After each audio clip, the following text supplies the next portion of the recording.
Chapter 101 Locusta. Valentine was alone. Two other clocks, slower than that of Saint-Philippe du Roule, struck the hour of midnight from different directions, and, excepting the rumbling of a few carriages, all was silent. Then Valentine's attention was engrossed by the clock in her room, which marked the seconds. She began counting them, remarking that they were much slower than the beatings of her heart, and still she doubted. The inoffensive Valentine could not imagine that anyone should desire her death. Why should they? To what end? What had she done to excite the malice of an enemy? There was no fear of her falling asleep. One terrible idea pressed upon her mind, that someone existed in the world who had attempted to assassinate her, and who was about to endeavour to do so again. Supposing this person wearied at the inefficacy of the poison, should, as Monte Cristo intimated, have recourse to steel? What if the Count should have no time to run to her rescue? What if her last moments were approaching, and she should never again see Morrel? When this terrible chain of ideas presented itself, Valentine was nearly persuaded to ring the bell and call for help. But through the door she fancied she saw the luminous eye of the Count, that eye which lived in her memory, and the recollection overwhelmed her with so much shame that she asked herself whether any amount of gratitude could ever repay his adventurous and devoted friendship. 20 minutes, 20 tedious minutes, passed thus, then 10 more, and at last the clock struck the half-hour. Just then the sound of finger-nails slightly grating against the door of the library informed Valentine that the Count was still watching, and recommended her to do the same.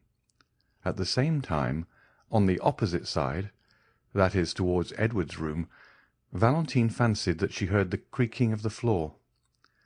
She listened attentively, holding her breath till she was nearly suffocated. The lock turned, and the door slowly opened.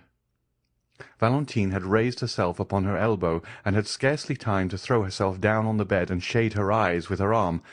Then, trembling, agitated, and her heart beating with indescribable terror, she awaited the event. Someone approached the bed and drew back the curtains. Valentine summoned every effort, and breathed with that regular respiration which announces tranquil sleep. "Valentine," said a low voice. Still silent, Valentine had promised not to awake. Then everything was still, excepting that Valentine heard the almost noiseless sound of some liquid being poured into the glass she had just emptied. Then she ventured to open her eyelids, and glance over her extended arm. She saw a woman in a white dressing-gown pouring a liquor from a phial into her glass. During this short time Valentine must have held her breath, or moved in some slight degree, for the woman, disturbed, stopped and leaned over the bed, in order the better to ascertain whether Valentine slept. It was Madame de Villfort. On recognizing her stepmother, Valentine could not repress a shudder, which caused a vibration in the bed. Madame de Villfort instantly stepped back close to the wall, and there, shaded by the bed curtains, she silently and attentively watched the slightest movement of Valentine. The latter recollected the terrible caution of Monte Cristo. She fancied that the hand not holding the phial clasped a long, sharp knife. Then, collecting all her remaining strength, she forced herself to close her eyes. But this simple operation upon the most delicate organs of our frame, generally so easy to accomplish, became almost impossible at this moment. So much did curiosity struggle to retain the eyelid open and learn the truth. Madame de Villefort, however, reassured by the silence, which was alone disturbed by the regular breathing of Valentine, again extended her hand, and, half hidden by the curtains, succeeded in emptying the contents of the phial into the glass. Then she retired so gently that Valentine did not know she had left the room. She only witnessed the withdrawal of the arm, the fair round arm of a woman but 25 years old, and who yet spread death around her.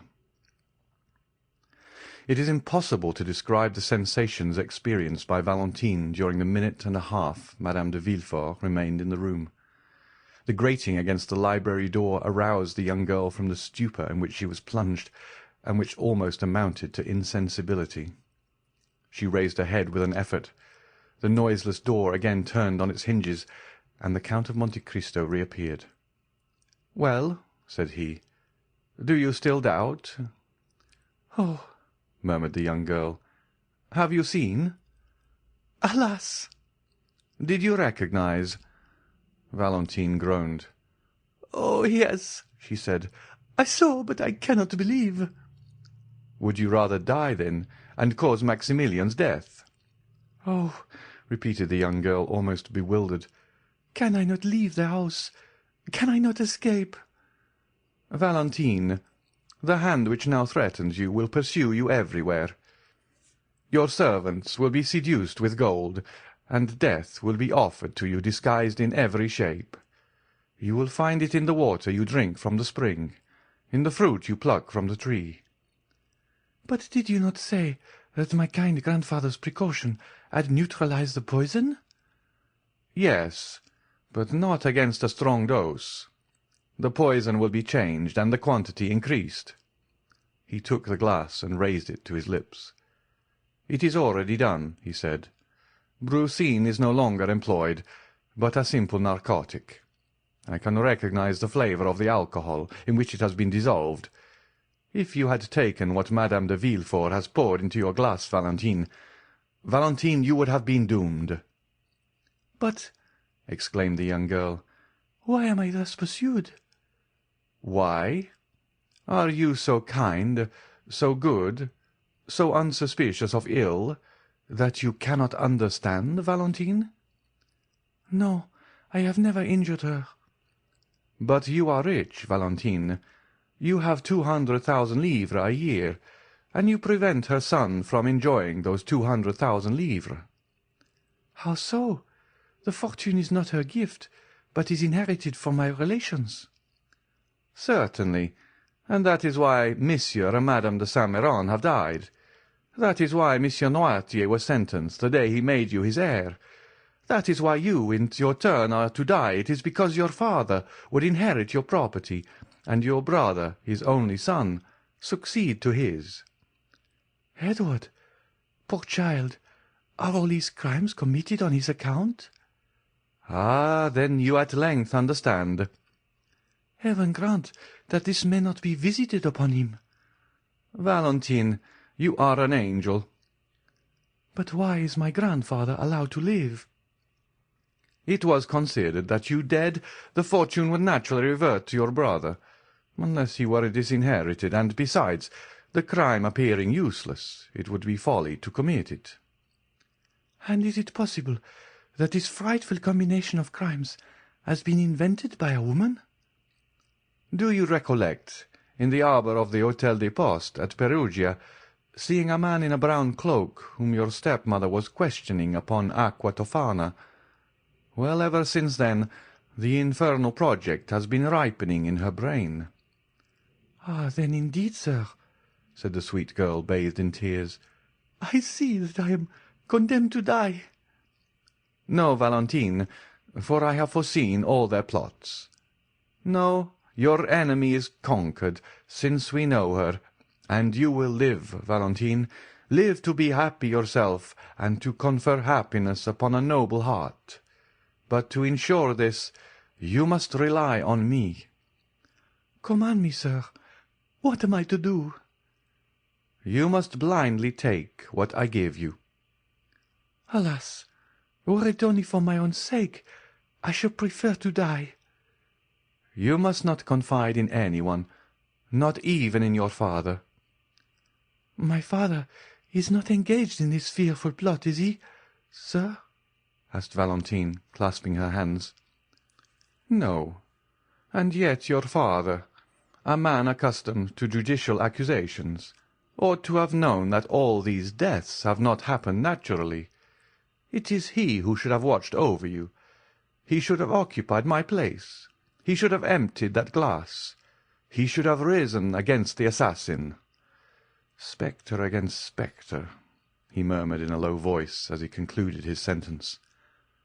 "Sir," said Valentine, "I will do all I can to live, for there are two beings whose existence depends on mine, my grandfather and Maximilian." "I will watch over them as I have over you."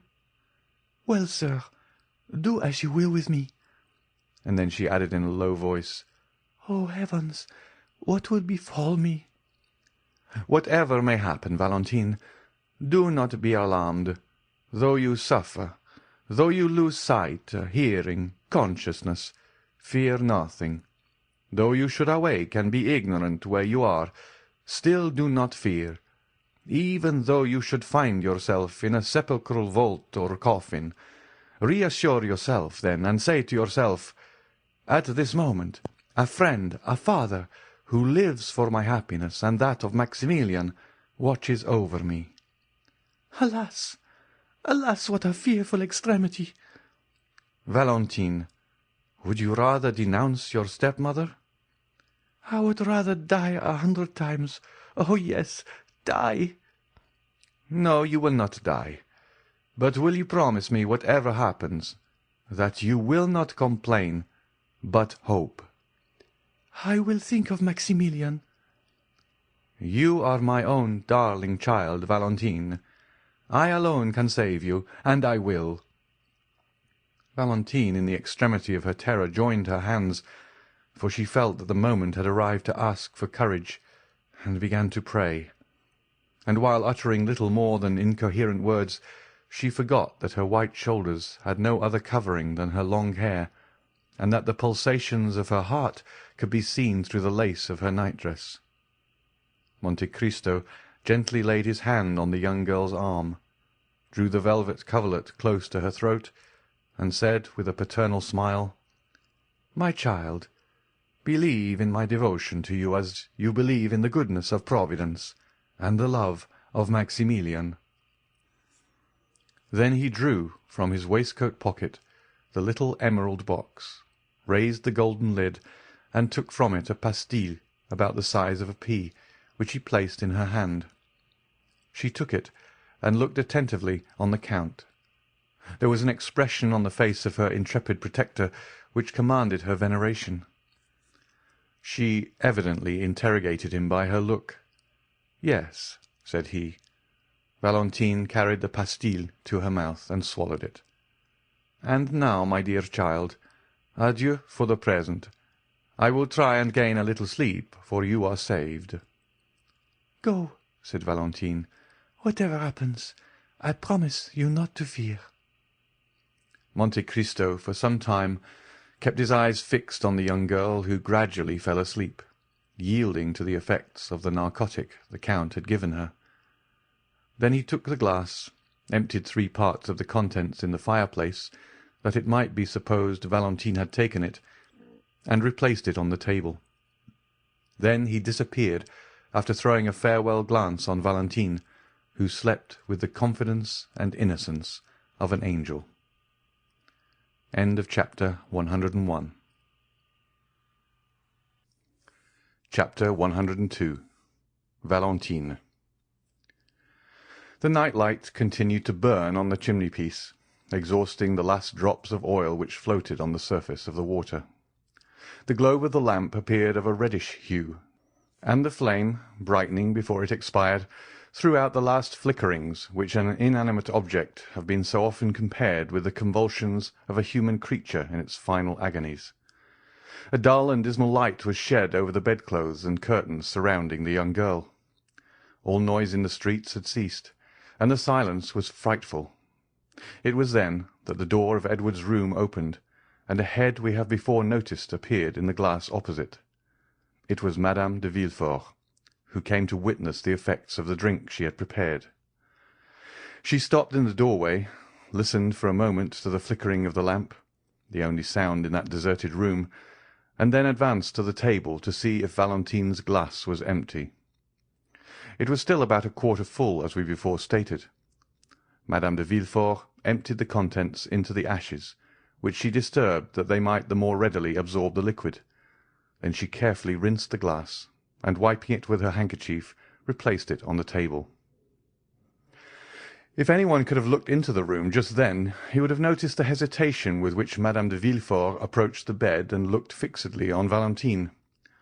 The dim light, the profound silence, and the gloomy thoughts inspired by the hour, and still more by her own conscience, all combined to produce a sensation of fear. The prisoner was terrified at the contemplation of her own work. At length she rallied, drew aside the curtain, and leaning over the pillow, gazed intently on Valentine. The young girl no longer breathed. No breath issued through the half-closed teeth. The white lips no longer quivered.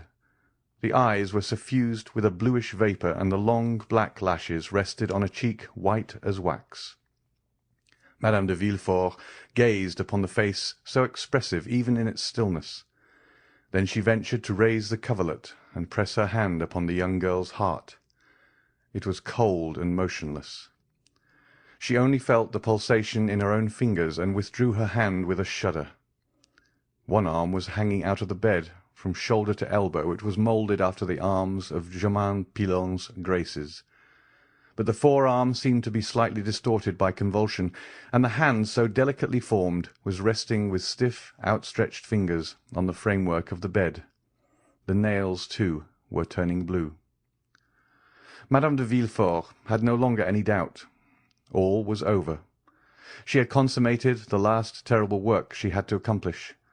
There was no more to do in the room, so the poisoner retired stealthily, as though fearing to hear the sound of her own footsteps.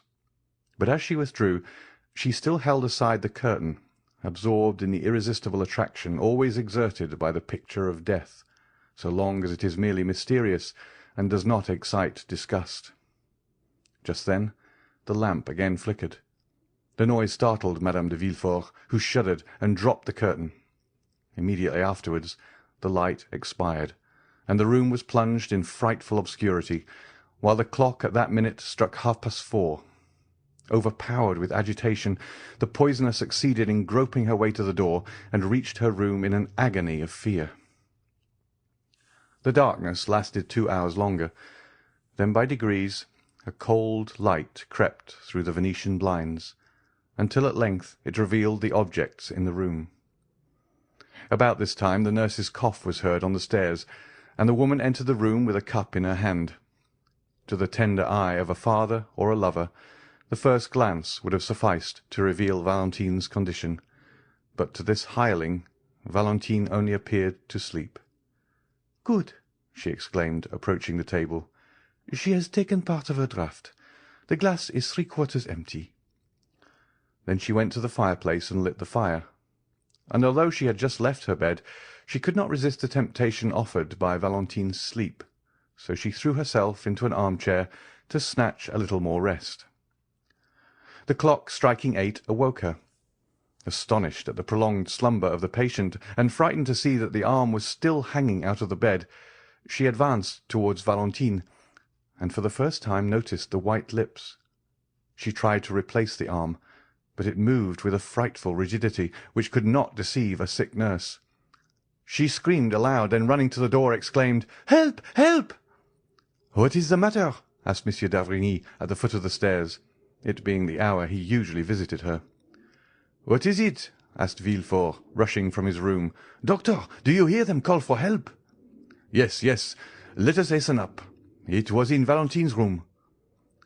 But before the doctor and the father could reach the room, the servants, who were on the same floor, had entered, and seeing Valentine pale and motionless on her bed, they lifted up their hands towards heaven, and stood transfixed, as though struck by lightning. "Call Madame de Villefort! Wake, Madame de Villefort!" cried the procureur from the door of his chamber, which apparently he scarcely dared to leave. But instead of obeying him, the servant stood watching Monsieur d'Avrigny, who ran to Valentine and raised her in his arms. "What, this one too?" he exclaimed. "Oh, where will be the end?" Villefort rushed into the room. "What are you saying, doctor?" he exclaimed, raising his hands to heaven. "I say that Valentine is dead," replied d'Avrigny in a voice terrible in its solemn calm. Monsieur de Villefort staggered and buried his head in the bed. On the exclamation of the doctor and the cry of the father, the servants all fled with muttered imprecations. They were heard running down the stairs and through the long passages. Then there was a rush in the court. Afterwards all was still. They had, one and all, deserted the accursed house. Just then, Madame de Villefort, in the act of slipping on her dressing-gown, threw aside the drapery, and for a moment stood motionless, as though interrogating the occupants of the room, while she endeavoured to call up some rebellious tears. On a sudden, she stepped, or rather bounded, with outstretched arms towards the table. She saw d'Avrigny curiously examining the glass, which she felt certain of having emptied during the night. It was now a third full, just as it was when she threw the contents into the ashes. The spectre of Valentine rising before the poisoner would have alarmed her less. It was indeed the same colour as the draught she had poured into the glass, and which Valentine had drunk. It was indeed the poison which could not deceive Monsieur d'Avrigny, which he now examined so closely. It was doubtless a miracle from heaven that, notwithstanding her precautions, there should be some trace, some proof remaining to reveal the crime. While Madame de Villefort remained rooted to the spot like a statue of terror, and Villefort, with his head hidden in the bedclothes, saw nothing around him, d'Avrigny approached the window that he might better examine the contents of the glass, and dipping the tip of his finger in, tasted it. "Ah!" he exclaimed, "it is no longer brucine that is used. Let me see what it is." Then he ran to one of the cupboards in Valentine's room, which had been transformed into a medicine closet, and taking from its silver case a small bottle of nitric acid, dropped a little of it into the liquor, which immediately changed to a blood-red colour. "Ah!" exclaimed d'Avrigny, in a voice in which the horror of a judge unveiling the truth was mingled with the delight of a student making a discovery. Madame de Villefort was overpowered. Her eyes first flashed and then swam. She staggered towards the door and disappeared. Directly afterwards, the distant sound of a heavy weight falling on the ground was heard, but no one paid any attention to it. The nurse was engaged in watching the chemical analysis, and Villefort was still absorbed in grief. Monsieur d'Avrigny alone had followed Madame de Villefort with his eyes and watched her hurried retreat. He lifted up the drapery over the entrance to Edward's room, and his eye reaching as far as Madame de Villefort's apartment, he beheld her extended lifeless on the floor. "Go to the assistance of Madame de Villefort," he said to the nurse. "Madame de Villefort is ill." "But Mademoiselle de Villefort," stammered the nurse. "Mademoiselle de Villefort no longer requires help," said d'Avrigny, "since she is dead." "Dead! Dead!" groaned forth Villefort, in a paroxysm of grief, which was the more terrible from the novelty of the sensation in the iron heart of that man. "Dead?" repeated a third voice. "Who said Valentine was dead?" The two men turned round, and saw Morrel standing at the door, pale and terror-stricken. This is what had happened. At the usual time, Morrel had presented himself at the little door leading to Noirtier's room. Contrary to custom, the door was open, and having no occasion to ring, he entered. He waited for a moment in the hall and called for a servant to conduct him to Monsieur Noirtier, but no one answered, the servants having, as we know, deserted the house. Morrel had no particular reason for uneasiness. Monte Cristo had promised him that Valentine should live, and so far he had always fulfilled his word. Every night the Count had given him news, which was the next morning confirmed by Noirtier.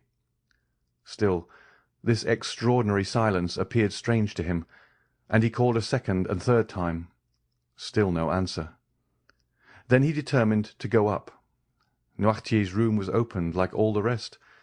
The first thing he saw was the old man sitting in his armchair in his usual place, but his eyes expressed alarm, which was confirmed by the pallor which overspread his features. "How are you, sir?" asked Morrel with a sickness of heart. "Well," answered the old man by closing his eyes, but his appearance manifested increasing uneasiness. "You are thoughtful, sir. continued Morrel.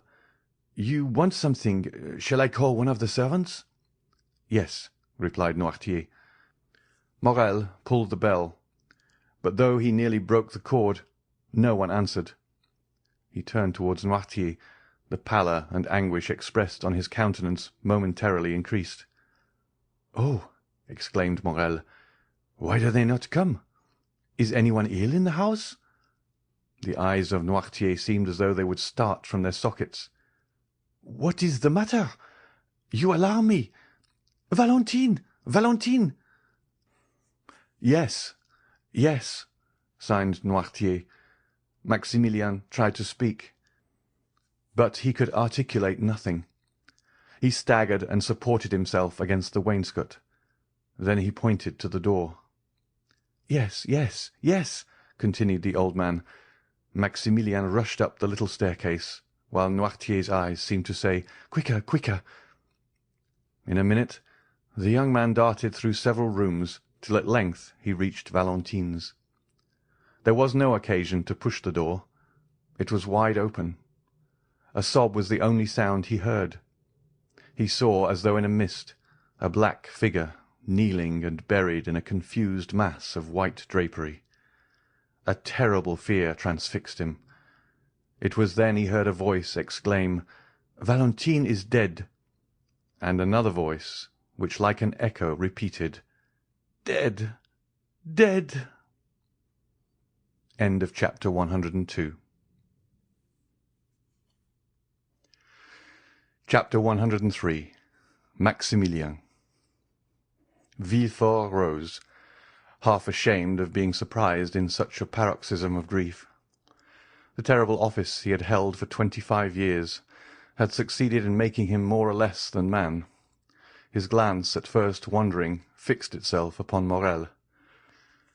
"Who are you, sir?" he asked. "That forget that this is not the manner to enter a house stricken with death. Go, sir, go!" But Morrel remained motionless.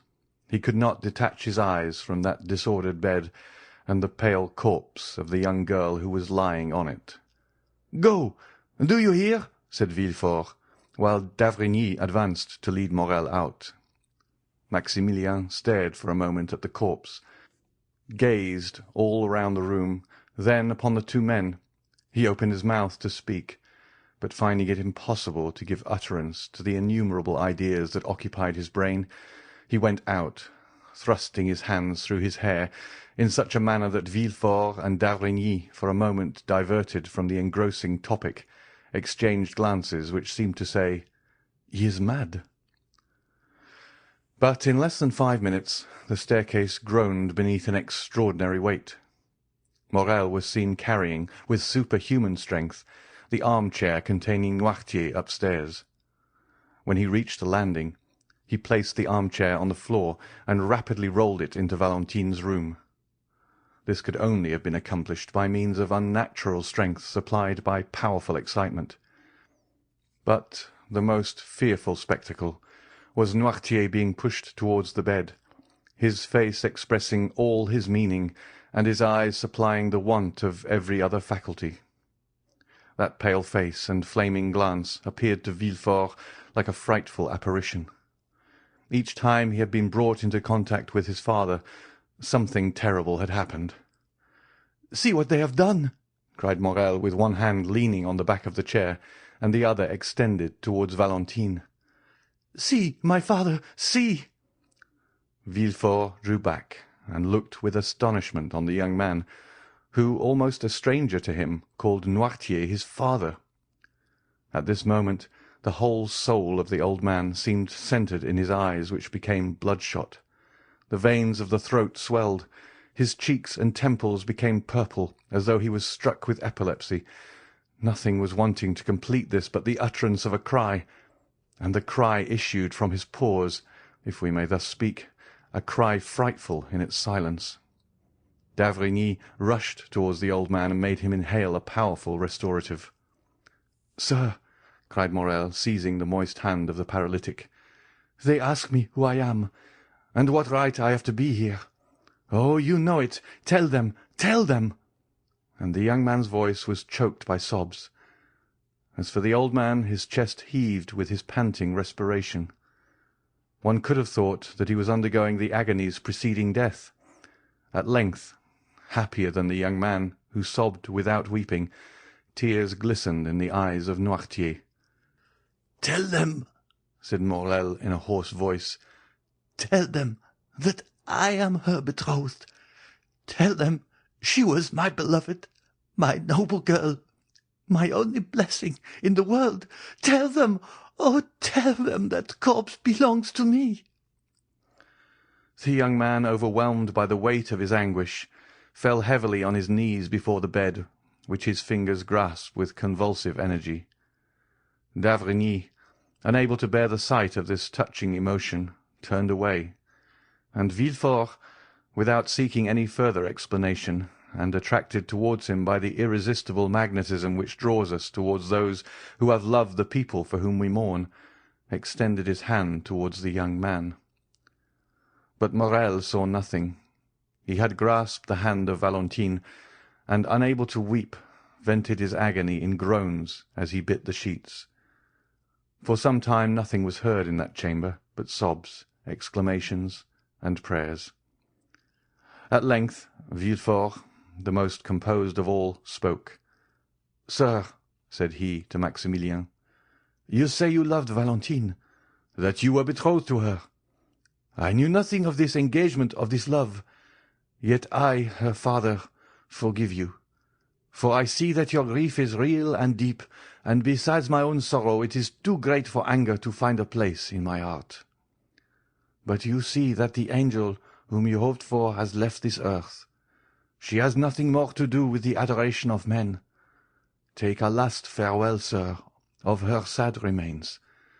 Take the hand you expected to possess once more within your own, and then separate yourself from her forever. Valentine now requires only the ministrations of the priest." "You are mistaken, sir," exclaimed Morrel, raising himself on one knee, his heart pierced by a more acute pang than any he had yet felt. "You are mistaken. Valentine, dying as she has, not only requires a priest, but an avenger. You, Monsieur de Villefort, sent for the priest. I will be the avenger." "What do you mean, sir?" asked Villefort, trembling at the new idea inspired by the delirium of Morrel. "I tell you, sir, that two persons exist in you. The father has mourned sufficiently. Now let the procureur fulfill his office." The eyes of Noirtier glistened, and d'Avrigny approached. "Gentlemen," said Morrel, reading all that passed through the minds of the witnesses to the scene, "I know what I am saying, and you know as well as I do what I am about to say. Valentine has been assassinated." Villefort hung his head. d'Avrigny approached nearer, and Noirtier said yes with his eyes. "Now, sir," continued Morrel, "in these days no one can disappear by violent means without some inquiries being made as to the cause of her disappearance. Even were she not a young, beautiful, and adorable creature like Valentine, Monsieur Procureur," said Morrel with increasing vehemence, "no mercy is allowed. I denounce the crime. It is your place to seek the assassin." The young man's implacable eyes interrogated Villefort, who, on his side, glanced from Noirtier to d'Avrigny, but instead of finding sympathy in the eyes of the doctor and his father, he only saw an expression as inflexible as that of Maximilien. "Yes," indicated the old man. "Assuredly," said d'Avrigny. "Sir," said Villefort, striving to struggle against this triple force and his own emotion, "Sir, you are deceived. No one commits crimes here. I am stricken by fate. It is horrible indeed, but no one assassinates." The eyes of Noirtier lighted up with rage, and d'Avrigny prepared to speak. Morrel, however, extended his arm and commanded silence. "And I say that murders are committed here," said Morrel, whose voice, though lower in tone, lost none of its terrible distinctness. "I tell you that this is the 4th victim within the last 4 months. I tell you, Valentine's life was attempted by poison 4 days ago, though she escaped, owing to the precautions of Monsieur Noirtier. I tell you that the dose has been doubled, the poison changed, and that this time it has succeeded. I tell you that you know these things as well as I do, since this gentleman has forewarned you, both as doctor and as a friend." "Oh, you rave, sir!" exclaimed Villefort, in vain endeavouring to escape the net in which he was taken. "I rave?" said Morrel. "Well, then, I appeal to Monsieur d'Avrigny himself. Ask him, sir, if he recollects the words he uttered in the garden of this house on the night of Madame de Saint-Méran's death. You thought yourselves alone, and talked about that tragical death, and the fatality you mentioned then is the same which has caused the murder of Valentine." Villefort and d'Avrigny exchanged looks. "Yes, yes," continued Morrel, "recall the scene, for the words you thought were only given to silence and solitude fell into my ears. Certainly, after witnessing the culpable indolence manifested by Monsieur de Villefort towards his own relations, I ought to have denounced him to the authorities. Then I should not have been an accomplice to thy death, as I now am. Sweet, beloved Valentine! But the accomplice shall become the avenger. This 4th murder is apparent to all, and if thy father abandon thee, Valentine, it is I, and I swear it, that shall pursue the assassin."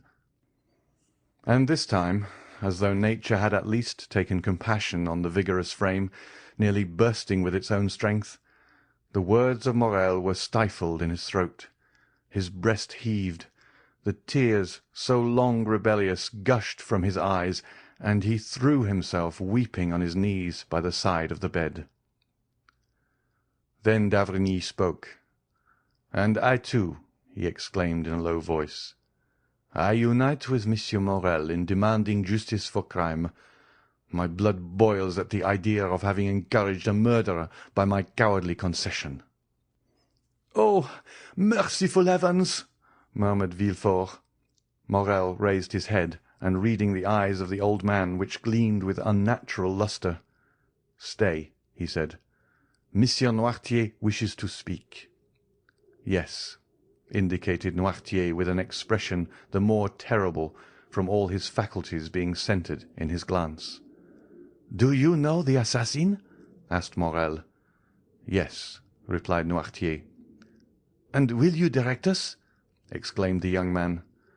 "Listen, Monsieur d'Avrigny, listen!" Noirtier looked upon Morrel with one of those melancholy smiles which had so often made Valentine happy, and thus fixed his attention. Then, having riveted the eyes of his interlocutor on his own, he glanced towards the door. "Do you wish me to leave?" said Morrel sadly. "Yes," replied Noirtier. "Alas, alas, sir, have pity on me." The old man's eyes remained fixed on the door. "May I at least return?"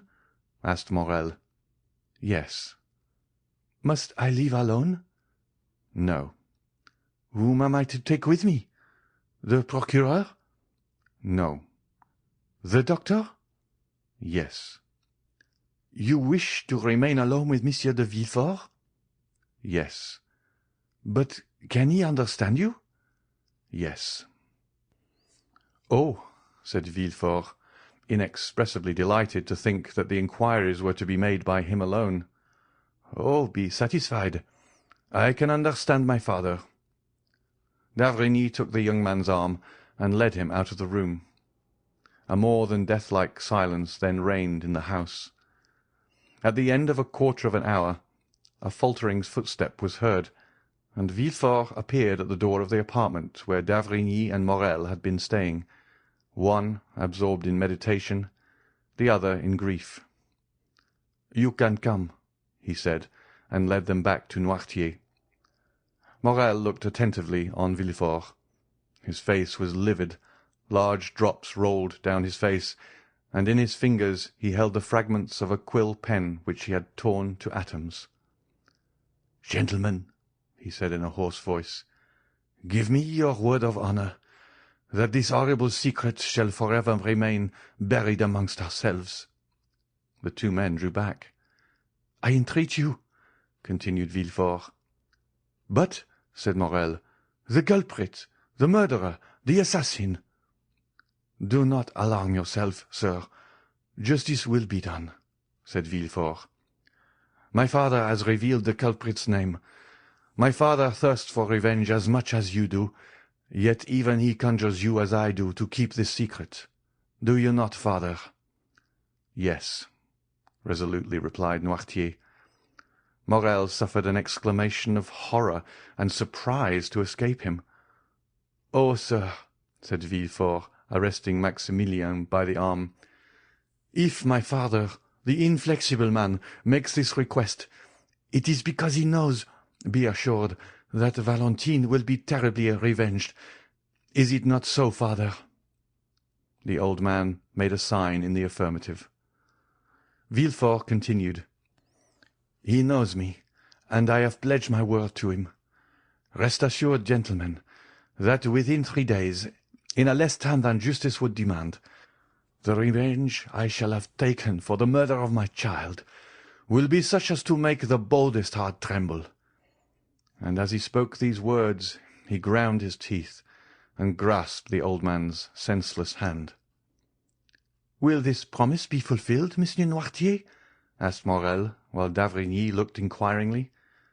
"Yes," replied Noirtier with an expression of sinister joy. "Swear, then," said Villefort, joining the hands of Morrel and d'Avrigny. "Swear that you will spare the honor of my house, and leave me to avenge my child." D'Avrigny turned round and uttered a very feeble "Yes." But Morrel, disengaging his hand, rushed to the bed, and after having pressed the cold lips of Valentine with his own, hurriedly left, uttering a long, deep groan of despair and anguish. We have before stated that all the servants had fled. Monsieur de Villefort was therefore obliged to request Monsieur d'Avrigny to superintend all the arrangements consequent upon a death in a large city, more especially a death under such suspicious circumstances. It was something terrible to witness the silent agony, the mute despair of Noirtier, whose tears silently rolled down his cheeks. Villefort retired to his study, and d'Avrigny left to summon the doctor of the mayoralty, whose office it is to examine bodies after decease, and who is expressly named the Doctor of the Dead. Monsieur Noirtier could not be persuaded to quit his grandchild. At the end of a quarter of an hour, Monsieur d'Avrigny returned with his associate. They found the outer gate closed, and not a servant remaining in the house. Villefort himself was obliged to open to them, but he stopped on the landing. He had not the courage to again visit the death-chamber. The two doctors therefore entered the room alone. Noirtier was near the bed, pale, motionless, and silent as the corpse. The district doctor approached with the indifference of a man accustomed to spend half his time amongst the dead. He then lifted the sheet which was placed over the face, and just unclosed the lips. "Alas," said d'Avrigny, "she is indeed dead, poor child." "Yes," answered the doctor laconically, dropping the sheet he had raised. Noirtier uttered a kind of hoarse, rattling sound. The old man's eyes sparkled, and the good doctor understood that he wished to behold his child. He therefore approached the bed, and while his companion was dipping the fingers with which he had touched the lips of the corpse in chloride of lime, he uncovered the calm and pale face, which looked like that of a sleeping angel. A tear, which appeared in the old man's eye, expressed his thanks to the doctor.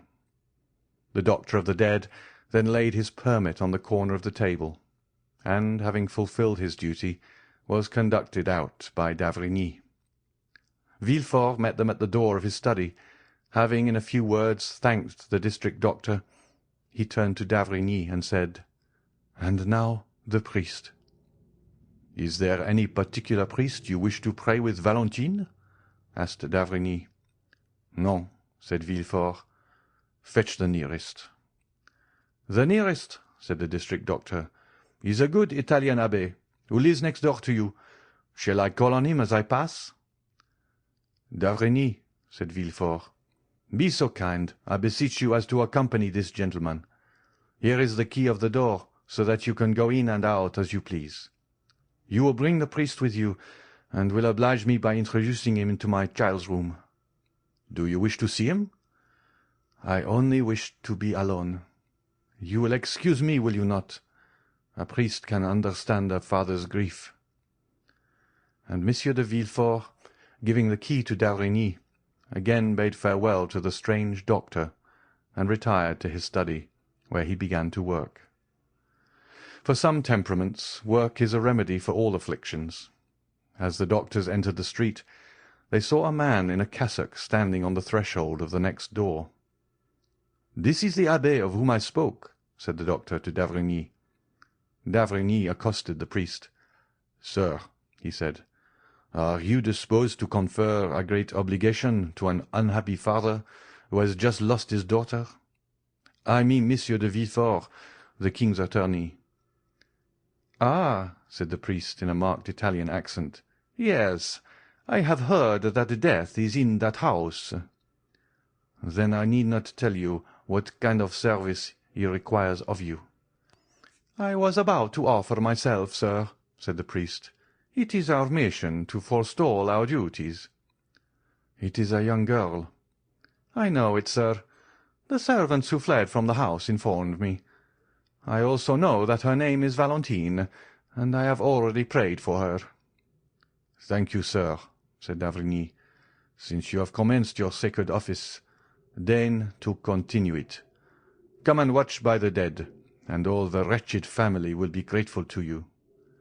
"I am going, sir, and I do not hesitate to say that no prayers will be more fervent than mine." D'Avrigny took the priest's hand, and without meeting Villefort, who was engaged in his study, they reached Valentine's room, which on the following night was to be occupied by the undertakers. On entering the room, Noirtier's eyes met those of the abbé, and no doubt he read some particular expression in them, for he remained in the room. D'Avrigny recommended the attention of the priest to the living as well as to the dead, and the abbé promised to devote his prayers to Valentine and his attentions to Noirtier.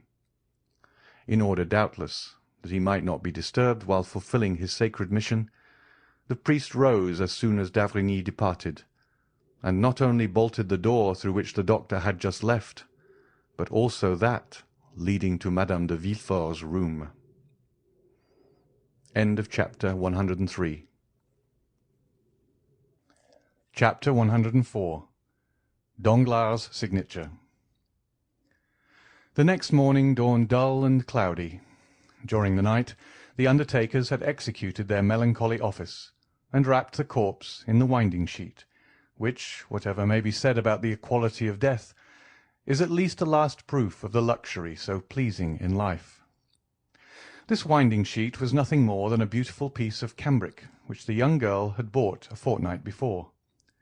During the evening 2 men, engaged for the purpose, had carried Noirtier from Valentine's room into his own, and, contrary to all expectation, there was no difficulty in withdrawing him from his child. The Abbé Busoni had watched till daylight, and then left without calling anyone. D'Avrigny returned about 8 o'clock in the morning. He met Villefort on his way to Noirtier's room, and accompanied him to see how the old man had slept. They found him in the large armchair which served him for a bed, enjoying a calm, nay, almost a smiling sleep. They both stood in amazement at the door. "See," said d'Avrigny to Villefort, "nature knows how to alleviate the deepest sorrow. No one can say that Monsieur Noirtier did not love his child, and yet he sleeps." "Yes, you are right," replied Villefort, surprised. "He sleeps, indeed, and this is the more strange, since the least contradiction keeps him awake all night." "Grief has stunned him," replied d'Avrigny, and they both returned thoughtfully to the procureur's study. "See, I have not slept," said Villefort, showing his undisturbed bed. "Grief does not stun me. I have not been in bed for 2 nights. But then look at my desk. See what I have written during these 2 days and nights. I have filled those papers, and have made out the accusation against the assassin Benedetto. Oh, work, work! My passion, my joy, my delight! It is for thee to alleviate my sorrows." And he convulsively grasped the hand of d'Avrigny. "Do you require my services now?" asked d'Avrigny. "No," said Villefort. "Only return again at 11 o'clock. At 12 oh, heavens, my poor, poor child!" And the procureur again, becoming a man, lifted up his eyes and groaned. "Shall you be present in the reception-room?" "No, I have a cousin who has undertaken this sad office. I shall work, doctor. When I work, I forget everything." And indeed, no sooner had the doctor left the room than he was again absorbed in study. On the doorsteps d'Avrigny met the cousin whom Villefort had mentioned, a personage as insignificant in our story as in the world he occupied, one of those beings designed from their birth to make themselves useful to others. He was punctual, dressed in black, with crape around his hat, and presented himself at his cousin's with a face made up for the occasion, and which he could alter as might be required.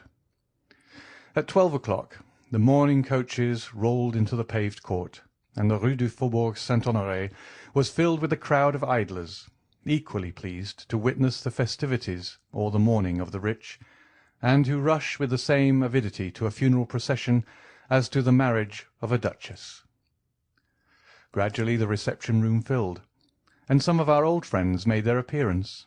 We mean Debray, Château Renaud, and Beauchamp, accompanied by all the leading men of the day at the bar, in literature or the army, for M. de Villefort moved in the first Parisian circles, less owing to his social position than to his personal merit.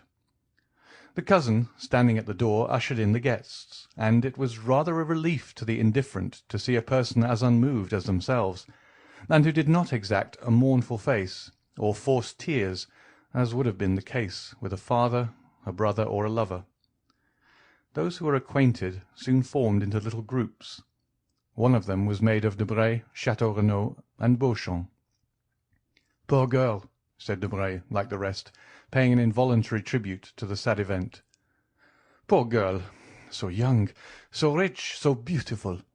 Could you have imagined this scene, Château Renaud, when we saw her at the most 3 weeks ago, about to sign that contract?"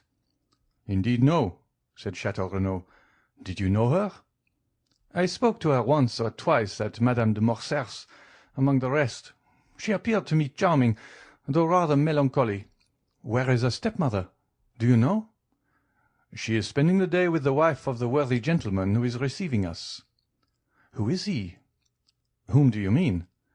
"The gentleman who receives us. Is he a deputy?" "Oh, no, I am condemned to witness those gentlemen every day," said Beauchamp, "but he is perfectly unknown to me."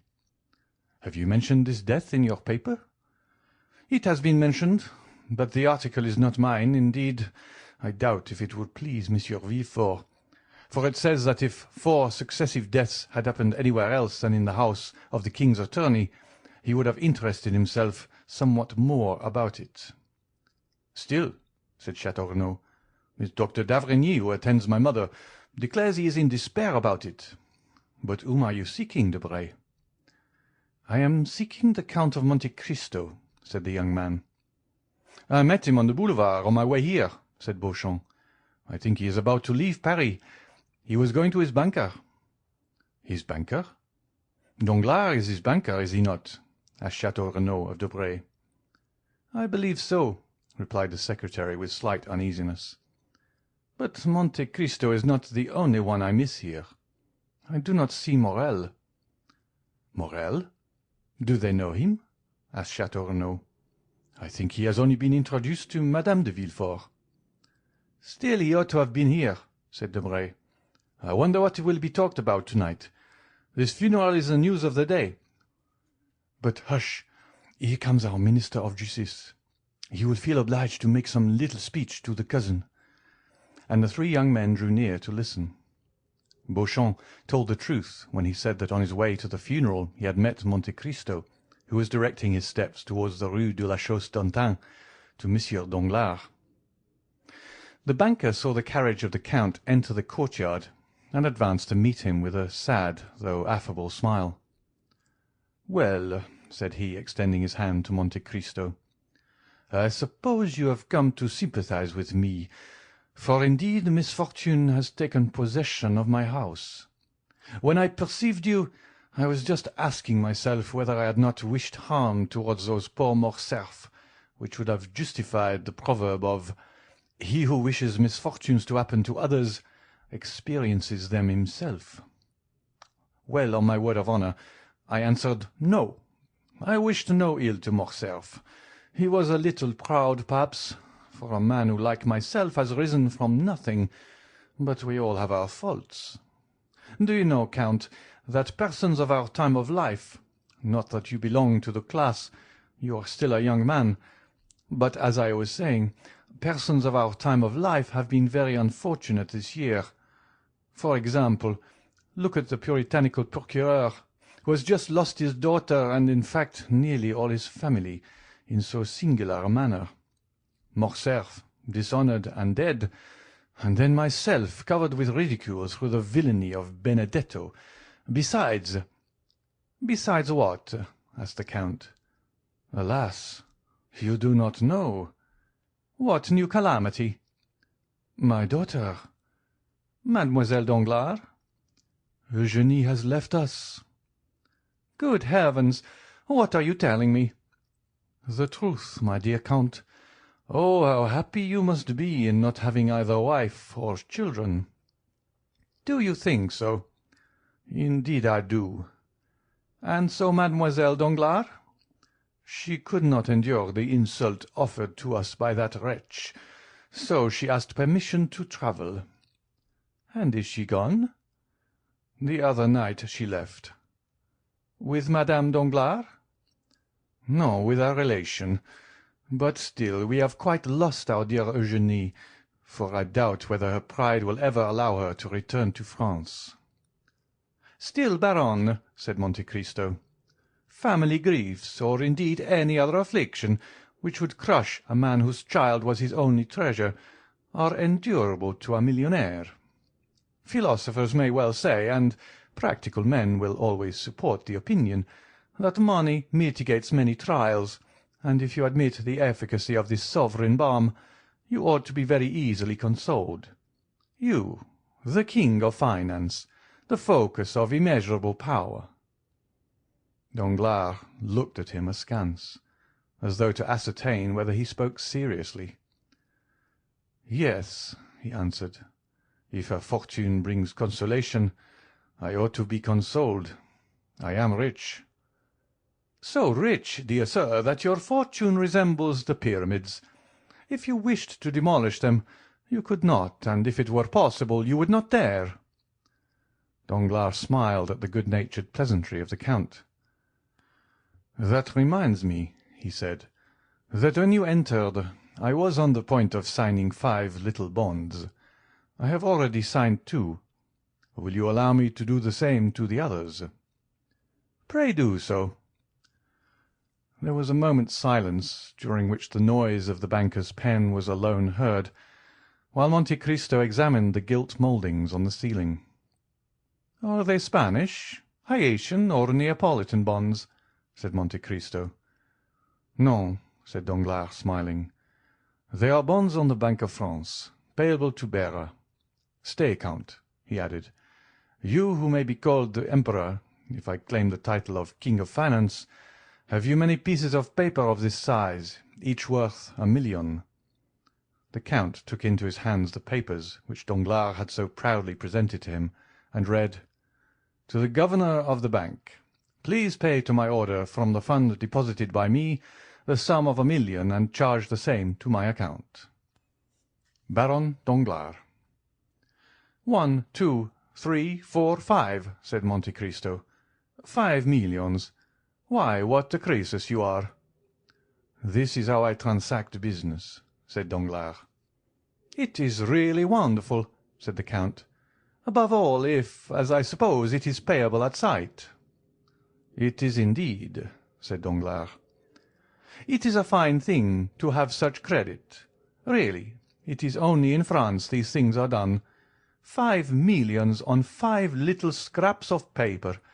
It must be seen to be believed." "You do not doubt it?" "No." "You say so with an accent. Stay. You shall be convinced. Take my clerk to the bank, and you will see him leave it with an order on the treasury for the same sum." "No," said Monte Cristo, folding the 5 notes. "Most decidedly not. The thing is so curious, I will make the experiment myself. I am credited on you for 6 millions. I have drawn 900,000 francs. You therefore still owe me 5 millions and 100,000 francs. I will take the 5 scraps of paper that I now hold as bonds, with your signature alone, and here is a receipt in full for the 6 millions between us. I had prepared it beforehand, for I am much in want of money to-day." And Monte Cristo placed the bonds in his pocket with one hand, while with the other he held out the receipt to Danglars. If a thunderbolt had fallen at the banker's feet, he could not have experienced greater terror. "What?" he stammered. "Do you mean to keep that money? Excuse me, but I owe this money to the charity fund, a deposit which I promised to pay this morning." "Oh, well, then," said Monte Cristo, "I am not particular about these 5 notes. Pay me in a different form. I wished from curiosity to take these, that I might be able to say that, without any advice or preparation, the house of Danglars had paid me 5 millions without a minute's delay. It would have been remarkable. But here are your bonds. Pay me differently." And he held the bonds towards Danglars, who seized them like a vulture extending its claws to withhold the food that is being wrested from its grasp. Suddenly he rallied, made a violent effort to restrain himself, and then a smile gradually widened the features of his disturbed countenance. "Certainly," he said, "your receipt is money." "Oh, dear, yes, and if you were at Rome, the house of Thomson and French would make no more difficulty about paying the money on my receipt than you have just done." "Pardon me, Count, pardon me." "Then I may keep this money?" "Yes," said Danglars, while the perspiration started from the roots of his hair. "Yes, keep it, keep it." Monte Cristo replaced the notes in his pocket, with that indescribable expression which seemed to say, "Come, reflect. If you repent, there is still time." "No," said Danglars. "No, decidedly no. Keep my signatures. But you know none are so formal as bankers in transacting business. I intended this money for the charity fund, and I seem to be robbing them if I did not pay them with these precise bonds. How absurd! As if one crown were not as good as another. Excuse me." And he began to laugh loudly, but nervously. "Certainly I excuse you," said Monte Cristo graciously, "and pocket them." And he placed the bonds in his pocket-book. "But," said Danglars, "there is still a sum of 100,000 francs." "Oh, a mere nothing," said Monte Cristo. "The balance would come to about that sum. But keep it, and we shall be quits." "Count," said Danglars, "are you speaking seriously?" "I never joke with bankers," said Monte Cristo in a freezing manner which repelled impertinence, and he turned to the door just as the valet de chambre announced, "Monsieur de Beauville, Receiver General of the Charities." "Ma foi," said Monte Cristo, "I think I arrived just in time to obtain your signatures, or they would have been disputed with me." Danglars again became pale, and hastened to conduct the count out. Monte Cristo exchanged a ceremonious bow with Monsieur de Beauville, who was standing in the waiting-room, and who was introduced into Danglars' room as soon as the count had left. The count's sad face was illumined by a faint smile, as he noticed the portfolio which the Receiver General held in his hand. At the door he found his carriage, and was immediately driven to the bank. Meanwhile, Danglars, repressing all emotion, advanced to meet the receiver-general. We need not say that a smile of condescension was stamped upon his lips. "Good morning, creditor," said he. "For I wager anything it is the creditor who visits me." "You are right, Baron," answered Monsieur de Beauville.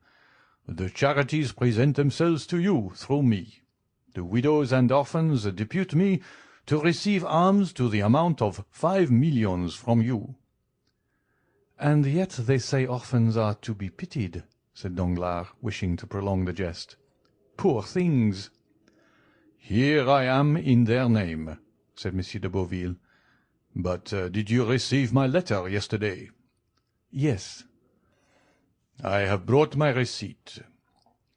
"My dear Monsieur de Beauville, your widows and orphans must oblige me by waiting 24 hours, since Monsieur de Monte-Cristo, whom you just saw leaving here— you did see him, I think?"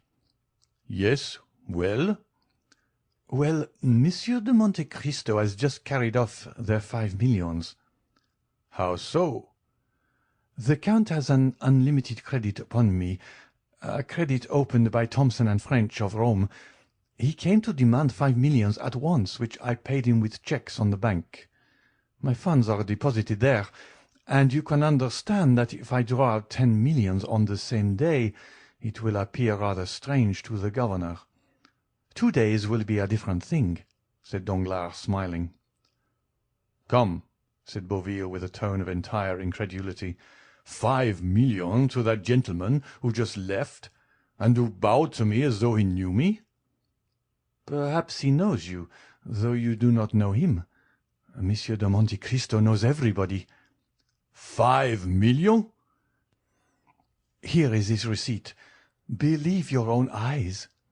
Monsieur de Beauville took the paper Danglars presented him, and read: "Received of Baron Danglars the sum of 5,100,000 francs, to be repaid on demand by the house of Thomson and French of Rome."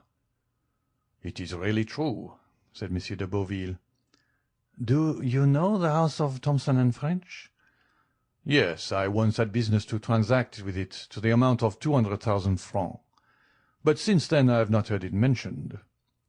"It is one of the best houses in Europe," said Danglars, carelessly throwing down the receipt on his desk. "And he had 5 millions in your hands alone? Why, this Count of Monte Cristo must be a nabob." "Indeed, I do not know what he is. He has 3 unlimited credits, one on me, one on Rothschild, and one on Lafitte. And, you see," he added carelessly, "he has given me the preference by leaving a balance of 100,000 francs." Monsieur de Beauville manifested signs of extraordinary admiration. "I must visit him," he said, "and obtain some pious grant from him." "Oh, you may be sure of him. His charities alone amount to 20,000 francs a month." "It is magnificent. I will set before him the example of Madame de Morcerf and her son." "What example?" "They gave all their fortune to the hospitals." "What fortune?" "Their own. Monsieur de Morcerf's, who is deceased." "For what reason?" "Because they would not spend money so guiltily acquired." "And what are they to live upon?" "The mother retires into the country, and the son enters the army." "Well, I must confess, these are scruples." "I registered their deed of gift yesterday." "And how much did they possess?" "Oh, not much. From 12 to 1,300,000 francs. But to return to our million." "Certainly," said Danglars in the most natural tone in the world. "Are you then pressed for this money?" "Yes, for the examination of our cash takes place tomorrow." "Tomorrow? Why did you not tell me so before? Why, it is as good as a century. At what hour does the examination take place?" "At 2 o'clock." "Send at 12," said Danglars, smiling. Monsieur de Beauville said nothing, but nodded his head and took up the portfolio. "Now I think of it, you can do better," said Danglars. "How do you mean?" "The receipt of Monsieur de Monte Cristo is as good as money. Take it to Rothschild's or Laffitte's, and they would take it off your hands at once." "What, through payable at Rome?" "Certainly. It will only cost you a discount of 5,000 or 6,000 francs." The receiver started back. "Ma foi," he said, "I prefer waiting till tomorrow. What a proposition!" "I thought, perhaps," said Danglars with supreme impertinence, "that you had a deficiency to make up." "Indeed," said the receiver. "And if that were the case, it would be worth while to make some sacrifice." "Thank you. No, sir." "Then it will be tomorrow." "Yes, but without fail." "Ah, you are laughing at me. Send tomorrow at 12, and the bank shall be notified." "I will come myself." "Better still, since it will afford me the pleasure of seeing you." They shook hands. "By the way," said Monsieur de Beauville, "are you not going to the funeral of poor Mademoiselle de Villfort, which I met on my road here?" "No," said the banker.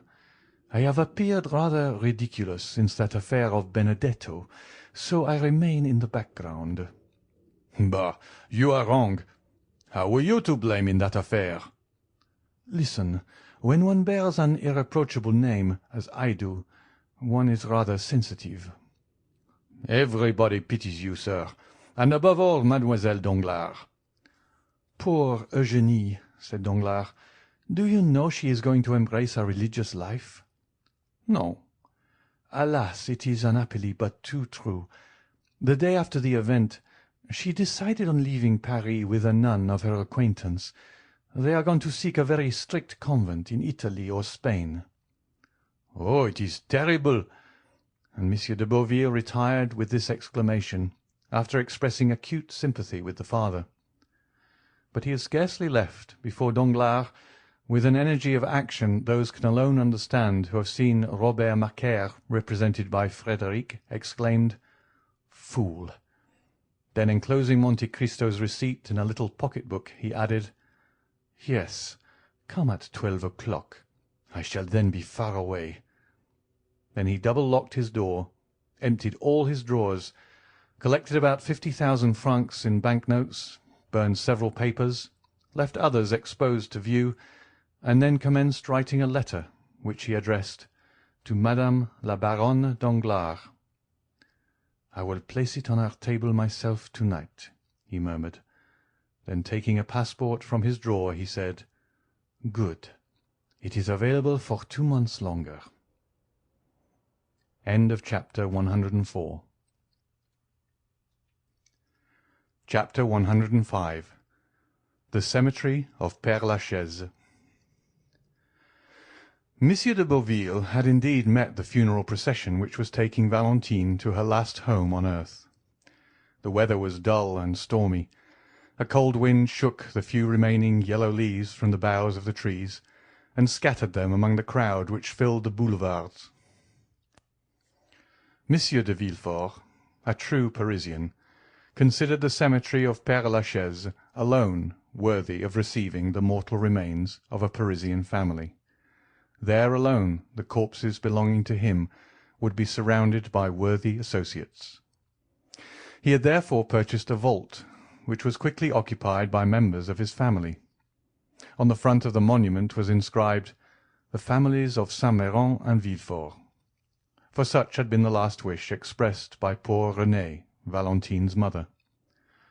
The pompous procession therefore wended its way towards Père-Lachaise from the Faubourg Saint-Honoré. Having crossed Paris, it passed through the Faubourg du Temple, then leaving the exterior boulevards, it reached the cemetery. More than 50 private carriages followed the 20 mourning coaches, and behind them more than 500 persons joined in the procession on foot. These last consisted of all the young people whom Valentine's death had struck like a thunderbolt, and who, notwithstanding the raw chilliness of the season, could not refrain from paying a last tribute to the memory of the beautiful, chaste, and adorable girl, thus cut off in the flower of her youth. As they left Paris, an equipage with 4 horses at full speed was seen to draw up suddenly. It contained Monte Cristo. The Count left the carriage and mingled in the crowd who followed on foot. Château Renaud perceived him, and immediately alighting from his coupé, joined him. The Count looked attentively through every opening in the crowd. He was evidently watching for someone, but his search ended in disappointment. "Where is Morrel?" he asked. "Do either of these gentlemen know where he is?" "We have already asked that question," said Château Renaud, "for none of us has seen him." The Count was silent, but continued to gaze around him. At length they arrived at the cemetery. The piercing eye of Monte Cristo glanced through clusters of bushes and trees, and was soon relieved from all anxiety. For seeing a shadow glide between the yew trees, Monte Cristo recognized him whom he sought. One funeral is generally very much like another in this magnificent metropolis. Black figures are seen scattered over the long white avenues. The silence of earth and heaven is alone broken by the noise made by the crackling branches of hedges planted around the monuments. Then follows the melancholy chant of the priests, mingled now and then with a sob of anguish escaping from some woman concealed behind a mass of flowers. The shadow Monte Cristo had noticed passed rapidly behind the tomb of Abelard and Heloise, placed itself close to the heads of the horses belonging to the hearse, and, following the undertaker's men, arrived with them at the spot appointed for the burial. Each person's attention was occupied. Monte Cristo saw nothing but the shadow which no one else observed. Twice the Count left the ranks to see whether the object of his interest had any concealed weapon beneath his clothes. When the procession stopped, this shadow was recognized as Morrel, who, with his coat buttoned up to his throat, his face livid and convulsively crushing his hat between his fingers, leaned against a tree situated on an elevation commanding the mausoleum, so that none of the funeral details could escape his observation. Everything was conducted in the usual manner. A few men, the least impressed of all by the scene, pronounced a discourse, some deploring this premature death, others expatiating on the grief of the father, and one very ingenious person quoting the fact that Valentine had solicited pardon of her father for criminals on whom the arm of justice was ready to fall, until at length they exhausted their stories of metaphor and mournful speeches. Monte Cristo heard and saw nothing, or rather he only saw Morrel, whose calmness had a frightful effect on those who knew what was passing in his heart. "See," said Beauchamp, pointing out Morrel to Debray. "What is he doing up there?" And they called Château Renaud's attention to him. "How pale he is!" said Château Renaud, shuddering. "He is cold," said Debray. "Not at all," said Château Renaud slowly. "I think he is violently agitated. He is very susceptible." "Bah!" said Debray. "He scarcely knew Mademoiselle de Villfort. You said so yourself." "True. Still, I remember he danced 3 times with her at Madame de Morcerf's. Do you recollect that ball, Count, where you produced such an effect?"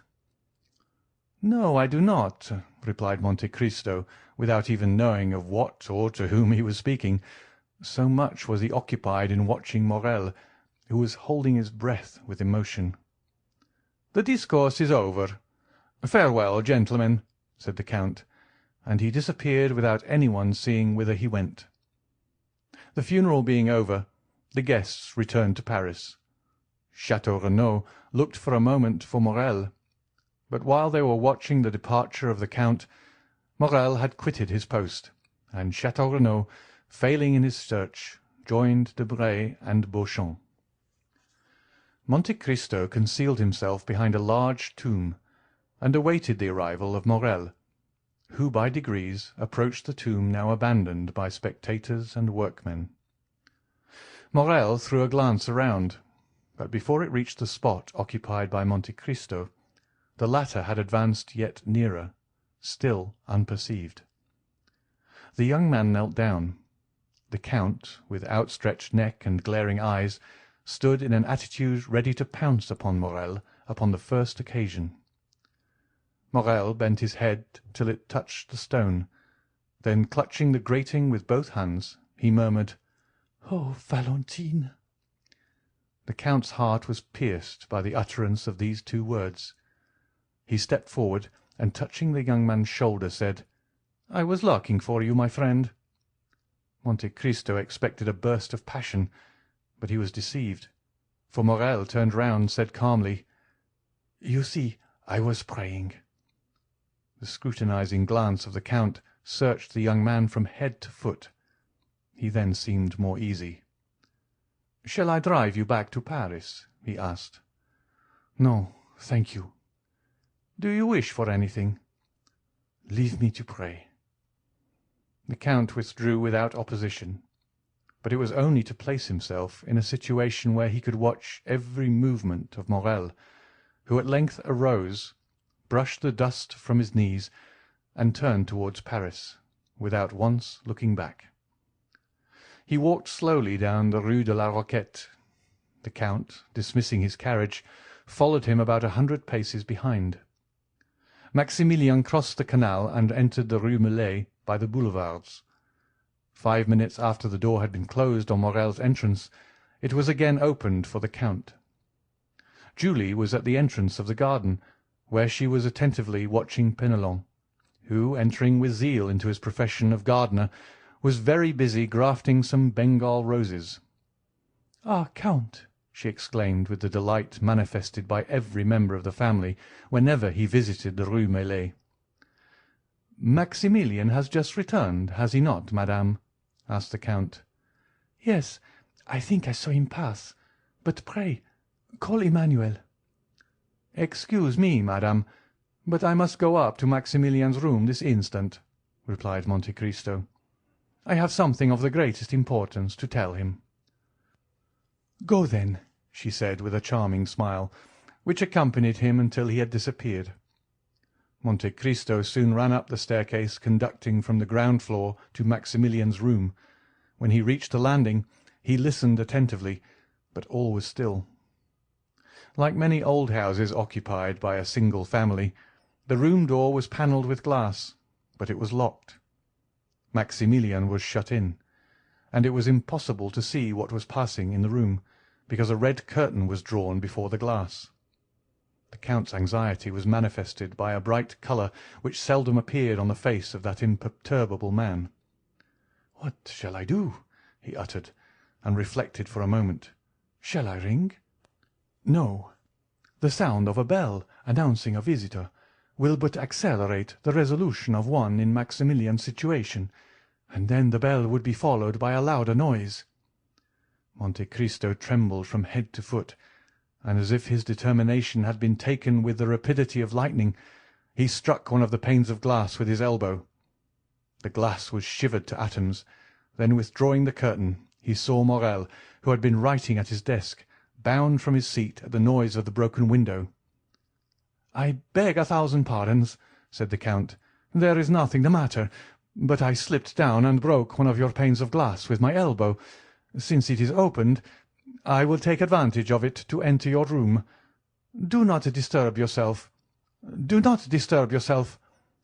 And passing his hand through the broken glass, the Count opened the door.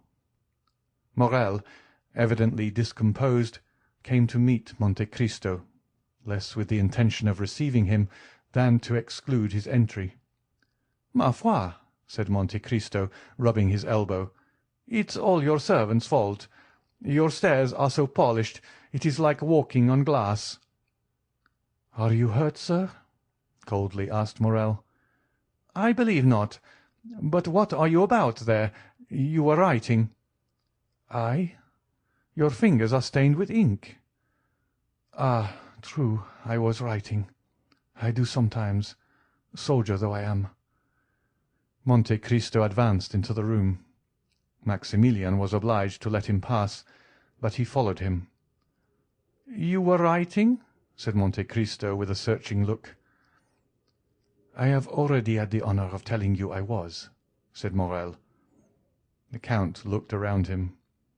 "Your pistols are beside your desk," said Monte Cristo, pointing with his finger to the pistols on the table. "I am on the point of starting on a journey," replied Morrel disdainfully. "My friend," exclaimed Monte Cristo in a tone of exquisite sweetness. "Sir?" "My friend, my dear Maximilian, do not make a hasty resolution, I entreat you." "I make a hasty resolution?" said Morrel, shrugging his shoulders. "Is there anything extraordinary in a journey?" "Maximilian," said the Count, "let us both lay aside the mask we have assumed. You no more deceive me with that false calmness than I impose upon you with my frivolous solicitude. You can understand, can you not, that to have acted as I've done, to have broken that glass, to have intruded on the solitude of a friend, you can understand that, to have done all this, I must have been actuated by real uneasiness, or rather by a terrible conviction. Morrel, you are going to destroy yourself." "Indeed, Count," said Morrel, shuddering, "what has put this into your head?" "I tell you that you are about to destroy yourself," continued the Count, "and here is proof of what I say." And approaching the desk, he removed the sheet of paper which Morrel had placed over the letter he had begun, and took the latter in his hands. Morrel rushed forward to tear it from him, but Monte Cristo, perceiving his intention, seized his wrist with his iron grasp. "You wish to destroy yourself," said the Count. "You have written it." "Well," said Morrel, changing his expression of calmness for one of violence, "well, and if I do intend to turn this pistol against myself, who shall prevent me? Who will dare prevent me? All my hopes are blighted. My heart is broken, my life a burden, everything around me is sad and mournful. Earth has become distasteful to me, and human voices distract me. It is a mercy to let me die, for if I live I shall lose my reason and become mad. When, sir, I tell you all this with tears of heartfelt anguish, can you reply that I am wrong? Can you prevent my putting an end to my miserable existence? Tell me, sir, could you have the courage to do so?" "Yes, Morrel," said Monte Cristo with a calmness which contrasted strangely with the young man's excitement. "Yes, I would do so." "You!" exclaimed Morrel with increasing anger and reproach. "You, who have deceived me with false hopes, who have cheered and soothed me with vain promises, when I might, if not have saved her, at least have seen her die in my arms. You, who pretend to understand everything, even the hidden sources of knowledge, and who enact the part of a guardian angel upon earth, and could not even find an antidote to a poison administered to a young girl. Ah, sir, indeed you would inspire me with pity, were you not hateful in my eyes." "Morrel!" "Yes, you tell me to lay aside the mask, and I will do so. Be satisfied. When you spoke to me at the cemetery, I answered you. My heart was softened when you arrived here. I allowed you to enter. But since you abuse my confidence, since you have devised a new torture after I thought I had exhausted them all, then, Count of Monte Cristo, my pretended benefactor, then, Count of Monte Cristo, the universal guardian, be satisfied. You shall witness the death of your friend." And Morrel, with a maniacal laugh, again rushed towards the pistols. "And I again repeat, you shall not commit suicide." "Prevent me, then," replied Morrel with another struggle, which, like the first, failed in releasing him from the Count's iron grasp. "I will prevent you." "And who are you, then, that arrogate to yourself this tyrannical right over free and rational beings?" "Who am I?" repeated Monte Cristo. "Listen. I am the only man in the world having the right to say to you, 'Morrel, your father's son shall not die today.'" And Monte Cristo, with an expression of majesty and sublimity, advanced with arms folded toward the young man, who, involuntarily overcome by the commanding manner of this man, recoiled a step. "Why do you mention my father?"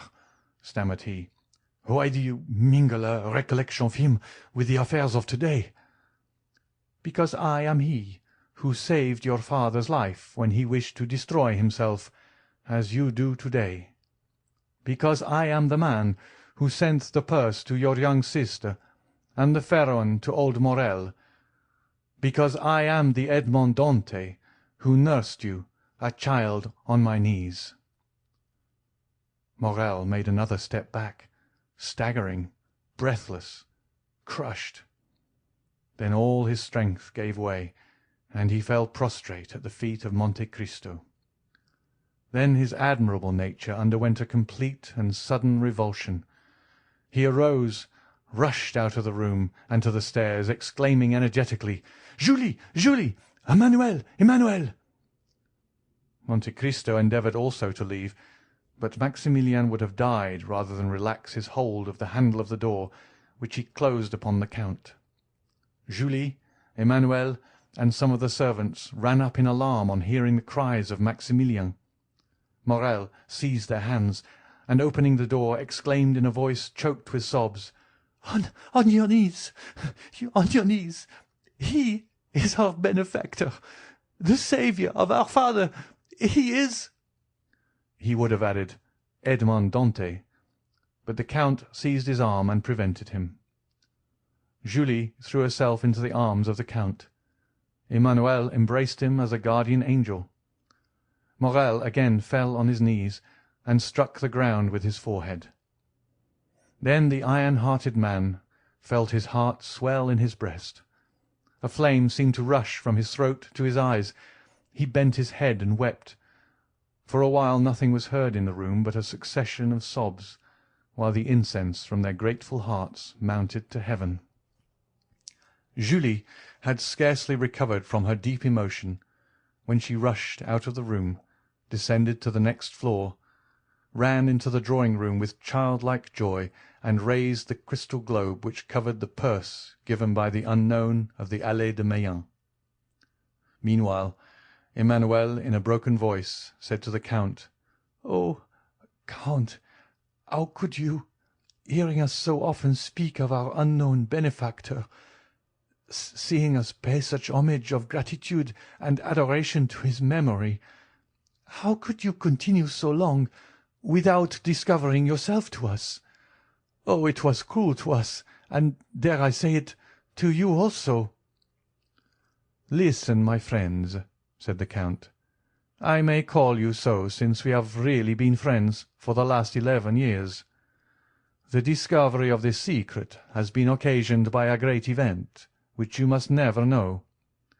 I wished to bury it during my whole life in my own bosom, but your brother Maximilian wrested it from me by a violence he repents of now, I am sure." Then turning around, and seeing that Morrel, still on his knees, had thrown himself into an armchair, he added in a low voice, pressing Emmanuel's hand significantly, "Watch over him." "Why so?" asked the young man, surprised. "I cannot explain myself, but watch over him." Emmanuel looked around the room and caught sight of the pistols. His eyes rested on the weapons, and he pointed to them. Monte Cristo bent his head. Emmanuel went towards the pistols. "Leave them," said Monte Cristo. Then walking towards Morrel, he took his hand. The tumultuous agitation of the young man was succeeded by a profound stupor. Julie returned, holding the silken purse in her hands, while tears of joy rolled down her cheeks like dewdrops on the rose. "Here is the relic," she said. "Do not think it would be less dear to us, now we are acquainted with our benefactor." "My child," said Monte Cristo, colouring, "allow me to take back that purse. Since you now know my face, I wish to be remembered alone through the affection I hope you will grant me." "Oh," said Julie, pressing the purse to her heart, "no, no, I beseech you, do not take it. For some unhappy day you will leave us, will you not?" "You have guessed rightly, madame," replied Monte Cristo, smiling. "In a week I shall have left this country, where so many persons who merit the vengeance of heaven lived happily, while my father perished of hunger and grief." While announcing his departure, the Count fixed his eyes on Morrel, and remarked that the words, "I shall have left this country," had failed to rouse him from his lethargy.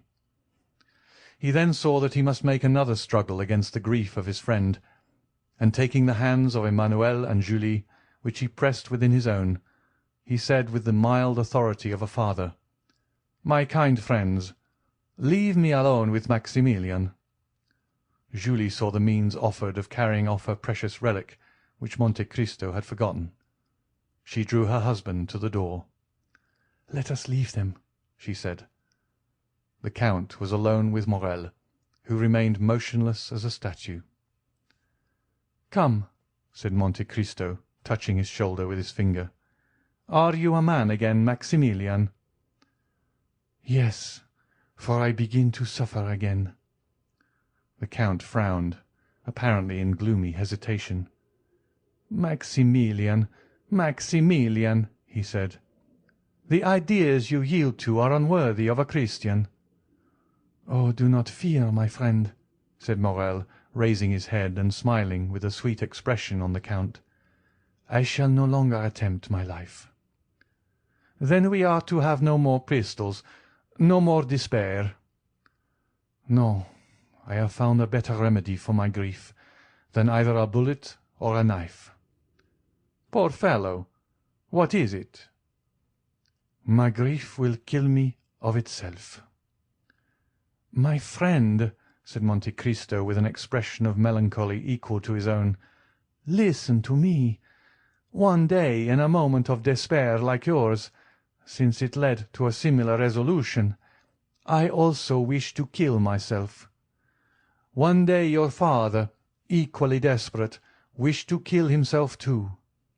If anyone had said to your father at the moment he raised a pistol to his head, if anyone had told me when in my prison I pushed back the food I had not tasted for 3 days, if anyone had said to either of us then, 'Live, the day will come when you will be happy and will bless life,' no matter whose voice had spoken, we should have heard him with the smile of doubt or the anguish of incredulity. And yet how many times has your father blessed life while embracing you? How often have I myself—" "Ah!" exclaimed Morrel, interrupting the Count, "you only lost your liberty. My father had only lost his fortune. But I have lost Valentine." "Look at me," said Monte Cristo, with that expression which sometimes made him so eloquent and persuasive. "Look at me. There are no tears in my eyes, nor is there fever in my veins. Yet I see you suffer, you, Maximilian, whom I love as my own son. Well, does not this tell you that in grief, as in life, there is always something to look forward to beyond?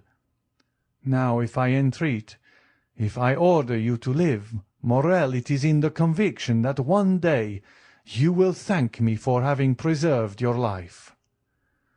"Oh, heavens!" said the young man. "Oh, heavens! What are you saying, Count? Take care. But perhaps you have never loved."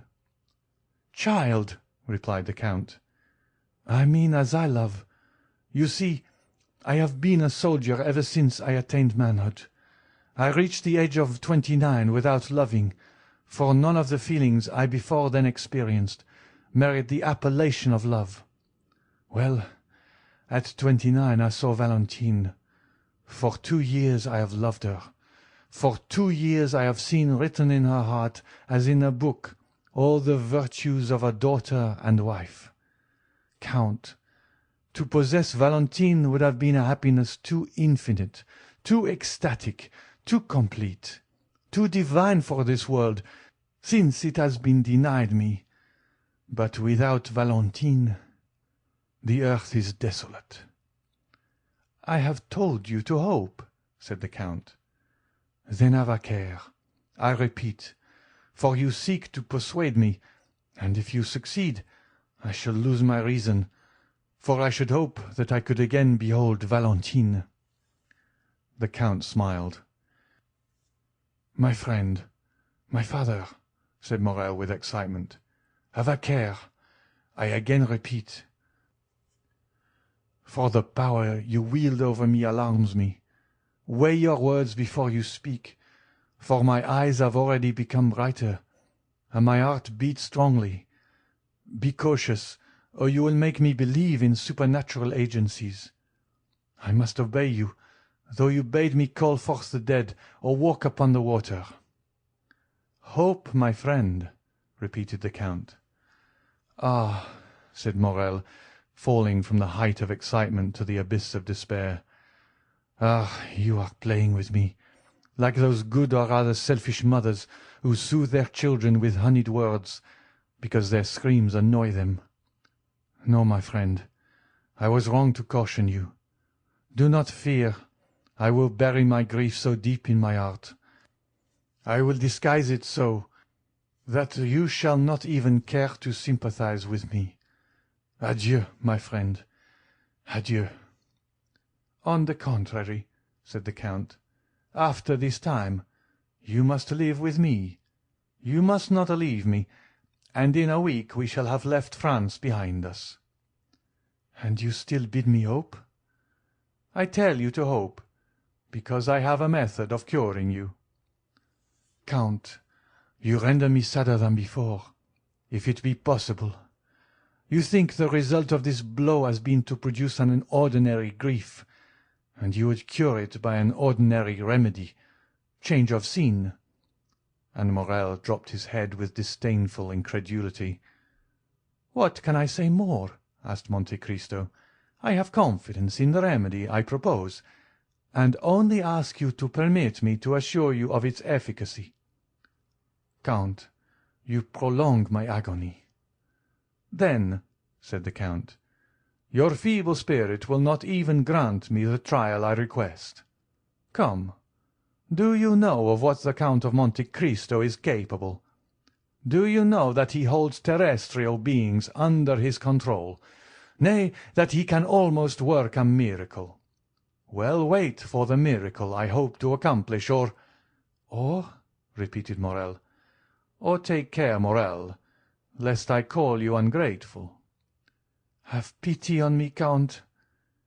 "I feel so much pity towards you, Maximilian, that, listen to me attentively, if I do not cure you in a month, to the day, to the very hour, mark my words, Morrel, I will place loaded pistols before you, and a cup of the deadliest Italian poison, a poison more sure and prompt than that which has killed Valentine." "Will you promise me?" "Yes, for I am a man, and have suffered like yourself, and also contemplated suicide. Indeed, often since misfortune has left me, I have longed for the delights of an eternal sleep." "But you are sure you will promise me this?" said Morrel, intoxicated. "I not only promise, but swear it," said Monte Cristo, extending his hand. "In a month, then, on your honour, if I am not consoled, you will let me take my life into my own hands, and whatever may happen you will not call me ungrateful." "In a month, to the day, the very hour and the date are sacred, Maximilian. I do not know whether you remember that this is the 5th of September. It is 10 years to-day since I saved your father's life, who wished to die." Morrel seized the Count's hand and kissed it. The Count allowed him to pay the homage he felt due to him. "In a month you will find on the table, at which we shall be then sitting, good pistols and a delicious draught. But, on the other hand, you must promise me not to attempt your life before that time." "Oh, I also swear it." Monte Cristo drew the young man towards him, and pressed him for some time to his heart. "And now," he said, "after to-day, you will come and live with me. You can occupy Haydée's apartment, and my daughter will at least be replaced by my son." "Haydée!" said Morrel. "What has become of her?" "She departed last night." "To leave you?" "To wait for me." "Hold yourself ready, then, to join me at the Champs-Élysées, and lead me out of this house without anyone seeing my departure." Maximilian hung his head, and obeyed with childlike reverence. End of chapter 105. Chapter 106. Dividing the Proceeds. The apartment on the second floor of the house in the Rue Saint-Germain-des-Prés, where Albert de Morcerf had selected a home for his mother, was let to a very mysterious person. This was a man whose face the concierge himself had never seen, for in the winter his chin was buried in one of the large red handkerchiefs worn by gentlemen's coachmen on a cold night, and in the summer he made a point of always blowing his nose just as he approached the door. Contrary to custom, this gentleman had not been watched, for as the report ran that he was a person of high rank, and one who would allow no impertinent interference, his incognito was strictly respected. His visits were tolerably regular, though occasionally he appeared a little before or after his time, but generally, both in summer and winter, he took possession of his apartment about 4 o'clock, though he never spent the night there. At 3:30 in the winter, the fire was lighted by the discreet servant who had the superintendence of the little apartment, and in the summer ices were placed on the table at the same hour. At 4 o'clock, as we have already stated, the mysterious personage arrived. 20 minutes afterwards, a carriage stopped at the house. A lady alighted in a black or dark blue dress, and always thickly veiled. She passed like a shadow through the lodge, and ran upstairs without a sound escaping under the touch of her light foot. No one ever asked her where she was going. Her face, therefore, like that of the gentleman, was perfectly unknown to the two concierges, who were perhaps unequalled throughout the capital for discretion. We need not say she stopped at the second floor. Then she tapped in her peculiar manner at a door, which after being opened to admit her, was again fastened, and curiosity penetrated no farther. They used the same precautions in leaving as in entering the house. The lady always left first, and as soon as she had stepped into her carriage, it drove away, sometimes towards the right hand, sometimes to the left. Then about 20 minutes afterwards the gentleman would also leave, buried in his cravat or concealed by his handkerchief. The day after Monte Cristo had called upon Danglars, the mysterious lodger entered at 10 o'clock in the morning instead of 4 in the afternoon. Almost directly afterwards, without the usual interval of time, a cab arrived, and the veiled lady ran hastily upstairs. The door opened, but before it could be closed, the lady exclaimed, "Oh, Lucien! Oh, my friend!" The concierge therefore heard for the first time that the lodger's name was Lucien. Still, as he was the very perfection of a doorkeeper, he made up his mind not to tell his wife. "Well, what is the matter, my dear?" asked the gentleman, whose name the lady's agitation revealed. "Tell me, what is the matter?" "Oh, Lucien, can I confide in you?" "Of course. You know you can do so. But what can be the matter? Your note of this morning has completely bewildered me. This precipitation, this unusual appointment. Come, ease me of my anxiety, or else frighten me at once." "Lucien, a great event has happened," said the lady, glancing inquiringly at Lucien. "Monsieur Danglars left last night." "Left? Monsieur Danglars left? Where has he gone?" "I do not know." "What do you mean? Has he gone intending not to return?" "Undoubtedly. At 10 o'clock at night his horses took him to the barrier of Charenton. There a post-chaise was waiting for him. He entered it with his valet de chambre, saying that he was going to Fontainebleau." "Then what did you mean?" "Stay, he left a letter for me." "A letter?" "Yes, read it." And the Baroness took from her pocket a letter which she gave to Debray. Debray paused a moment before reading, as if trying to guess its contents, or perhaps while making up his mind how to act, whatever it might contain. No doubt his ideas were arranged in a few minutes, for he began reading the letter which caused so much uneasiness in the heart of the Baroness, and which ran as follows: Madame and most faithful wife. Debray mechanically stopped and looked at the Baroness, whose face became covered with blushes. "Read," she said. Debray continued. "When you receive this, you will no longer have a husband. Oh, you need not be alarmed. You will only have lost him as you have lost your daughter. I mean that I shall be travelling on one of the 30 or 40 roads leading out of France. I owe you some explanations for my conduct, and as you are a woman that can perfectly understand me, I will give them. Listen. I received this morning 5 millions, which I paid away. Almost directly afterwards, another demand for the same sum was presented to me. I put this creditor off till tomorrow, and I intend leaving to-day, to escape that tomorrow, which would be rather too unpleasant for me to endure. You understand this, do you not, my most precious wife? I say you understand this because you are as conversant with my affairs as I am. Indeed, I think you understand them better, since I am ignorant of what has become of a considerable portion of my fortune, once very tolerable, while I am sure, madame, that you know perfectly well. For women have infallible instincts. They can even explain the marvellous by an algebraic calculation they have invented. But I, who only understand my own figures, know nothing more than that one day these figures deceived me. Have you admired the rapidity of my fall? Have you been slightly dazzled at the sudden fusion of my ingots? I confess I have seen nothing but the fire. Let us hope you have found some gold among the ashes. With this consoling idea, I leave you, madame, and most prudent wife, without any conscientious reproach for abandoning you. You have friends left, and the ashes I have already mentioned, and above all the liberty I hasten to restore to you. And here, madame, I must add another word of explanation.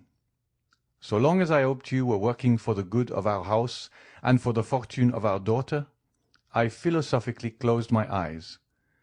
But as you have transformed that house into a vast ruin, I will not be the foundation of another man's fortune. You were rich when I married you, but little respected. Excuse me for speaking so very candidly, but as this is intended only for ourselves, I do not see why I should weigh my words. I have augmented our fortune, and it has continued to increase during the last 15 years, till extraordinary and unexpected catastrophes have suddenly overturned it, without any fault of mine. I can honestly declare, you, madame, have only sought to increase your own, and I am convinced that you have succeeded. I leave you, therefore, as I took you, rich but little respected. Adieu. I also intend from this time to work on my own account. Accept my acknowledgments for the example you have set me, and which I intend following. Your very devoted husband, Baron Danglars. The Baroness had watched Debray while he read this long and painful letter, and saw him, notwithstanding his self-control, change colour once or twice. When he had ended the perusal, he folded the letter and resumed his pensive attitude. "Well?" asked Madame Danglars, with an anxiety easy to be understood. "Well, madame?" unhesitatingly repeated Debray. "With what ideas does that letter inspire you?" "Oh, it is simple enough, madame. It inspires me with the idea that Monsieur Danglars has left suspiciously." "Certainly.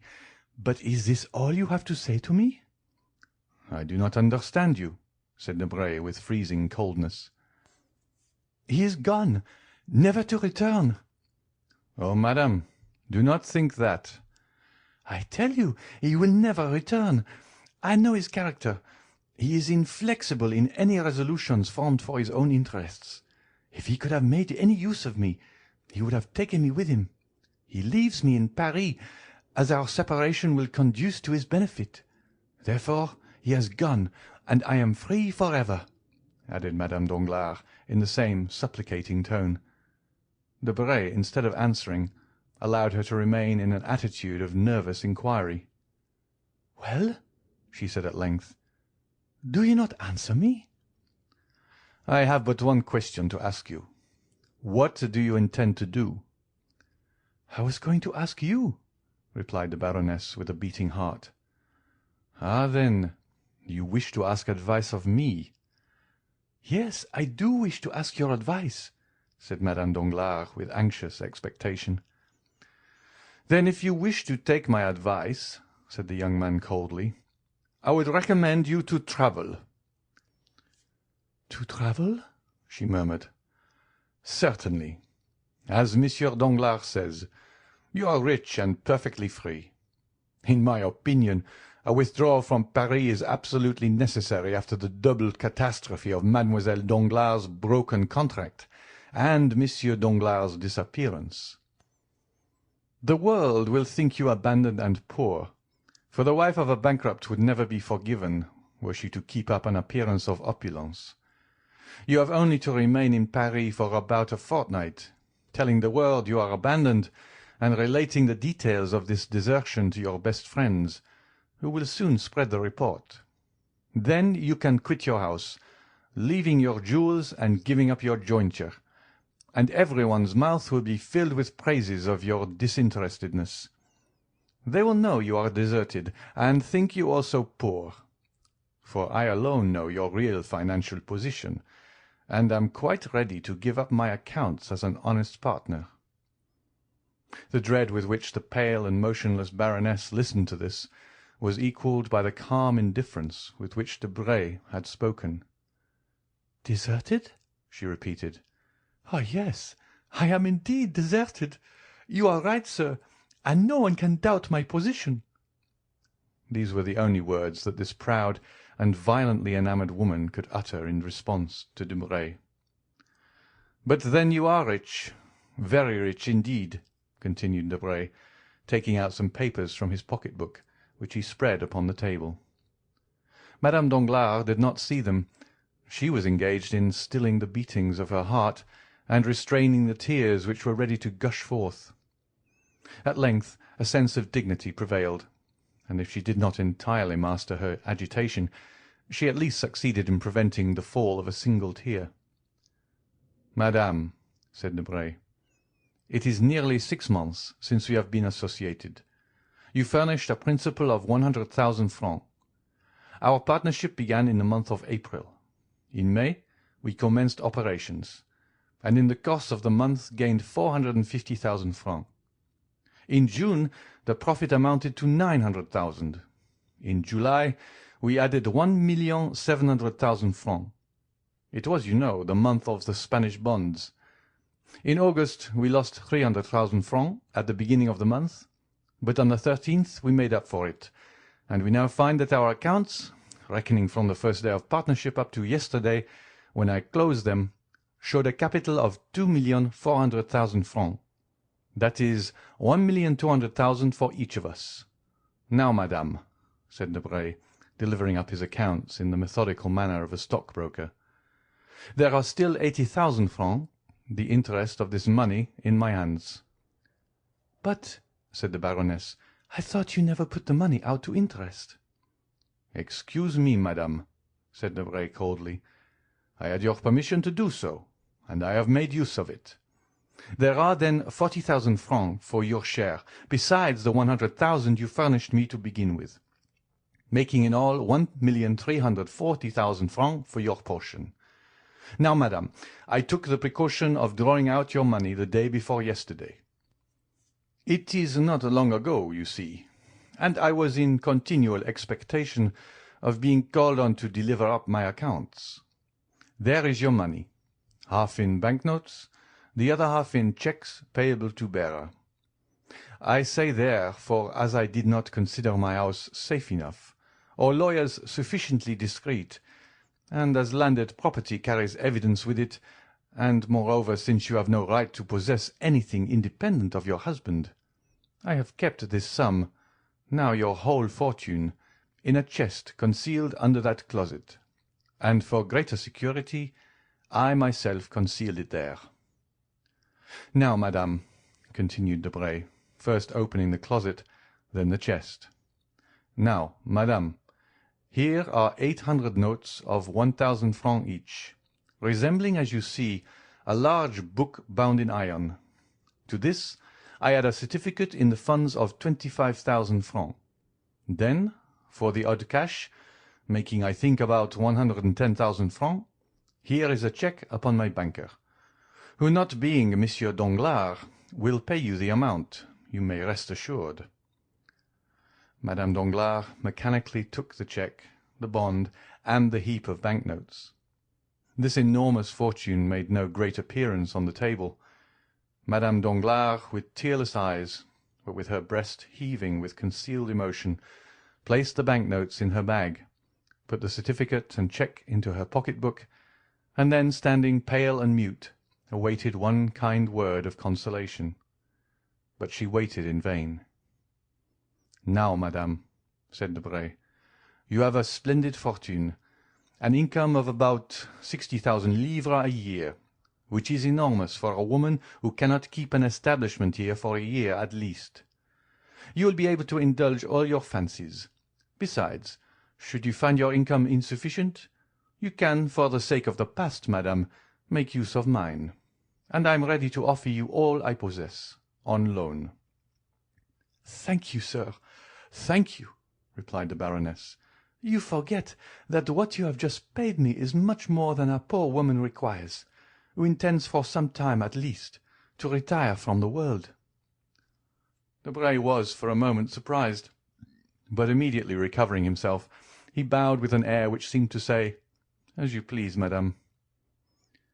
Madame Danglars had until then, perhaps, hoped for something, but when she saw the careless bow of Debray, and the glance by which it was accompanied, together with his significant silence, she raised her head, and without passion or violence or even hesitation, ran downstairs, disdaining to address a last farewell to one who could thus part from her. "Bah!" said Debray, when she had left, "these are fine projects. She will remain at home, read novels, and speculate at cards, since she can no longer do so on the Bourse." Then, taking up his account-book, he cancelled with the greatest care all the entries of the amounts he had just paid away. "I have 1,060,000 francs remaining," he said. "What a pity Mademoiselle de Villfort is dead! She suited me in every respect, and I would have married her."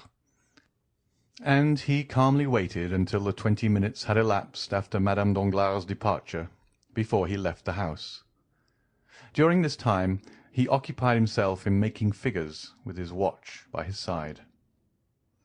Asmodeus, that diabolical personage who would have been created by every fertile imagination if Lesage had not acquired the priority in his great masterpiece, would have enjoyed a singular spectacle if he had lifted up the roof of the little house in the Rue Saint-Germain-des-Prés, while Debray was casting up his figures. Above the room in which Debray had been dividing 2,5 millions with Madame Danglars was another, inhabited by persons who have played too prominent a part in the incidents we have related for their appearance not to create some interest. Mercédès and Albert were in that room. Mercédès was much changed within the last few days. Not that even in her days of fortune she had ever dressed with the magnificent display which makes us no longer able to recognize a woman when she appears in a plain and simple attire. Nor, indeed, had she fallen into that state of depression where it is impossible to conceal the garb of misery. No, the change in Mercédès was that her eye no longer sparkled, her lips no longer smiled, and there was now a hesitation in uttering the words which formerly sprang so fluently from her ready wit. It was not poverty which had broken her spirit. It was not a want of courage which rendered her poverty burdensome. Mercédès, although deposed from the exalted position she had occupied, lost in the sphere she had now chosen, like a person passing from a room splendidly lighted into utter darkness, appeared like a queen fallen from her palace to a hovel, and who, reduced to strict necessity, could neither become reconciled to the earthen vessels she was herself forced to place upon the table, nor to the humble pallet which had become her bed. the beautiful Catalan and noble Countess, had lost both her proud glance and charming smile, because she saw nothing but misery around her. The walls were hung with one of the grey papers which economical landlords choose as not likely to show the dirt. The floor was uncarpeted. The furniture attracted the attention to the poor attempt at luxury. Indeed, everything offended eyes accustomed to refinement and elegance. Madame de Morcerf had lived there since leaving her house. The continual silence of the spot oppressed her, still seeing that Albert continually watched her countenance to judge the state of her feelings. She constrained herself to assume a monotonous smile of the lips alone, which contrasted with the sweet and beaming expression that usually shone from her eyes, seemed like moonlight on a statue, yielding light without warmth. Albert, too, was ill at ease. The remains of luxury prevented him from sinking into his actual position. If he wished to go out without gloves, his hands appeared too white. If he wished to walk through the town, his boots seemed too highly polished.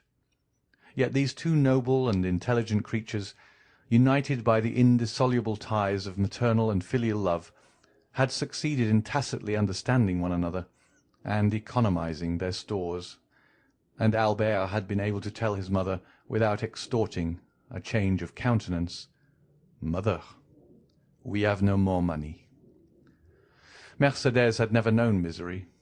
She had often in her youth spoken of poverty, but between want and necessity, these synonymous words, there is a wide difference.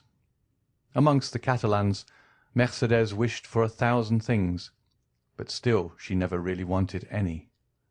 So long as the nets were good, they caught fish, and so long as they sold their fish, they were able to buy twine for new nets. And then, shut out from friendship, having but one affection which could not be mixed up with her ordinary pursuits, she thought of herself, of no one but herself. Upon the little she earned she lived as well as she could. Now there were two to be supported, and nothing to live upon. Winter approached. Mercédès had no fire in that cold and naked room. She who was accustomed to stoves which heated the house from the hall to the boudoir. She had not even one little flower, she whose apartment had been a conservatory of costly exotics. But she had her son. Hitherto the excitement of fulfilling a duty had sustained them. Excitement, like enthusiasm, sometimes renders us unconscious to the things of earth. But the excitement had calmed down, and they felt themselves obliged to descend from dreams to reality. After having exhausted the ideal, they found they must talk of the actual. "Mother," exclaimed Albert, just as Madame Danglars was descending the stairs, "let us reckon our riches, if you please.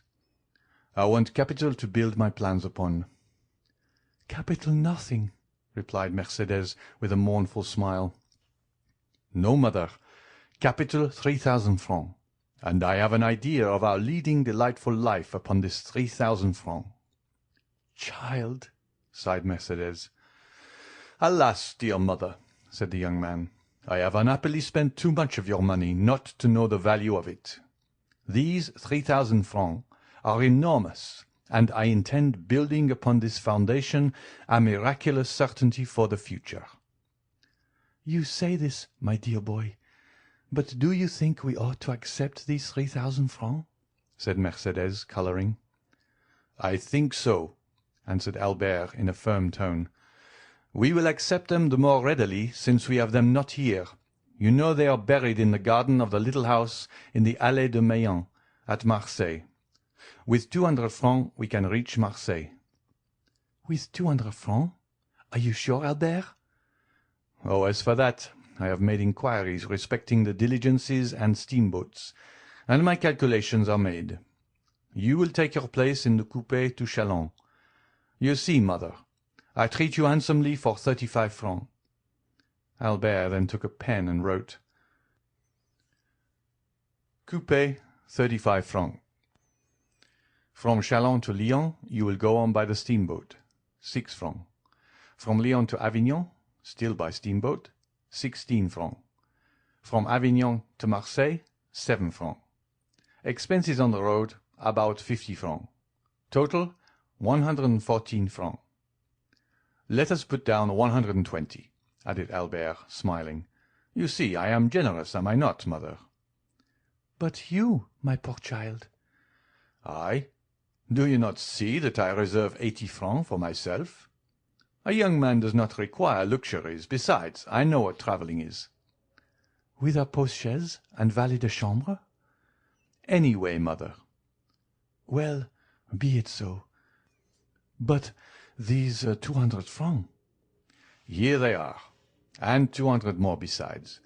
See, I have sold my watch for 100 francs, and the guard and seals for 300. How fortunate that the ornaments were worth more than the watch. Still the same story of superfluities. Now I think we are rich, since instead of the 114 francs we require for the journey, we find ourselves in possession of 250. But we owe something in this house. 30 francs, but I pay that out of my 150 francs. That is understood. And as I require only 80 francs for my journey, you see I am overwhelmed with luxury. But that is not all. What do you say to this, mother? And Albert took out of a little pocket-book with golden clasps, a remnant of his old fancies, or perhaps a tender souvenir from one of the mysterious and veiled ladies who used to knock at his little door. Albert took out of his pocket-book a note of 1,000 francs.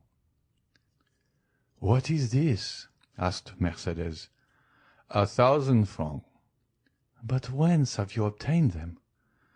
Listen to me, mother, and do not yield too much to agitation.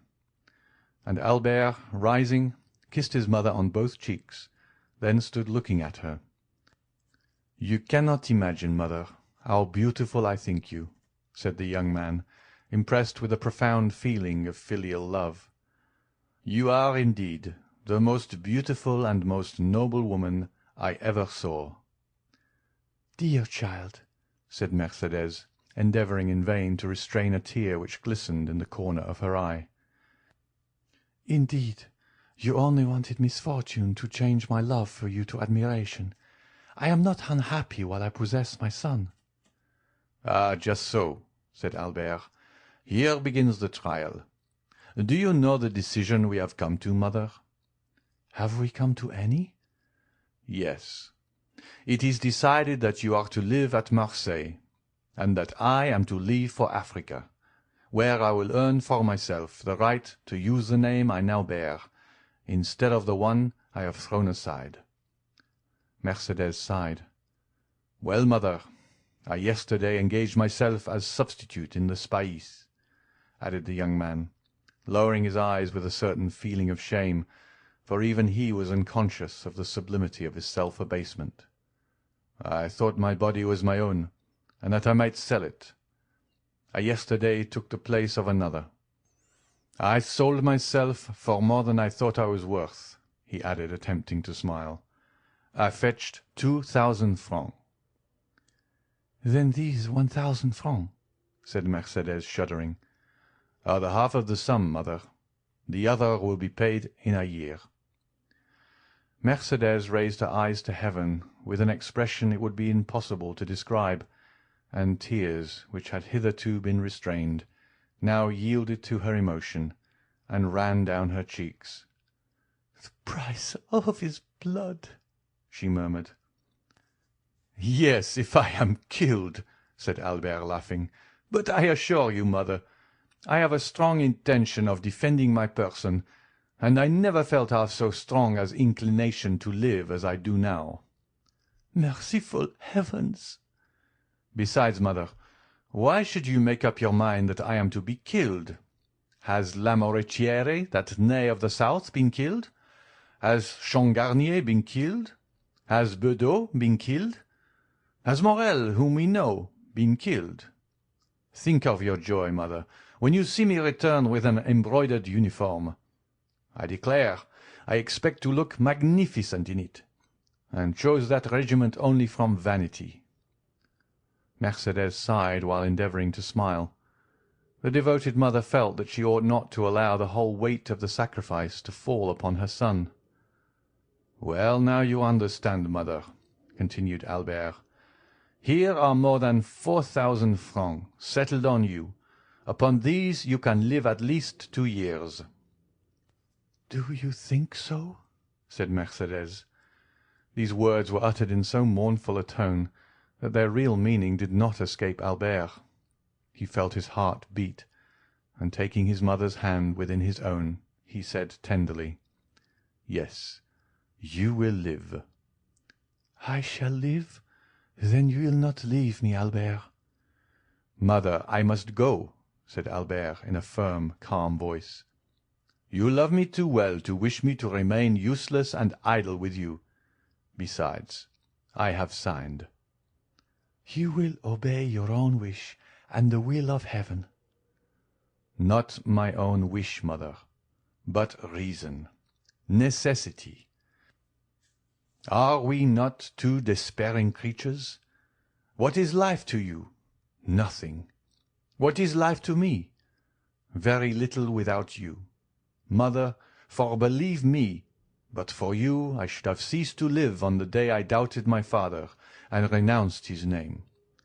Well, I will live, if you promise me to still hope, and if you grant me the care of your future prospects. You will redouble my strength. Then I will go to the governor of Algeria. He has a royal heart and is essentially a soldier. I will tell him my gloomy story. I will beg him to turn his eyes now and then towards me, and if he keeps his word and interests himself for me, in 6 months I shall be an officer or dead. If I am an officer, your fortune is certain, for I shall have money enough for both, and, moreover, a name we shall both be proud of, since it will be our own. If I am killed, well then, mother, you can also die, and there will be an end of our misfortunes." "It is well," replied Mercédès, with her eloquent glance. "You are right, my love. Let us prove to those who are watching our actions that we are worthy of compassion." "But let us not yield to gloomy apprehensions," said the young man. "I assure you we are, or rather we shall be very happy. You are a woman at once full of spirit and resignation. I have become simple in my tastes, and am without passion, I hope. Once in service, I shall be rich. Once in Monsieur Dante's house, you will be at rest. Let us strive, I beseech you, let us strive to be cheerful." "Yes, let us strive, for you ought to live and to be happy, Albert." "And so our division is made, mother," said the young man, affecting ease of mind. "We can now part. Come, I shall engage your passage." "And you, my dear boy?" "I shall stay here for a few days longer. We must accustom ourselves to parting. I want recommendations and some information relative to Africa. I will join you again at Marseilles." "Well, be it so. Let us part," said Mercédès, folding around her shoulders the only shawl she had taken away, and which accidentally happened to be a valuable black cashmere. Albert gathered up his papers hastily, rang the bell to pay the 30 francs he owed to the landlord, and offering his arm to his mother, they descended the stairs. Some one was walking down before them, and this person, hearing the rustling of a silk dress, turned around. "Debray," muttered Albert. "You, Morcerf," replied the secretary, resting on the stairs. Curiosity had vanquished the desire of preserving his incognito, and he was recognized. It was, indeed, strange in this unknown spot to find the young man whose misfortunes had made so much noise in Paris. "Morcerf," repeated Debray. Then, noticing in the dim light the still youthful and veiled figure of Madame de Morcerf, "Pardon me," he added with a smile. "I leave you, Albert." Albert understood his thoughts. "Mother," he said, turning towards Mercédès, "this is Monsieur Debray, secretary of the Minister for the Interior. once a friend of mine." "How once?" stammered Debray. "What do you mean?" "I say so, Monsieur Debray, because I have no friends now, and I ought not to have any. I thank you for having recognized me, sir." Debray stepped forward and cordially pressed the hand of his interlocutor. "Believe me, dear Albert," he said, with all the emotion he was capable of feeling, "believe me, I feel deeply for your misfortunes, and if in any way I can serve you, I am yours." "Thank you, sir," said Albert, smiling. "In the midst of our misfortunes, we are still rich enough not to require assistance from anyone. We are leaving Paris, and when our journey is paid, we shall have 5,000 francs left." The blood mounted to the temples of Debray, who held 1,000,000 in his pocket-book, and unimaginative as he was, he could not help reflecting that the same house had contained 2 women, one of whom, justly dishonoured, had left it poor, with 1,500,000 francs under her cloak, while the other, unjustly stricken, but sublime in her misfortune, was yet rich with a few deniers. This parallel disturbed his usual politeness. The philosophy he witnessed appalled him. He muttered a few words of general civility, and ran down the stairs. That day the minister's clerks and the subordinates had a great deal to put up with from his ill humour. But that same night he found himself the possessor of a fine house, situated on the Boulevard de la Madeleine, and an income of 50,000 livres. The next day, just as Debray was signing the deed, that is, about 5 o'clock in the afternoon, Madame de Morcerf, after having affectionately embraced her son, entered the coupé of the diligence which closed upon her. A man was hidden in Laffitte's banking-house, behind one of the little arched windows which are placed above each desk. He saw Mercédès enter the diligence, and he also saw Albert withdraw. Then he passed his hand across his forehead, which was clouded with doubt. "Alas!" he exclaimed, "how can I restore the happiness I have taken away from these poor innocent creatures? God help me!" End of chapter 106. Chapter 107. The Lion's Den. One division of La Force, in which the most dangerous and desperate prisoners are confined, is called the Court of Saint-Bernard. The prisoners, in their expressive language, have named it the Lion's Den, probably because the captives possess teeth which frequently gnaw the bars, and sometimes the keepers also. It is a prison within a prison. The walls are double the thickness of the rest. The gratings are every day carefully examined by jailers, whose Herculean proportions and cold, pitiless expression prove them to have been chosen to reign over their subjects for their superior activity and intelligence.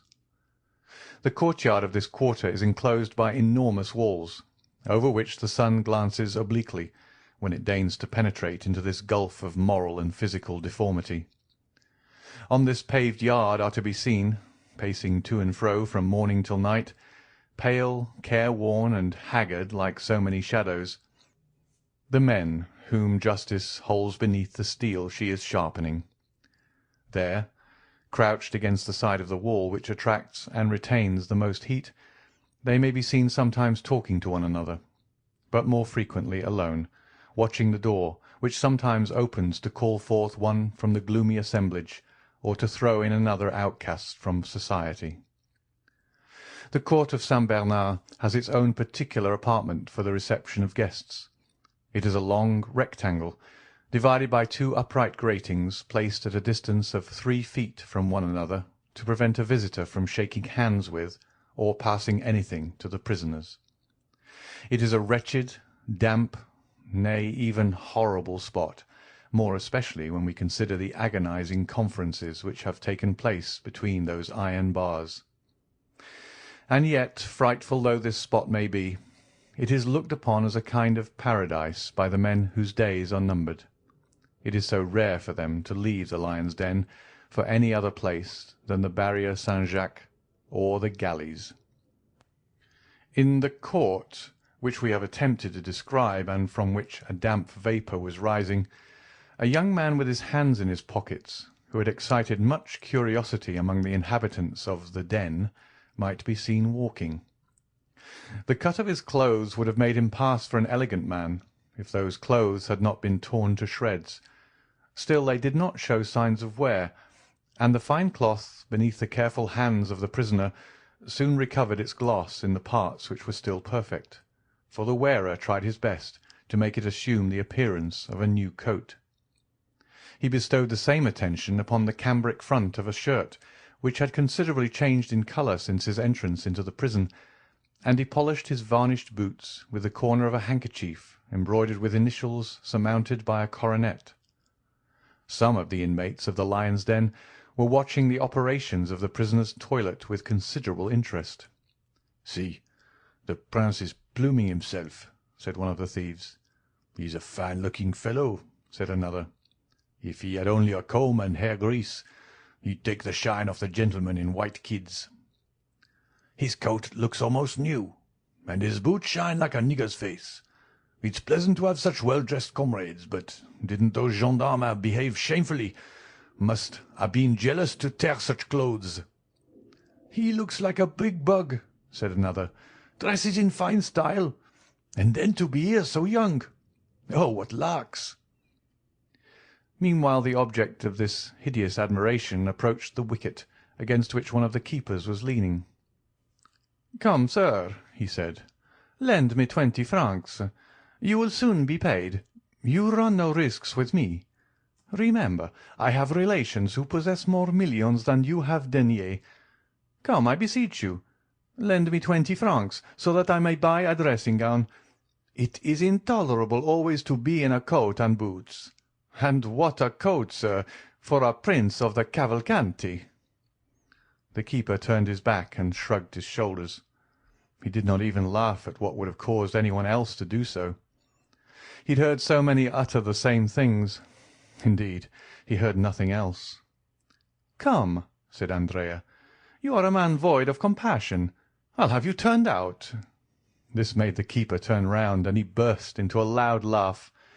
The prisoners then approached and formed a circle. "I tell you, with that wretched sum," continued Andrea, "I could obtain a coat and a room in which to receive the illustrious visitor I am daily expecting." Of course," said the prisoners. "Anyone can see he's a gentleman." "Well, then, lend him the 20 francs," said the keeper, leaning on the other shoulder.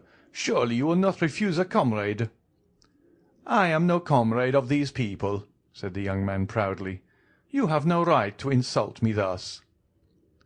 The thieves looked at one another with low murmurs, and a storm gathered over the head of the aristocratic prisoner, raised less by his own words than by the manner of the keeper. The latter, sure of quelling the tempest when the waves became too violent, allowed them to rise to a certain pitch that he might be revenged on the importunate Andrea, and besides it would afford him some recreation during the long day. The thieves had already approached Andrea, some screaming, "La savate! La savate!" a cruel operation which consists in cuffing a comrade who may have fallen into disgrace, not with an old shoe, but with an iron-heeled one. Others proposed the anguille, another kind of recreation in which a handkerchief is filled with sand, pebbles, and 2-sou pieces, when they have them, which the wretches beat like a flail over the head and shoulders of the unhappy sufferer. "Let us horsewhip the fine gentleman," said others. But Andrea, turning towards them, winked his eyes, rolled his tongue around his cheeks, and smacked his lips, in a manner equivalent to 100 words among the bandits when forced to be silent. It was a Masonic sign Caderousse had taught him. He was immediately recognized as one of them. The handkerchief was thrown down, and the iron-heeled shoe replaced on the foot of the wretch to whom it belonged. Some voices were heard to say that the gentleman was right, that he intended to be civil in his way, and that they would set the example of liberty of conscience, and the mob retired.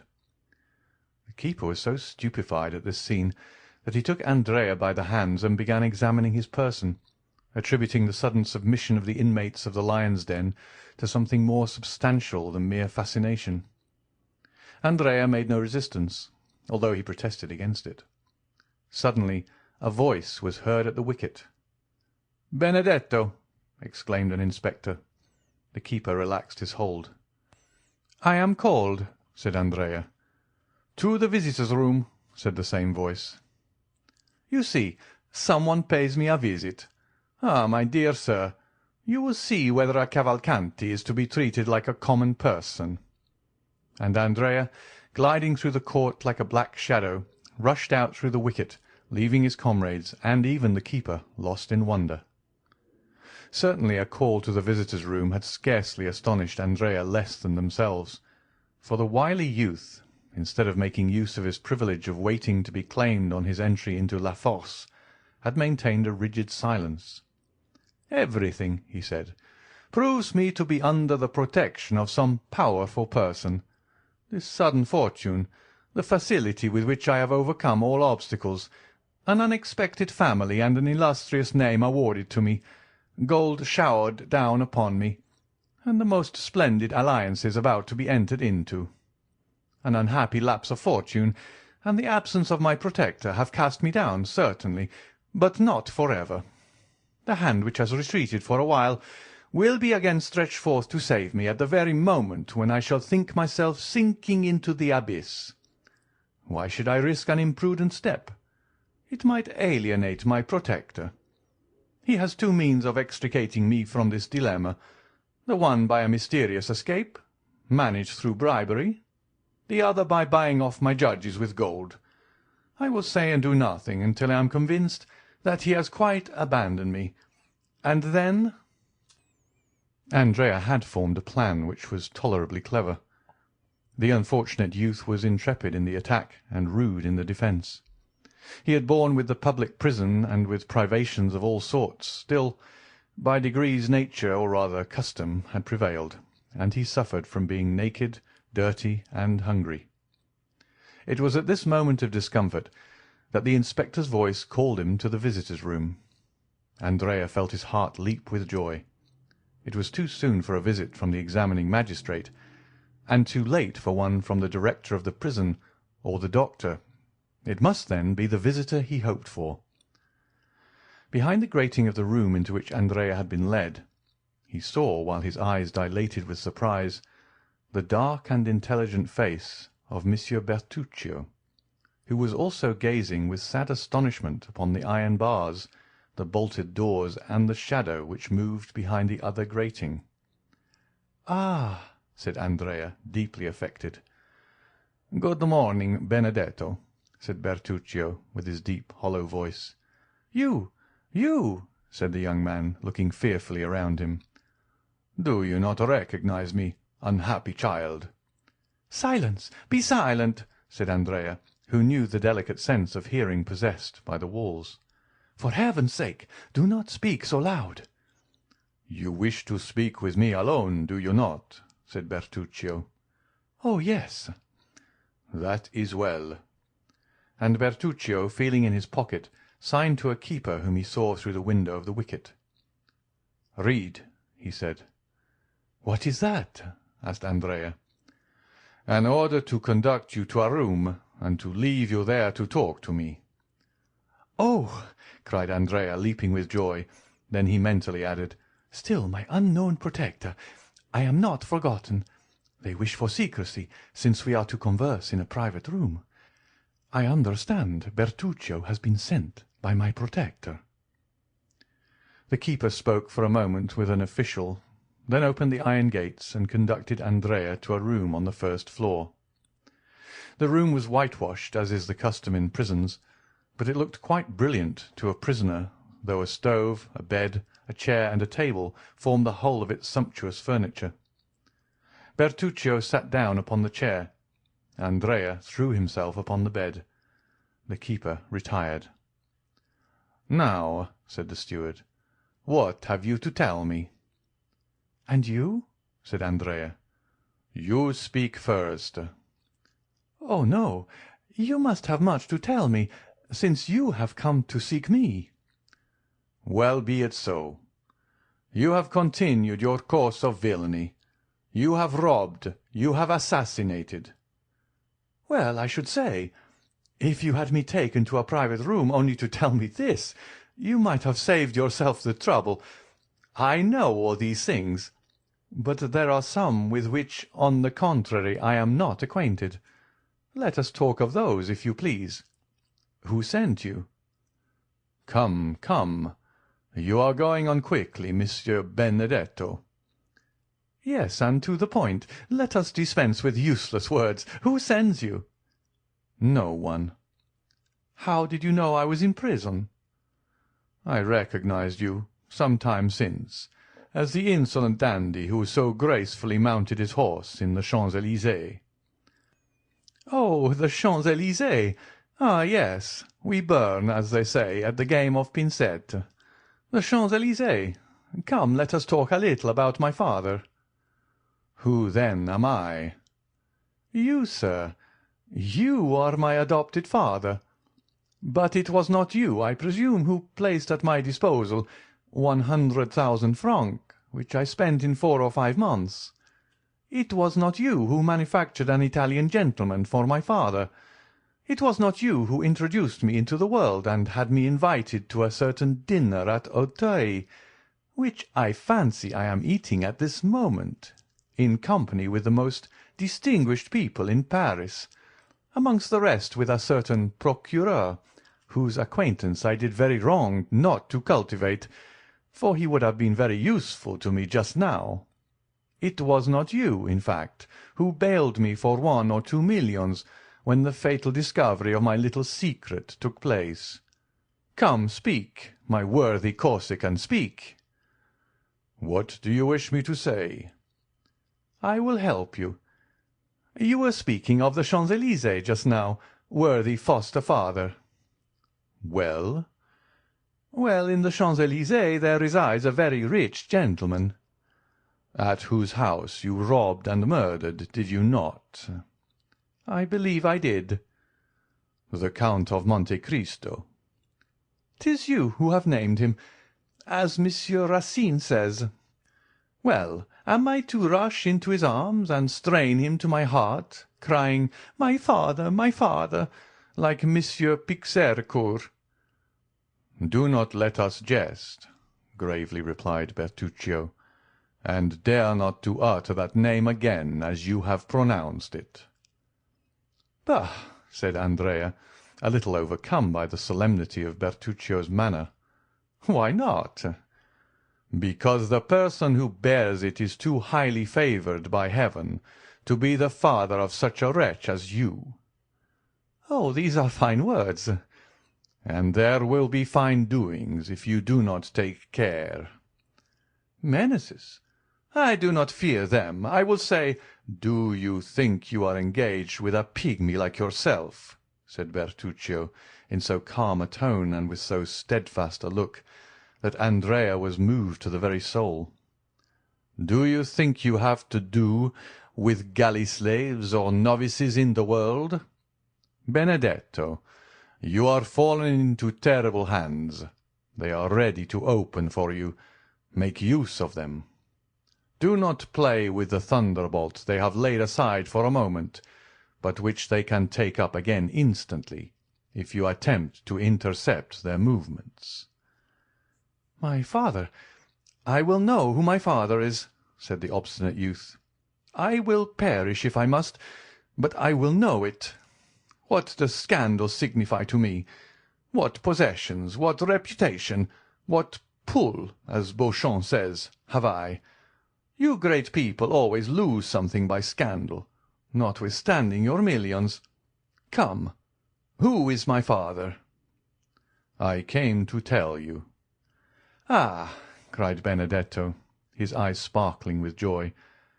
Just then the door opened, and the jailer, addressing himself to Bertuccio, said, Excuse me, sir, but the examining magistrate is waiting for the prisoner.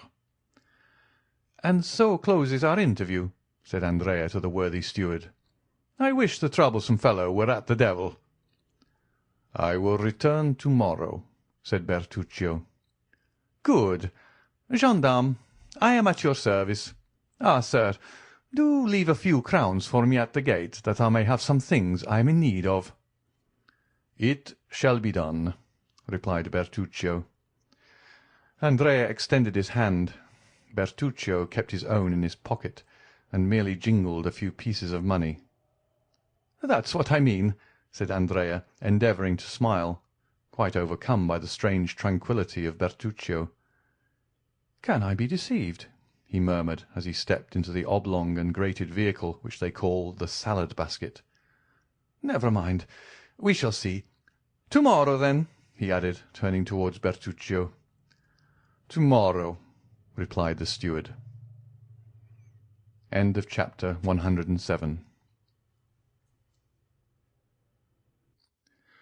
Chapter 108. The Judge. We remember that the Abbé Busoni remained alone with Noirtier in the chamber of death, and that the old man and the priest were the sole guardians of the young girl's body.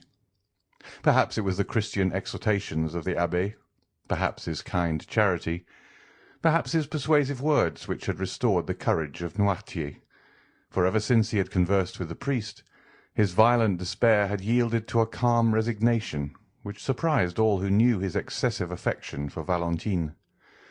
Monsieur de Villefort had not seen his father since the morning of the death. The whole establishment had been changed. Another valet was engaged for himself, a new servant for Noirtier. 2 women had entered Madame de Villefort's service. In fact, everywhere to the concierge and the coachman, new faces were presented to the different masters of the house, thus widening the division which had always existed between the members of the same family. The assizes also were about to begin, and Villefort, shut up in his room, exerted himself with feverish anxiety in drawing up the case against the murderer of Caderousse. This affair, like all those in which the Count of Monte Cristo had interfered, caused a great sensation in Paris. The proofs were certainly not convincing, since they rested upon a few words written by an escaped galley-slave on his death-bed, and who might have been actuated by hatred or revenge in accusing his companion. But the mind of the procureur was made up. He felt assured that Benedetto was guilty, and he hoped by his skill in conducting this aggravated case to flatter his self-love, which was about the only vulnerable point left in his frozen heart. The case was therefore prepared owing to the incessant labour of Villefort, who wished it to be the first on the list in the coming assizes. He had been obliged to seclude himself more than ever, to evade the enormous number of applications presented to him for the purpose of obtaining tickets of admission to the court on the day of trial, and then so short a time had elapsed since the death of poor Valentine, and the gloom which overshadowed the house was so recent, that no one wondered to see the father so absorbed in his professional duties, which were the only means he had of dissipating his grief. Once only had Villefort seen his father. It was the day after that upon which Bertuccio had paid his second visit to Benedetto, when the latter was to learn his father's name. The magistrate, harassed and fatigued, had descended to the garden of his house, and in a gloomy mood, similar to that in which Tarquin lopped off the tallest poppies, he began knocking off with his cane the long and dying branches of the rose-trees, which, placed along the avenue, seemed like the spectres of the brilliant flowers which had bloomed in the past season. More than once he had reached that part of the garden where the famous boarded gate stood overlooking the deserted enclosure, always returning by the same path to begin his walk again, at the same pace and with the same gesture, when he accidentally turned his eyes towards the house, whence he heard the noisy play of his son, who had returned from school to spend the Sunday and Monday with his mother. While doing so, he observed Monsieur Noirtier at one of the open windows, where the old man had been placed that he might enjoy the last rays of the sun, which yet yielded some heat, and was now shining upon the dying flowers and red leaves of the creeper which twined around the balcony. The eye of the old man was riveted upon a spot which Villefort could scarcely distinguish. His glance was so full of hate, of ferocity, and savage impatience that Villefort turned out of the path he had been pursuing to see upon what person this dark look was directed. Then he saw beneath a thick clump of linden trees, which were nearly divested of foliage, Madame de Villefort, sitting with a book in her hand, the perusal of which she frequently interrupted to smile upon her son, or to throw back his elastic ball, which he obstinately threw from the drawing-room into the garden. Villefort became pale. He understood the old man's meaning. Noirtier continued to look at the same object, but suddenly his glance was transferred from the wife to the husband, and Villefort himself had to submit to the searching investigation of eyes, which, while changing their direction and even their language, had lost none of their menacing expression. Madame de Villefort, unconscious of the passions that exhausted their fire over her head, at that moment held her son's ball, and was making signs to him to reclaim it with a kiss. Edward begged for a long while, the maternal kiss probably not offering sufficient recompense for the trouble he must take to obtain it. However, at length he decided, leapt out of the window into a cluster of heliotropes and daisies, and ran to his mother, his forehead streaming with perspiration. Madame de Villefort wiped his forehead, pressed her lips upon it, and sent him back with the ball in one hand and some bonbons in the other. Villefort, drawn by an irresistible attraction like that of the bird to the serpent, walked towards the house. As he approached it, Noirtier's gaze followed him, and his eyes appeared of such a fiery brightness that Villefort felt them pierce to the depths of his heart. In that earnest look might be read a deep reproach, as well as a terrible menace. Then Noirtier raised his eyes to heaven, as though to remind his son of a forgotten oath.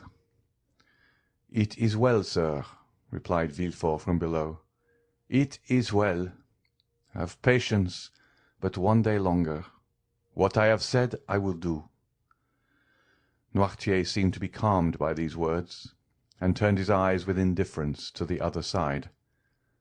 Villefort violently unbuttoned his greatcoat, which seemed to strangle him, and passing his livid hand across his forehead, entered his study. The night was cold and still. The family had all retired but Villefort, who alone remained up, and worked till 5 o'clock in the morning, reviewing the last interrogatories made the night before by the examining magistrates, compiling the depositions of the witnesses, and putting the finishing stroke to the deed of accusation, which was one of the most energetic and best conceived of any he had yet delivered.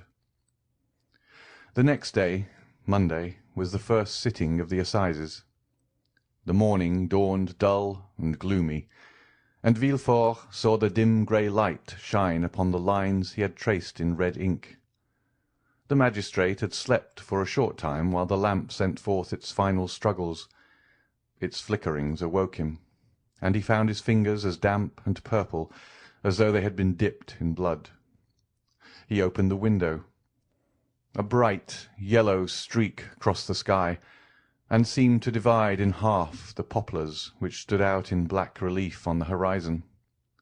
In the clover fields beyond the chestnut trees, a lark was mounting up to heaven, while pouring out her clear morning song.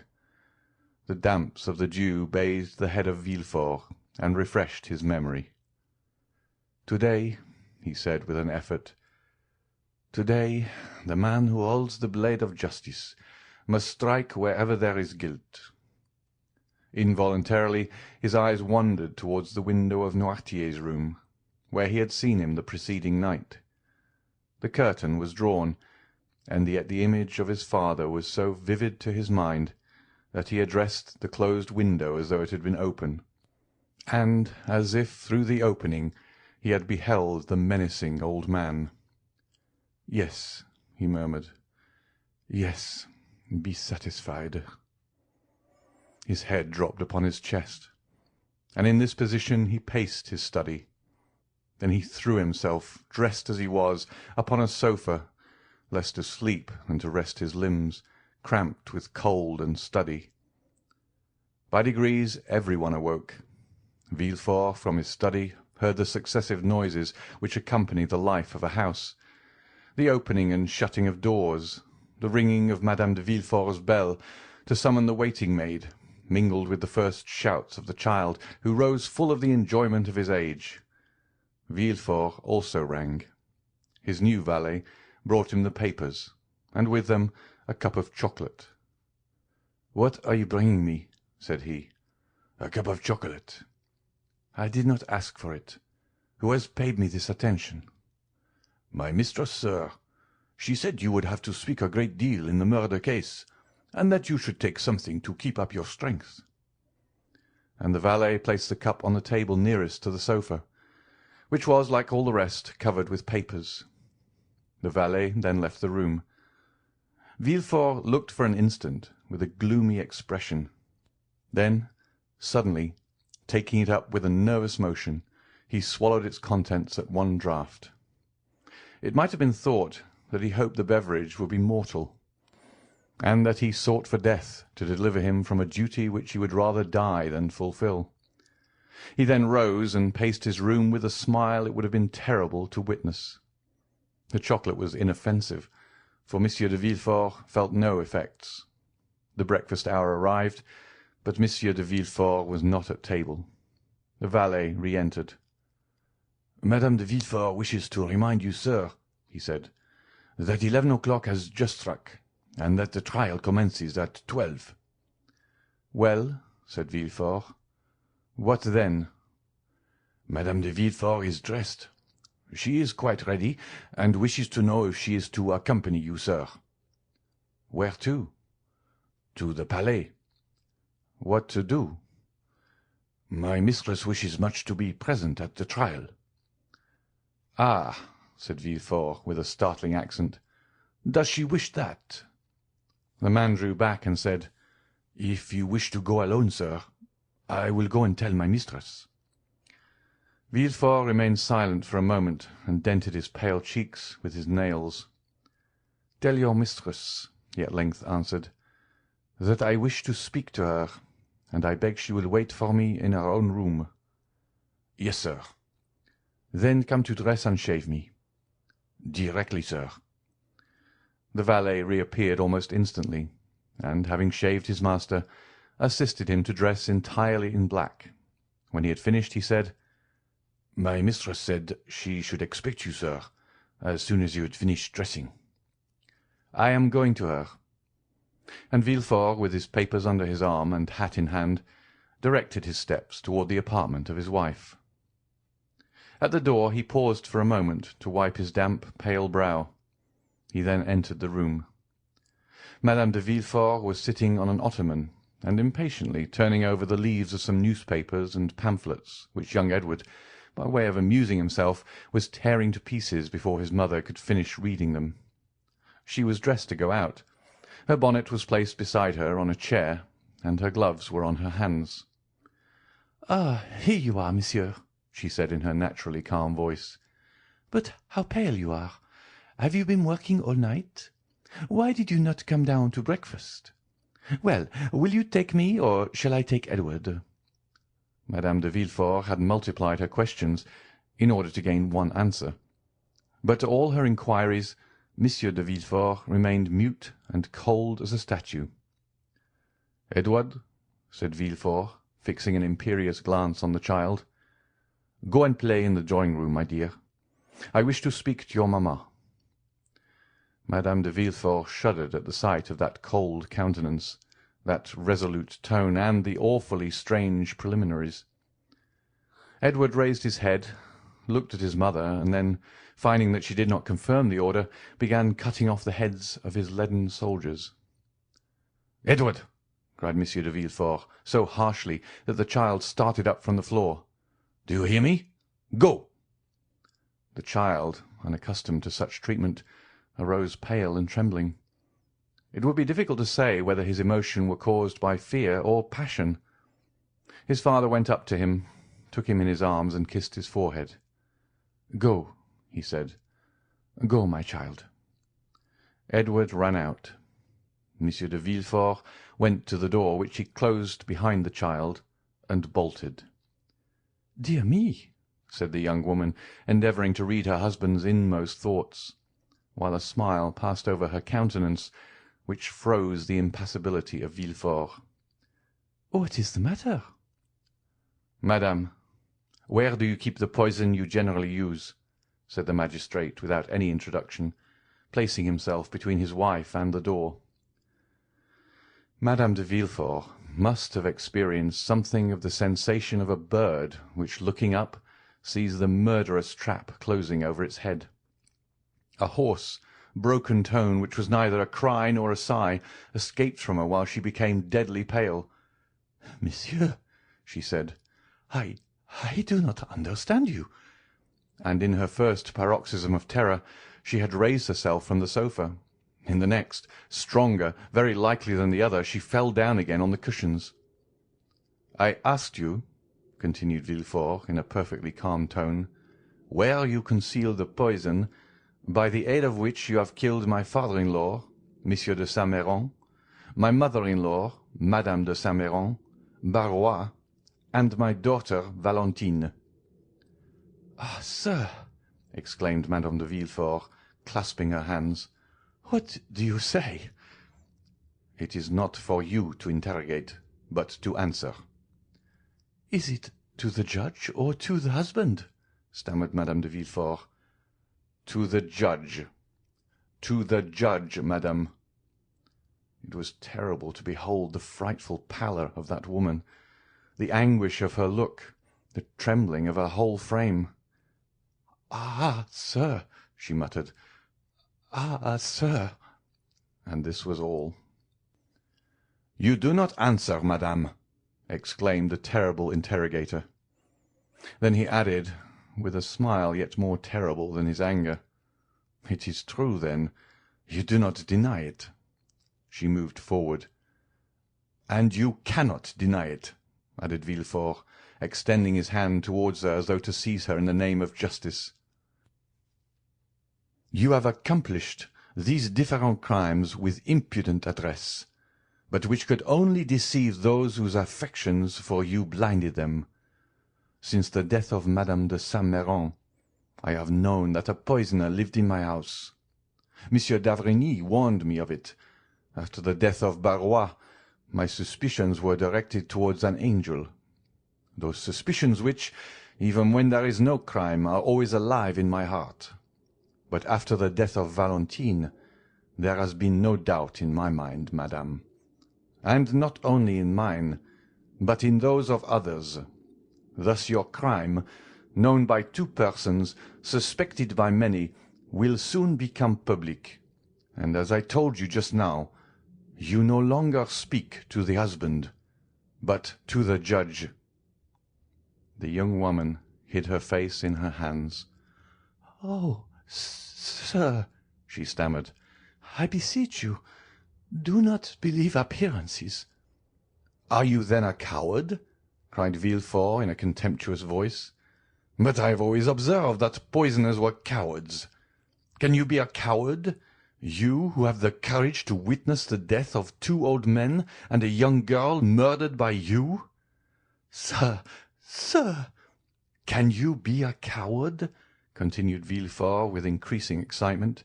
"You, who could count one by one the minutes of 4 death agonies?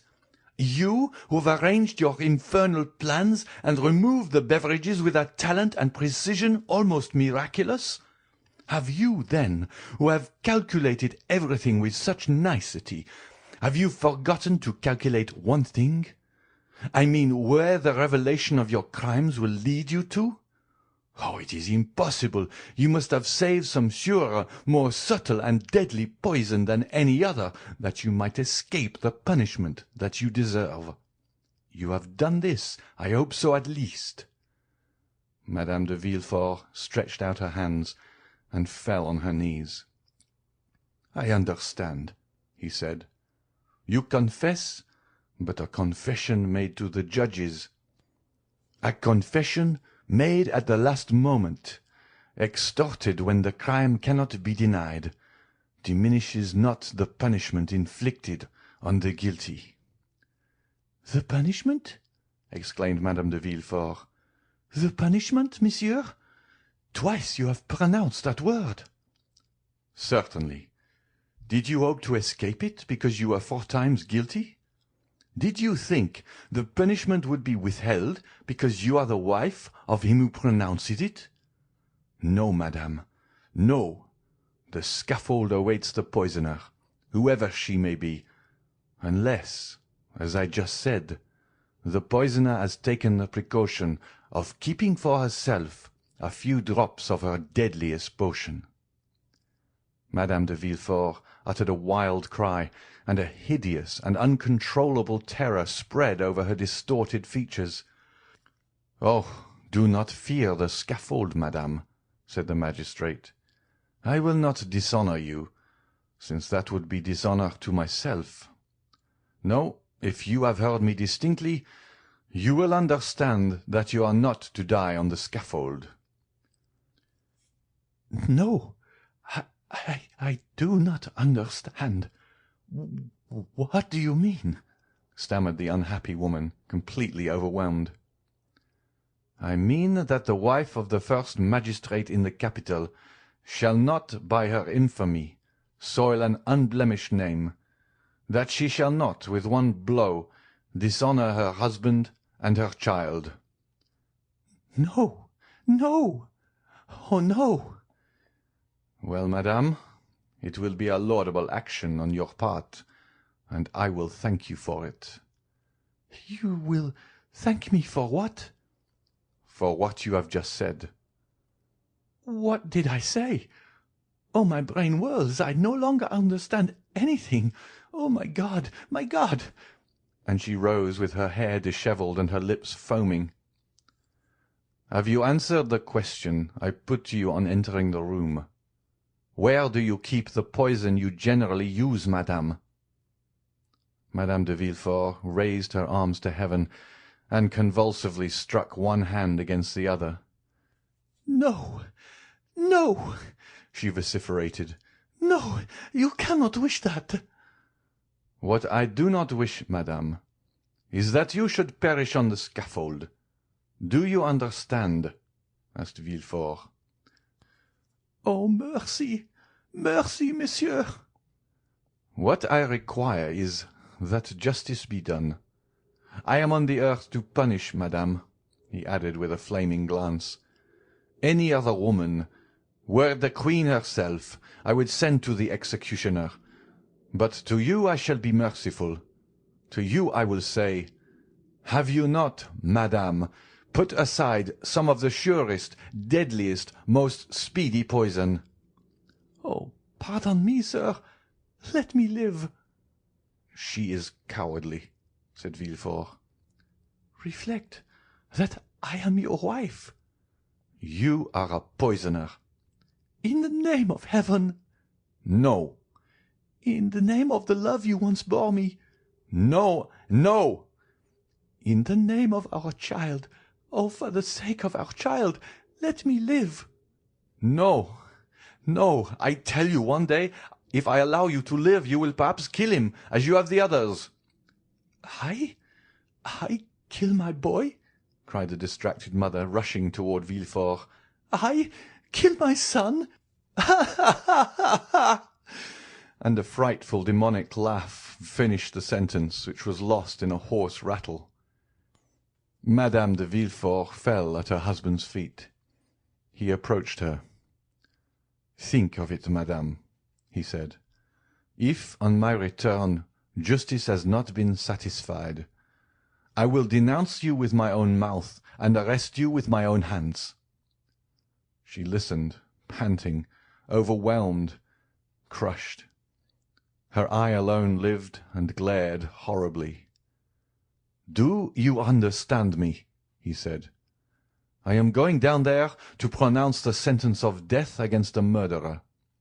If I find you alive on my return, you shall sleep tonight in the conciergerie." Madame de Villefort sighed. Her nerves gave way, and she sunk on the carpet. The king's attorney seemed to experience a sensation of pity. He looked upon her less severely, and, bowing to her, said slowly, "Farewell, madame, farewell." That farewell struck Madame de Villefort like the executioner's knife. She fainted. The procureur went out, after having double-locked the door. End of chapter 108. Chapter 109. The Assizes. The Benedetto affair, as it was called at the Palais, and by people in general, had produced a tremendous sensation. Frequenting the Café de Paris, the Boulevard de Gand, and the Bois de Boulogne, during his brief career of splendour, the false Cavalcanti had formed a host of acquaintances.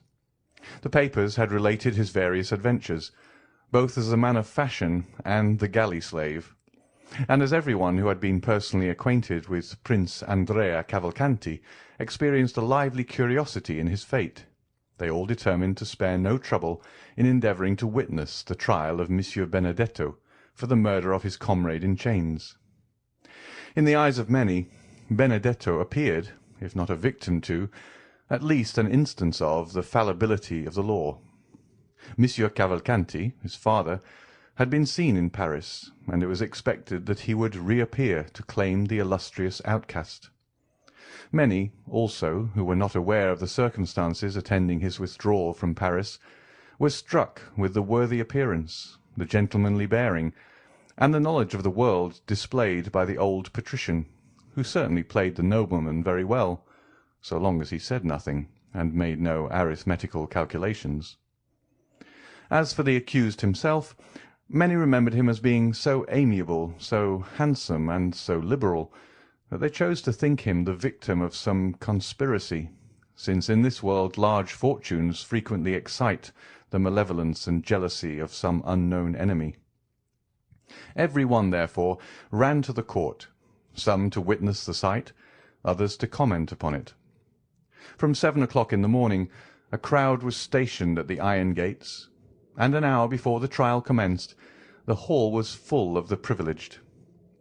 Before the entrance of the magistrates, and indeed frequently afterwards, a court of justice, on days when some special trial is to take place, resembles a drawing-room where many persons recognize each other and converse, if they can do so, without losing their seats, or if they are separated by too great a number of lawyers, communicate by signs. It was one of the magnificent autumn days which made amends for a short summer. The clouds which Monsieur de Villefort had perceived at sunrise had all disappeared as if by magic, and one of the softest and most brilliant days of September shone forth in all its splendour. Beauchamp, one of the kings of the press, and therefore claiming the right of a throne everywhere, was eyeing everybody through his monocle.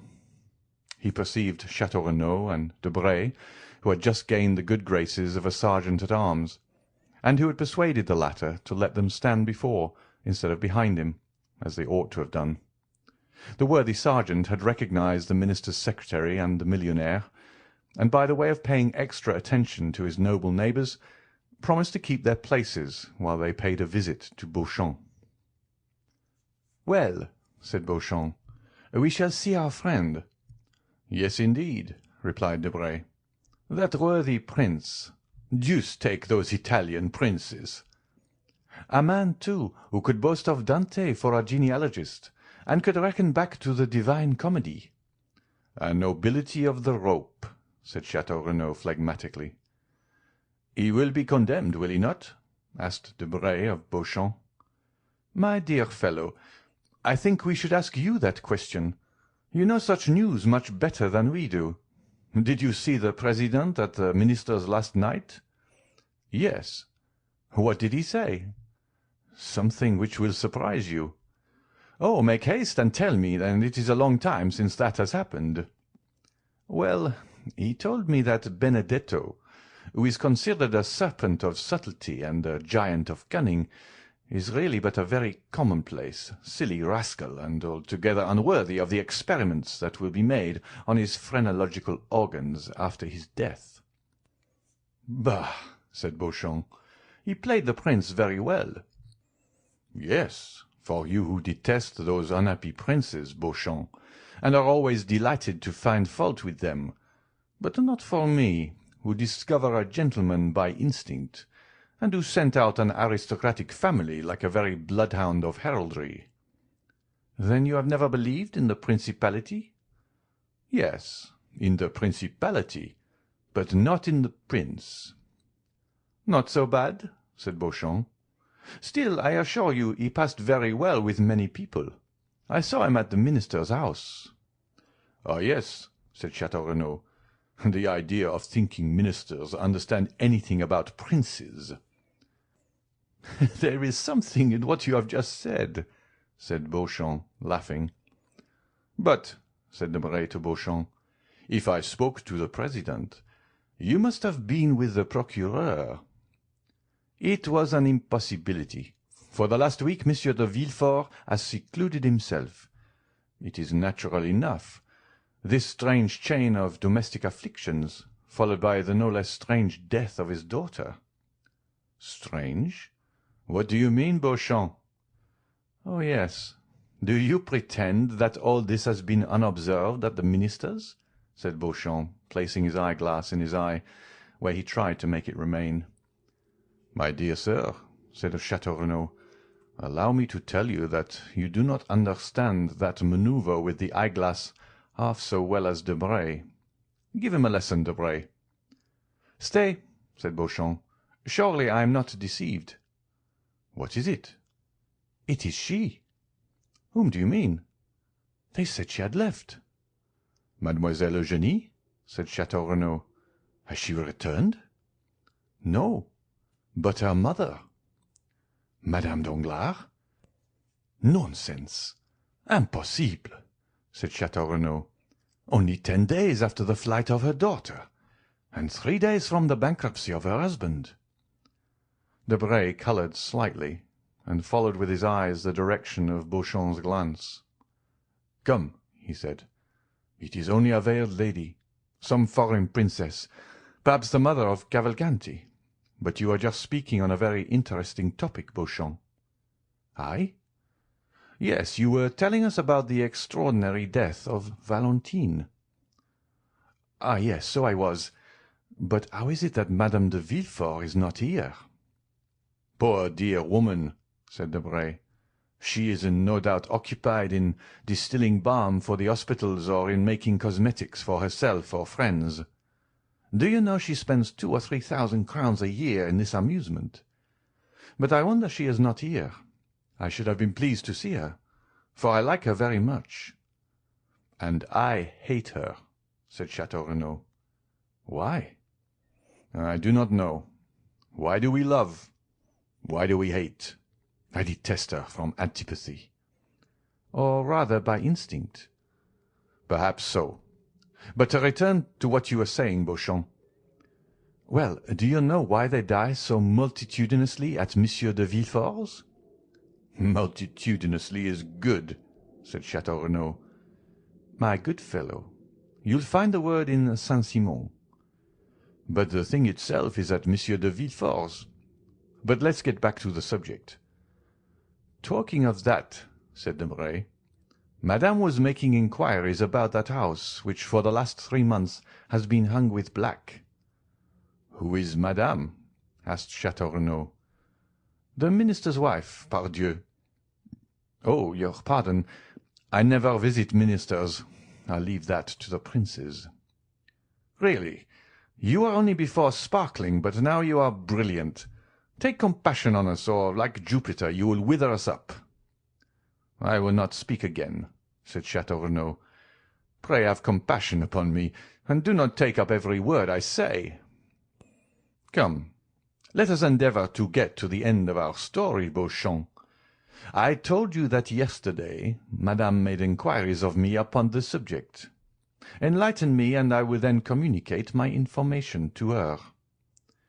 "Well, gentlemen, The reason people die so multitudinously, I like the word, at Monsieur de Villefort's is that there is an assassin in the house."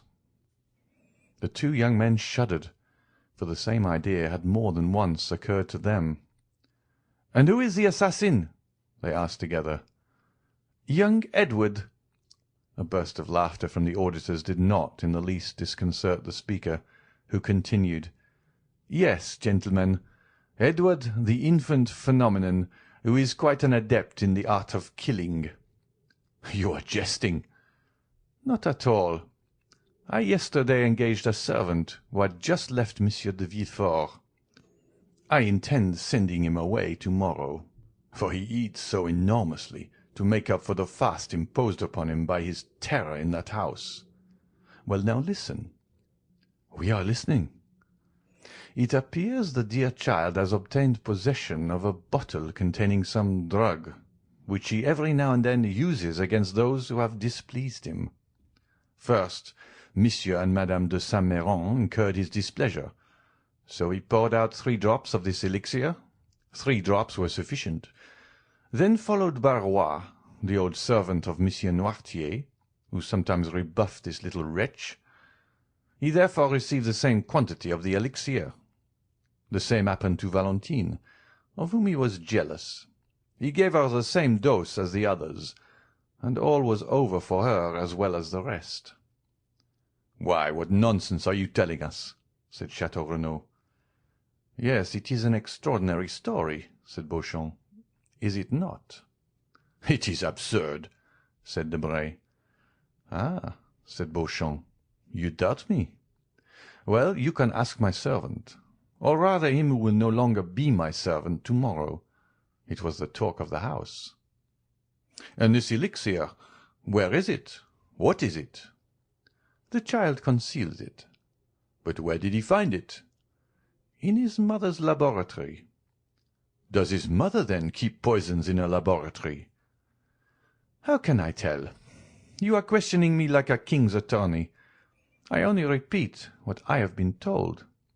And like my informant, I can do no more. The poor devil would eat nothing, from fear." "It is incredible." "No, my dear fellow, it is not at all incredible.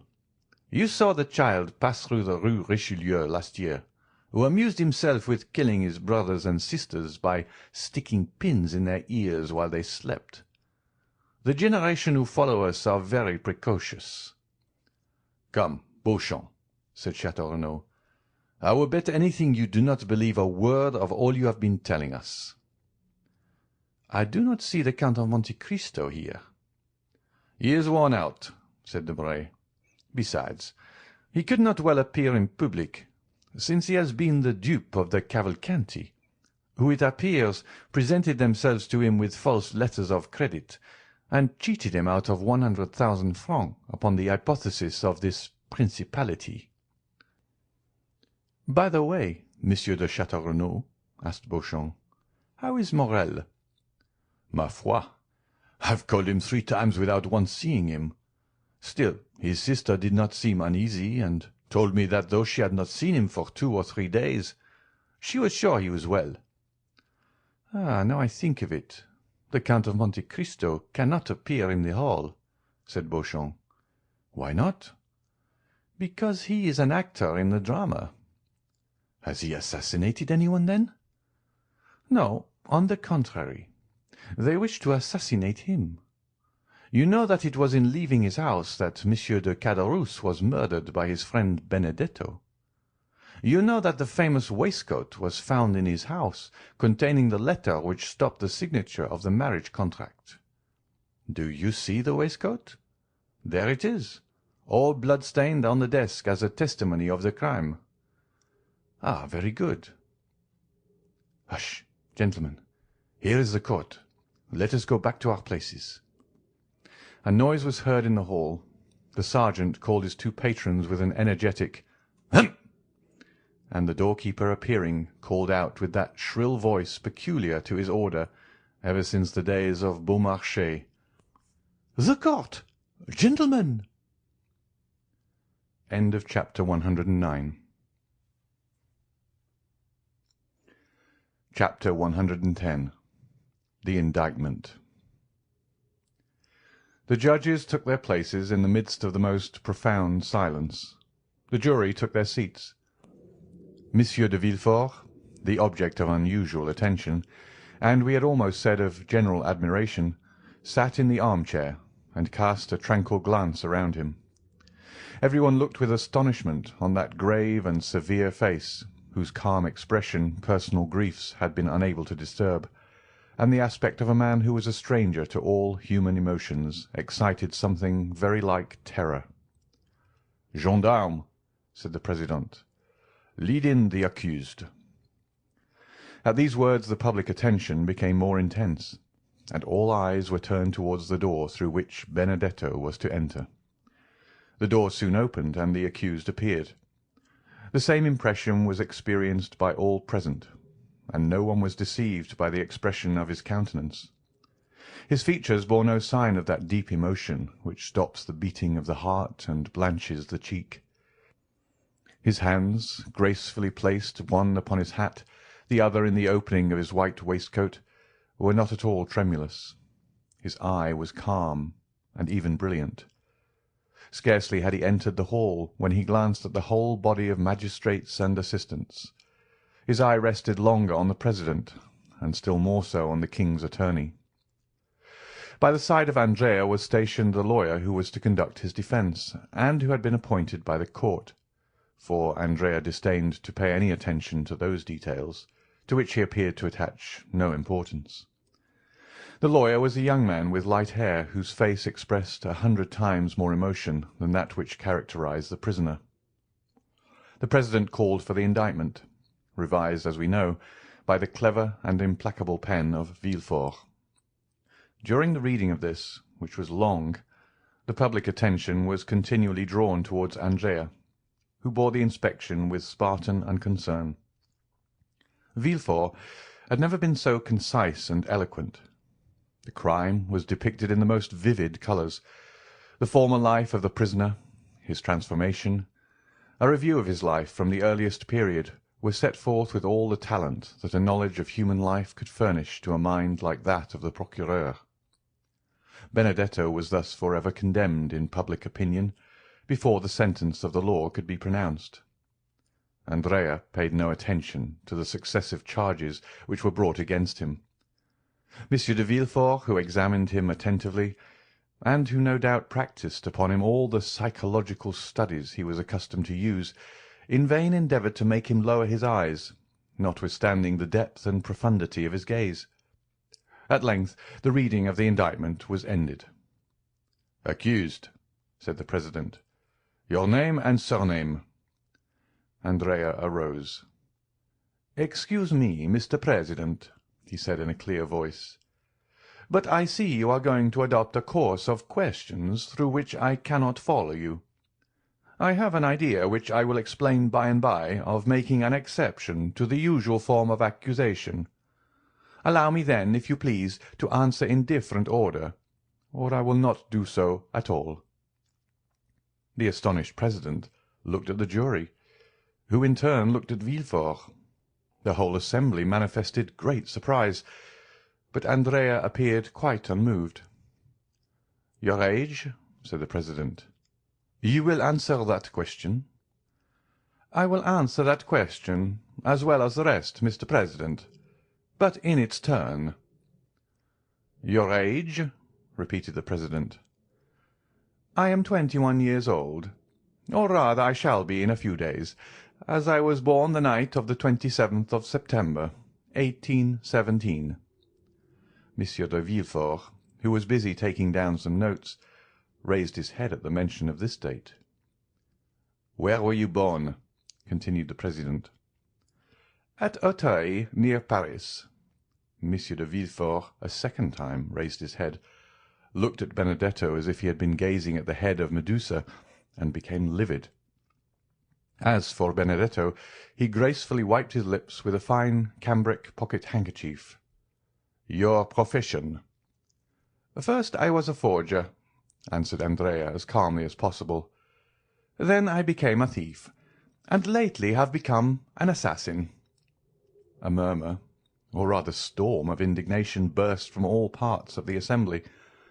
The judges themselves appeared to be stupefied, and the jury manifested tokens of disgust for cynicism so unexpected in a man of fashion. Monsieur de Villefort pressed his hand upon his brow, which at first pale had become red and burning. Then he suddenly arose and looked around as though he had lost his senses. He wanted air. "Are you looking for anything, Monsieur Procureur?" asked Benedetto with his most ingratiating smile. Monsieur de Villefort answered nothing, but sat, or rather threw himself down again upon his chair. "And now, prisoner, you will consent to tell your name," said the president. "The brutal affectation with which you have enumerated and classified your crimes calls for a severe reprimand on the part of the court, both in the name of morality and for the respect due to humanity. You appear to consider this a point of honor, and it may be for this reason that you have delayed acknowledging your name. You wished it to be preceded by all these titles." "It is quite wonderful, Mr. President, how entirely you have read my thoughts," said Benedetto in his softest voice and most polite manner. "This is indeed the reason why I begged you to alter the order of the questions." The public astonishment had reached its height. There was no longer any deceit or bravado in the manner of the accused. The audience felt that a startling revelation was to follow this ominous prelude. "Well," said the president, "your name?" "I cannot tell you my name, since I do not know it. But I know my father's, and can tell it to you." A painful giddiness overwhelmed Villefort.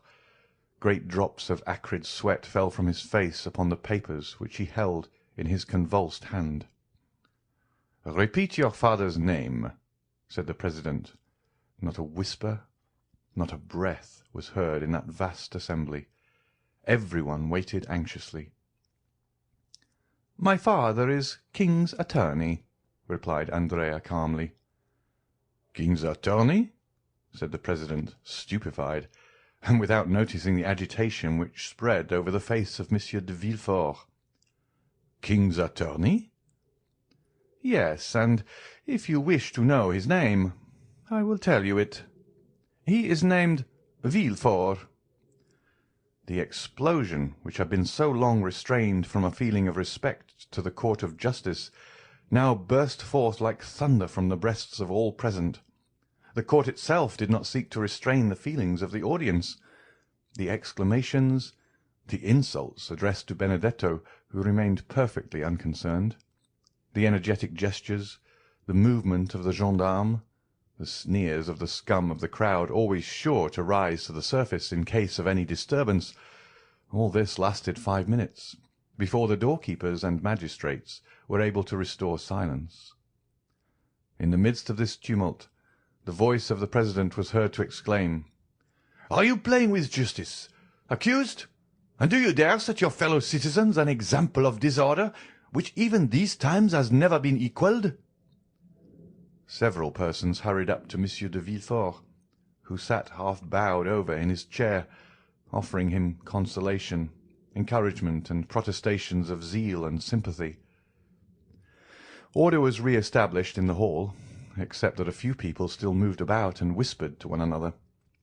A lady, it was said, had just fainted. They had supplied her with a smelling bottle, and she had recovered.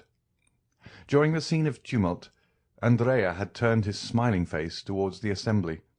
Then, leaning with one hand on the oaken rail of the dock, in the most graceful attitude possible, he said, "Gentlemen, I assure you I had no idea of insulting the court, or of making a useless disturbance in the presence of this honourable assembly. They ask my age. I tell it. They ask where I was born. I answer. They ask my name. I cannot give it, since my parents abandoned me. But though I cannot give my own name, not possessing one, I can tell them my father's. Now I repeat, my father is named Monsieur de Villefort, and I am ready to prove it." There was an energy, a conviction, and a sincerity in the manner of the young man which silenced the tumult. All eyes were turned for a moment towards the procureur, who sat as motionless as though a thunderbolt had changed him into a corpse.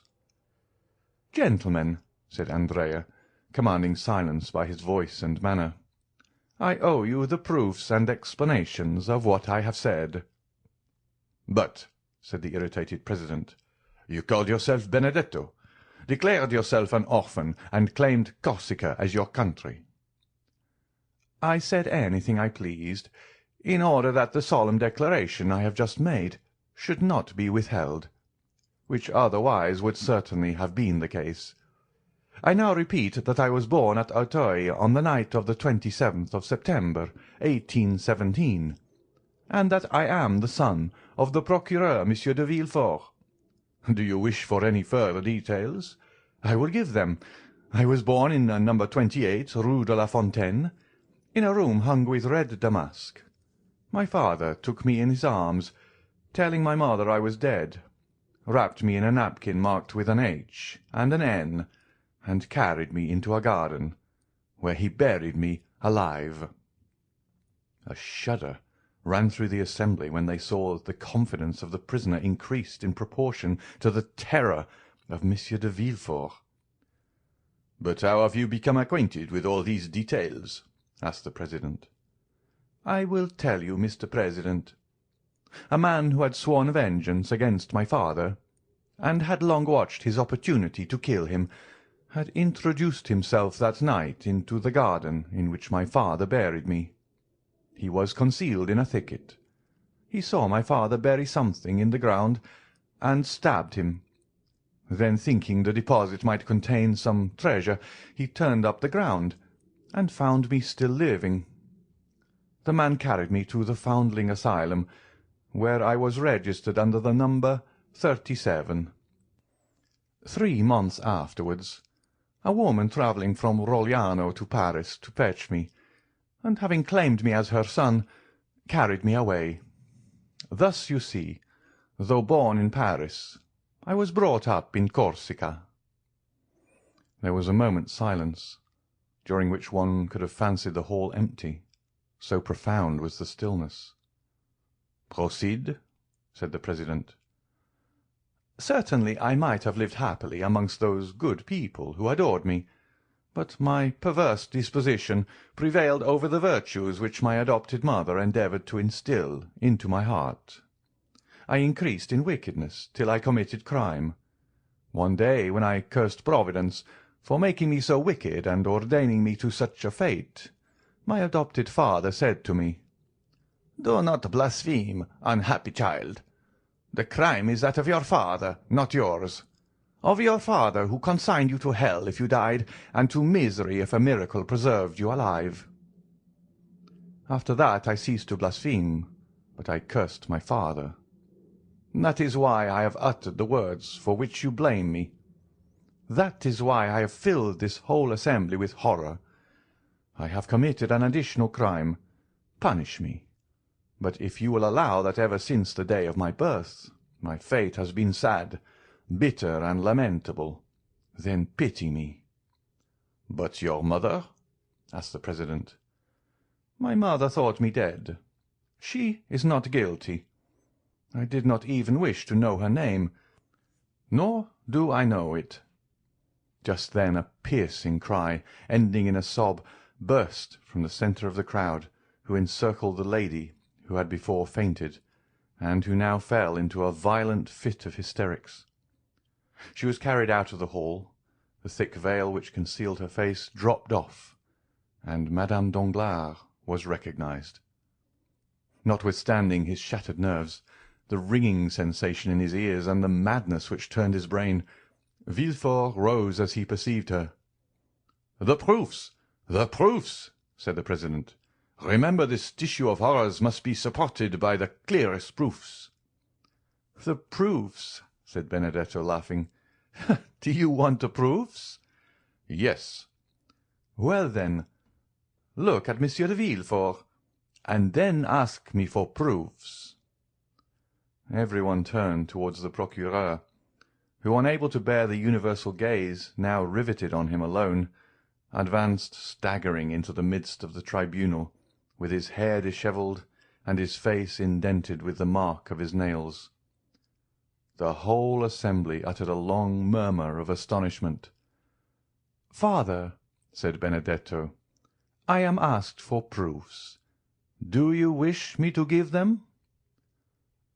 "No, no, it is useless," stammered Monsieur de Villefort in a hoarse voice. "No, it is useless." "How useless?" cried the president. "What do you mean?" "I mean that I feel it impossible to struggle against this deadly weight which crushes me. Gentlemen, I know I am in the hands of an avenging God. We need no proofs. Everything relating to this young man is true." A dull, gloomy silence, like that which precedes some awful phenomenon of nature, pervaded the assembly, who shuddered in dismay. "What, Monsieur de Villefort," cried the president, "do you yield to an hallucination? What, are you no longer in possession of your senses?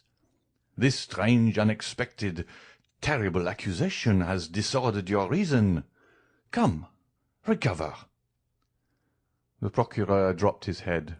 His teeth chattered like those of a man under a violent attack of fever, and yet he was deadly pale. "I am in possession of all my senses, sir," he said. "My body alone suffers, as you may suppose. I acknowledge myself guilty of all the young man has brought against me, and from this hour hold myself under the authority of the procureur, who will succeed me." And as he spoke these words with a hoarse, choking voice, he staggered towards the door, which was mechanically opened by a doorkeeper. The whole assembly were dumb with astonishment at the revelation and confession which had produced a catastrophe so different from that which had been expected during the last fortnight by the Parisian world. "Well," said Beauchamp, "let them now say that drama is unnatural." "Ma foi," said Château Renaud, "I would rather end my career like Monsieur de Morcerf. A pistol shot seems quite delightful compared with this catastrophe." "And moreover it kills," said Beauchamp. "And to think I had an idea of marrying his daughter," said Debray. "She did well to die, poor girl." "The sitting is adjourned, gentlemen," said the president. "Fresh inquiries will be made, and the case will be tried next session by another magistrate." As for Andrea, who was calm and more interesting than ever, he left the hall escorted by gendarmes who involuntarily paid him some attention. "Well, what do you think of this, my fine fellow?" asked Debray of the sergeant-at-arms, slipping a louis into his hand. "There will be extenuating circumstance," he replied. End of chapter 110. Chapter 111. Expiation. Notwithstanding the density of the crowd, Monsieur de Villefort saw it open before him. There is something so awe-inspiring in great afflictions that even in the worst times the first emotion of a crowd has generally been to sympathize with the sufferer in a great catastrophe. Many people have been assassinated in a tumult, but even criminals have rarely been insulted during trial. Thus Villefort passed through the mass of spectators and officers of the Palais, and withdrew. Though he had acknowledged his guilt, he was protected by his grief. There are some situations which men understand by instinct, but which reason is powerless to explain. In such cases, the greatest poet is he who gives utterance to the most natural and vehement outburst of sorrow. Those who hear the bitter cry are as much impressed as if they listened to an entire poem, and when the sufferer is sincere, they are right in regarding his outburst as sublime. It would be difficult to describe the state of stupor in which Villefort left the Palais.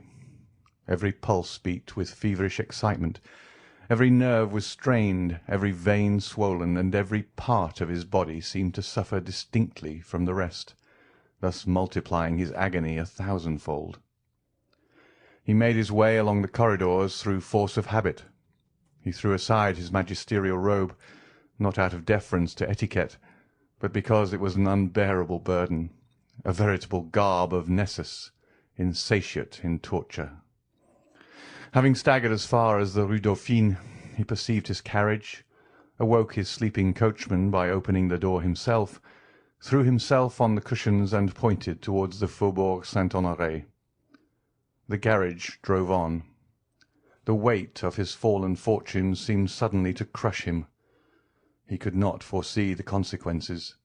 He could not contemplate the future with the indifference of the hardened criminal who merely faces a contingency already familiar. God was still in his heart. "God," he murmured, not knowing what he said. "God, God."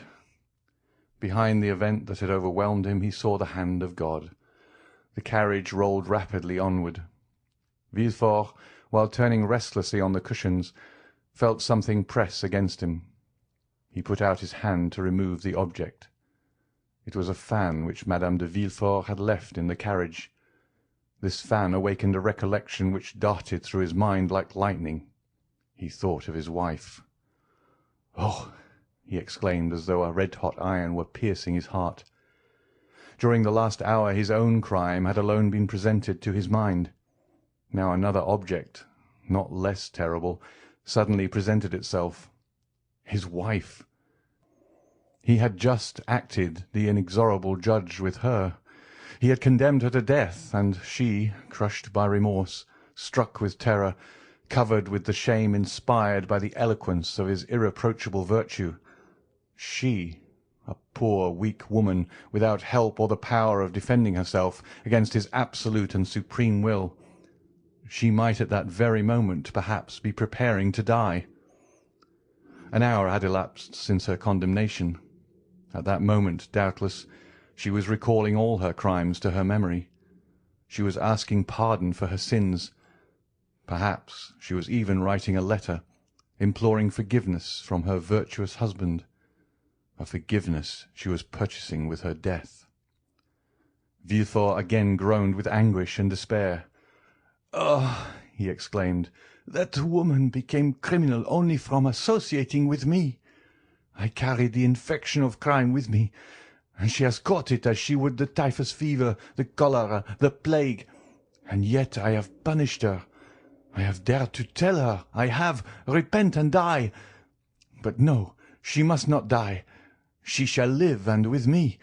We will flee from Paris and go as far as the earth reaches. I told her of the scaffold. Oh, heavens! I forgot that it awaits me also. How could I pronounce that word? Yes, we will fly. I will confess all to her. I will tell her daily that I also have committed a crime. Oh, what an alliance! The tiger and the serpent. Worthy wife of such as I am. She must live that my infamy may diminish hers." And Villefort dashed upon the window in front of the carriage. "Faster, faster!" he cried, in a tone which electrified the coachman. The horses, impelled by fear, flew towards the house. "Yes, yes," repeated Villefort as he approached the home. "Yes, that woman must live. She must repent and educate my son, the sole survivor, with the exception of the indestructible old man, of the wreck of my house. She loves him. It was for his sake she has committed these crimes. We ought never to despair of softening the heart of a mother who loves her child. She will repent, and no one will know that she has been guilty. The events which have taken place in my house, though they now occupy the public mind, will be forgotten in time, or if, indeed, a few enemies should persist in remembering them, why then I will add them to my list of crimes. What will it signify if 1, 2, or 3 more are added? My wife and child shall escape from this gulf, carrying treasures with them. She will live and may yet be happy, since her child, in whom all her love is centred, will be with her. I shall have performed a good action, and my heart will be lighter." and the procureur breathed more freely than he had done for some time. The carriage stopped at the door of the house. Villefort leapt out of the carriage and saw that his servants were surprised at his early return. He could read no other expression in their features. Neither of them spoke to him. They merely stood aside to let him pass by as usual, nothing more. As he passed by Monsieur Noirtier's room, he perceived two figures through the half-open door, but he experienced no curiosity to know who was visiting his father. Anxiety carried him on further. "Come," he said, as he ascended the stairs leading to his wife's room. "Nothing is changed here." He then closed the door of the landing. "No one must disturb us," he said. "I must speak freely to her, accuse myself, and say—" He approached the door, touched the crystal handle, which yielded to his hand. "Not locked?" he cried. "That is well." And he entered the little room in which Edward slept, for though the child went to school during the day, his mother could not allow him to be separated from her at night. With a single glance, Villefort's eye ran through the room. "Not here," he said. "Doubtless she is in her bedroom." He rushed towards the door, found it bolted, and stopped, shuddering. "Héloise!" he cried. He fancied he heard the sound of a piece of furniture being removed. "Héloise!" he repeated. Who is there?" answered the voice of her he sought. He thought that voice more feeble than usual. "Open the door!" cried Villefort. "Open! It is I!" But notwithstanding this request, notwithstanding the tone of anguish in which it was uttered, the door remained closed. Villefort burst it open with a violent blow. At the entrance of the room which led to her boudoir, Madame de Villefort was standing erect, pale, her features contracted and her eyes glaring horribly. "Héloise! Héloise!" he said. "What is the matter? Speak!" The young woman extended her stiff white hands towards him. "It is done, monsieur," she said with a rattling noise which seemed to tear her throat. "What more do you want?" And she fell full length on the floor. Villefort ran to her and seized her hand, which convulsively clasped a crystal bottle with a golden stopper. Madame de Villefort was dead. Villefort, maddened with horror, stepped back to the threshold of the door, fixing his eyes on the corpse.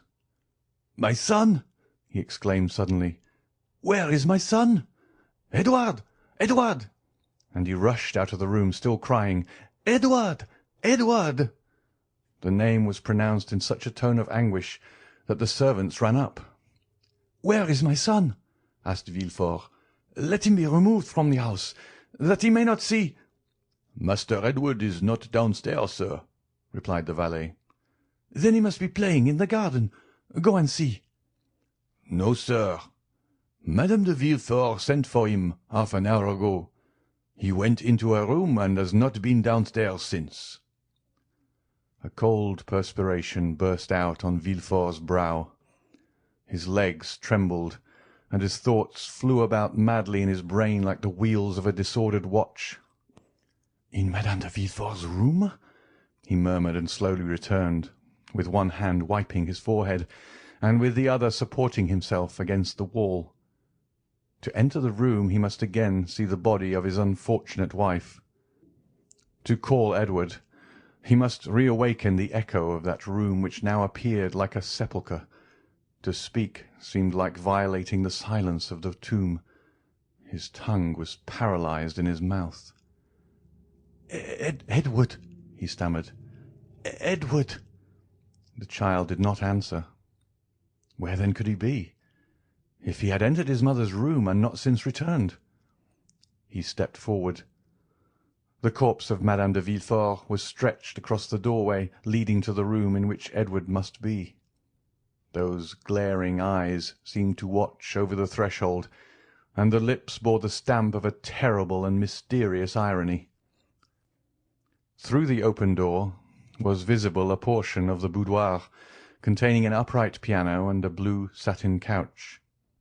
Villefort stepped forward 2 or 3 paces, and beheld his child lying, no doubt asleep, on the sofa. The unhappy man uttered an exclamation of joy. A ray of light seemed to penetrate the abyss of despair and darkness.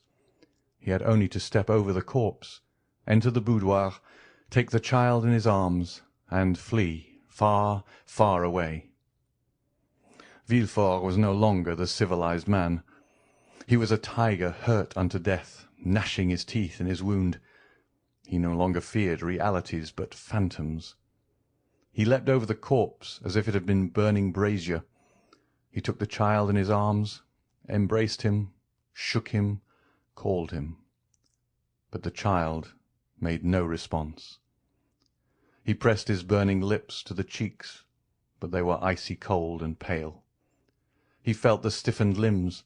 He pressed his hand upon the heart, but it no longer beat.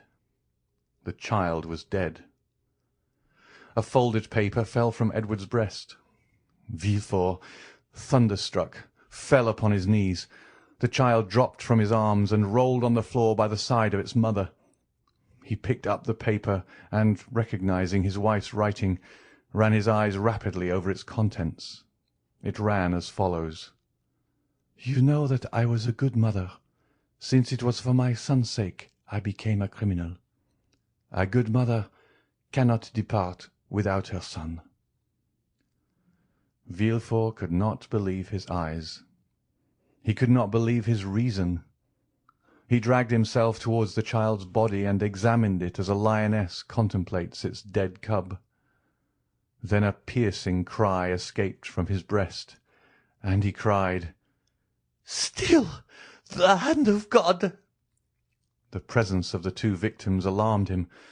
He couldn't bear solitude shared only by two corpses. Until then he had been sustained by rage, by his strength of mind, by despair, by the supreme agony which led the Titans to scale the heavens and Ajax to defy the gods. He now arose, his head bowed beneath the weight of grief, and shaking his damp, dishevelled hair, he who had never felt compassion for anyone determined to seek his father, that he might have someone to whom he could relate his misfortunes, someone by whose side he might weep. He descended the little staircase with which we are acquainted, and entered Noirtier's room. The old man appeared to be listening attentively, and as affectionately as his infirmities would allow, to the Abbé Busoni, who looked cold and calm as usual. Villefort, perceiving the abbé, passed his hand across his brow. He recollected the call he had made upon him after the dinner at Auteuil, and then the visit the abbé had himself paid to his house on the day of Valentine's death. "You here, sir!" he exclaimed. "Do you, then, never appear but to act as an escort to death?" Busoni turned around, and perceiving the excitement depicted on the magistrate's face, the savage lustre of his eyes, he understood that the revelation had been made at the assizes, but beyond this he was ignorant. "I came to pray over the body of your daughter." "And now, why are you here?" "I come to tell you that you have sufficiently repaid your debt, and that from this moment I will pray to God to forgive you, as I do." "Good heavens!" exclaimed Villefort, stepping back fearfully. "Surely that is not the voice of the Abbé Busoni." "No." The abbé threw off his wig, shook his head, and his hair, no longer confined, fell in black masses around his manly face. "It is the face of the Count of Monte Cristo!" exclaimed the procureur, with a haggard expression. "You are not exactly right, monsieur procureur. You must go farther back." That voice! That voice! Where did I first hear it?" "You heard it for the first time at Marseilles, 23 years ago, the day of your marriage with Mademoiselle de Saint-Méran. Refer to your papers." "You are not Busoni? You are not Monte Cristo? Oh, heavens! You are then some secret, implacable, and mortal enemy. I must have wronged you in some way at Marseilles. Oh, woe to me!" "Yes, you are now on the right path," said the Count, crossing his arms over his broad chest. "Search, search." "But what have I done to you?" exclaimed Villefort, whose mind was balancing between reason and insanity. In that cloud which is neither a dream nor reality. "What have I done to you? Tell me, then, speak." "You condemned me to a horrible, tedious death. You killed my father. You deprived me of liberty, of love and happiness." "Who are you, then? Who are you?" "I am the spectre of a wretch you buried in the dungeons of the Château d'If. God gave that spectre the form of the Count of Monte Cristo, when he at length issued from his tomb, enriched him with gold and diamonds, and led him to you." "Ah, I recognize you! I recognize you!" exclaimed the king's attorney. "You are—" "I am Edmond Dantès." "You are Edmond Dantès!" cried Villefort, seizing the Count by the wrist. "Then come here." And up the stairs he dragged Monte Cristo, who, ignorant of what had happened, followed him in astonishment, foreseeing some new catastrophe. "There, Edmond Dantès," he said, pointing to the bodies of his wife and child. "See, are you well avenged?" Monte Cristo became pale at this horrible sight. He felt that he had passed beyond the bounds of vengeance, and that he could no longer say, "God is for and with me." With an expression of indescribable anguish he threw himself upon the body of the child, reopened its eyes, felt its pulse, and then rushed with him into Valentine's room, of which he double-locked the door. "My child!" cried Villefort. "He carries away the body of my child! Oh, curses! Woe! Death to you!" And he tried to follow Monte Cristo, but as though in a dream he was transfixed to the spot. His eyes glared as though they were starting through the sockets. He gripped the flesh on his chest until his nails were stained with blood. The veins of his temples swelled and boiled as though they would burst their narrow boundary and deluge his brain with living fire. This lasted several minutes, until the frightful overturn of reason was accomplished. Then, uttering a loud cry, followed by a burst of laughter, he rushed down the stairs.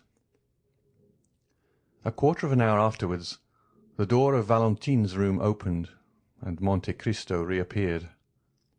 Pale, with a dull eye and heavy heart, all the noble features of that face, usually so calm and serene, were overcast by grief. In his arms he held the child, whom no skill had been able to recall to life. Bending on one knee, he placed it reverently by the side of its mother, with its head upon her breast. Then rising he went out, and meeting a servant on the stairs, he asked, "Where is Monsieur de Villefort?" The servant, instead of answering, pointed to the garden. Monte Cristo ran down the steps, and advancing towards the spot designated, beheld Villefort, encircled by his servants, with a spade in his hand, and digging the earth with fury. "It is not here!" he cried. "It is not here!" And then he moved farther on, and began again to dig.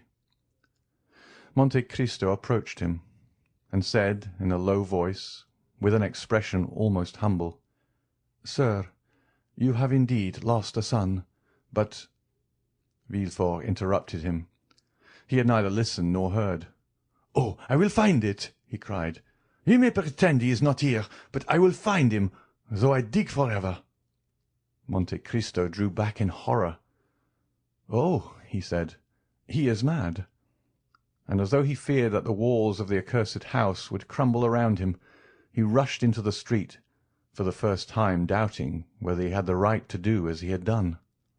"Oh, enough of this! Enough of this!" he cried. "Let me save the last." On entering his house he met Morrel, who wandered about like a ghost awaiting the heavenly mandate for return to the tomb. "Prepare yourself, Maximilian," he said with a smile. "We leave Paris tomorrow." "Have you nothing more to do there?" asked Morrel. "No," replied Monte Cristo. "God grant I may not have done too much already." The next day they indeed left, accompanied only by Baptistin. Haydée had taken away Ali, and Bertuccio remained with Noirtier. End of chapter 111. Chapter 112. The Departure. The recent event formed the theme of conversation throughout all Paris. Emmanuel and his wife conversed with natural astonishment in their little apartment in the Rue Meslay upon the 3 successive, sudden, and most unexpected catastrophes of Morcerf, Danglars, and Villefort. Maximilien, who was paying them a visit, listened to their conversation, or rather was present at it, plunged in his accustomed state of apathy. "Indeed," said Julie, "might we not almost fancy, Emmanuel, that those people so rich, so happy, but yesterday had forgotten in their prosperity that an evil genius, like the wicked fairies in Perrault's stories, who present themselves unbidden at a wedding or a baptism, hovered over them, and appeared all at once to revenge himself for their fatal neglect?" "What a dire misfortune!" said Emmanuel, thinking of Morcerf and Danglars. "What dreadful sufferings!" said Julie, remembering Valentine, but whom, with a delicacy natural to women, she did not name before her brother. "If the Supreme Being has directed the fatal blow," said Emmanuel, "it must be that he in his great goodness has perceived nothing in the past lives of those people to merit mitigation of their awful punishment." "Do you not form a very rash judgment, Emmanuel?" said Julie. "When my father, with a pistol in his hand, was once on the point of committing suicide, had anyone then said, 'This man deserves his misery,' would not that person have been deceived?" "Yes, but your father was not allowed to fall. A being was commissioned to arrest the fatal hand of death about to descend on him." Emmanuel had scarcely uttered these words when the sound of the bell was heard, the well-known signal given by the porter that a visitor had arrived. Nearly at the same instant the door was opened, and the Count of Monte Cristo appeared on the threshold. The young people uttered a cry of joy, while Maximilien raised his head, but let it fall again immediately. "Maximilien," said the Count, without appearing to notice the different impressions which his presence produced on the little circle, "I come to seek you." "To seek me?" repeated Morrel, as if awakening from a dream. "Yes," said Monte Cristo. "Has it not been agreed that I should take you with me? And did I not tell you yesterday to prepare for departure?" "I am ready," said Maximilien. "I came expressly to wish them farewell." "Whither are you going, Count?" asked Julie. "In the first instance to Marseilles, madame." "To Marseilles?" exclaimed the young couple. "Yes, and I take your brother with me." "Oh, Count," said Julie, "will you restore him to us, cured of his melancholy?" Morrel turned away to conceal the confusion of his countenance. "You perceive, then, that he is not happy?" said the Count. "Yes," replied the young woman, "and fear much that he finds our home but a dull one." "I will undertake to divert him," replied the Count. "I am ready to accompany you, sir," said Maximilien. "Adieu, my kind friends. Emmanuel, Julie, farewell." "How farewell?" exclaimed Julie. "Do you leave us thus, so suddenly, without any preparations for your journey, without even our passport?" "Needless delays but increase the grief of parting," said Monte Cristo, "and Maximilien has doubtless proved himself with everything requisite. At least, I advised him to do so." "I have a passport, and my clothes are ready packed," said Morrel, in his tranquil but mournful manner.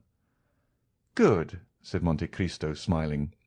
"In these prompt arrangements we recognize the order of a well-disciplined soldier." "And you leave us," said Julie, "at a moment's warning? You do not give us a day, no, not even an hour before your departure?" "My carriage is at the door, madame, and I must be in Rome in 5 days." "But does Maximilian go to Rome?" exclaimed Emmanuel. "I am going wherever it may please the Count to take me," said Morrel, with a smile full of grief. "I am under his orders for the next month." "Oh, heavens! How strangely he expresses himself!" said Julie. "Maximilian goes with me," said the Count in his kindest and most persuasive manner. "Therefore do not make yourself uneasy on your brother's account." "Once more farewell, my dear sister. Emmanuel, adieu," Morrel repeated. "His carelessness and indifference touch me to the heart," said Julie. "Oh, Maximilian, Maximilian, you are certainly concealing something from us." "Pah!" said Monte Cristo, "you will see him return to you gay, smiling, and joyful." Maximilian cast a look of disdain, almost of anger, on the Count. "We must leave you," said Monte Cristo. "Before you quit us, Count," said Julie, "will you permit us to express to you all that the other day—" "Madame," interrupted the Count, taking her 2 hands in his, "all that you could say in words would never express what I read in your eyes. The thoughts of your heart are fully understood by mine, like benefactors in romances. I should have left you without seeing you again, but that would have been a virtue beyond my strength, because I am a weak and vain man, fond of the tender, kind, and thankful glances of my fellow creatures. On the eve of departure, I carry my egotism so far as to say, do not forget me, my kind friends, for probably you will never see me again." "Never see you again?" exclaimed Emmanuel, while 2 large tears rolled down Julie's cheeks. "Never behold you again? It is not a man, then, but some angel that leaves us, and this angel is on the point of returning to heaven after having appeared on earth to do good." "Say not so," quickly returned Monte Cristo. "Say not so, my friends. Angels never err. Celestial beings remain where they wish to be. Fate is not more powerful than they. It is they who, on the contrary, overcome fate. No, Emmanuel, I am but a man, and your admiration is as unmerited as your words are sacrilegious." And pressing his lips on the hand of Julie, who rushed into his arms, he extended his other hand to Emmanuel. Then, tearing himself from this abode of peace and happiness, he made a sign to Maximilian, who followed him passively, with the indifference which had been perceptible in him ever since the death of Valentine had so stunned him. "Restore my brother to peace and happiness," whispered Julie to Monte Cristo, and the Count pressed her hand in reply, as he had done 11 years before on the staircase leading to Morrel's study. "You still confide, then, in Sinbad the sailor?" asked he, smiling. "Oh, yes," was the ready answer. "Well, then, sleep in peace, and put your trust in heaven." As we have said before, the post-chaise was waiting. 4 powerful horses were already pawing the ground with impatience, while Ali, apparently just arrived from a long walk, was standing at the foot of the steps, his face bathed in perspiration. "Well?" asked the Count in Arabic. "Have you been to see the old man?" Ali made a sign in the affirmative. "And have you placed the letter before him, as I ordered you to do?" The slave respectfully signalized that he had. "And what did he say, or rather do?" Ali placed himself in the light, so that his master might see him distinctly, and then, imitating in his intelligent manner the countenance of the old man, he closed his eyes, as Noirtier was in the custom of doing when saying "yes." "Good. He accepts," said Monte Cristo. "Now let us go." These words had scarcely escaped him, when the carriage was on its way, and the feet of the horses struck a shower of sparks from the pavement. Maximilian settled himself in his corner without uttering a word. Half an hour had passed when the carriage stopped suddenly. The Count, had just pulled the silken check-string which was fastened to Ali's finger. The Nubian immediately descended and opened the carriage door. It was a lovely starlight night. They had just reached the top of the hill Villejuif, from whence Paris appears like a sombre sea, tossing its millions of phosphoric waves into light, waves indeed more noisy, more passionate, more changeable, more furious, more greedy than those of the tempestuous ocean, waves which never rest as those of the sea sometimes do, waves ever dashing, ever foaming, ever engulfing what falls within their grasp. The Count stood alone, and at a sign from his hand the carriage went on for a short distance. With folded arms he gazed for some time upon the great city. When he had fixed his piercing look on this modern Babylon, which equally engages the contemplation of the religious enthusiast, the materialist, and the scoffer. "Great city," murmured he, inclining his head and joining his hands as if in prayer.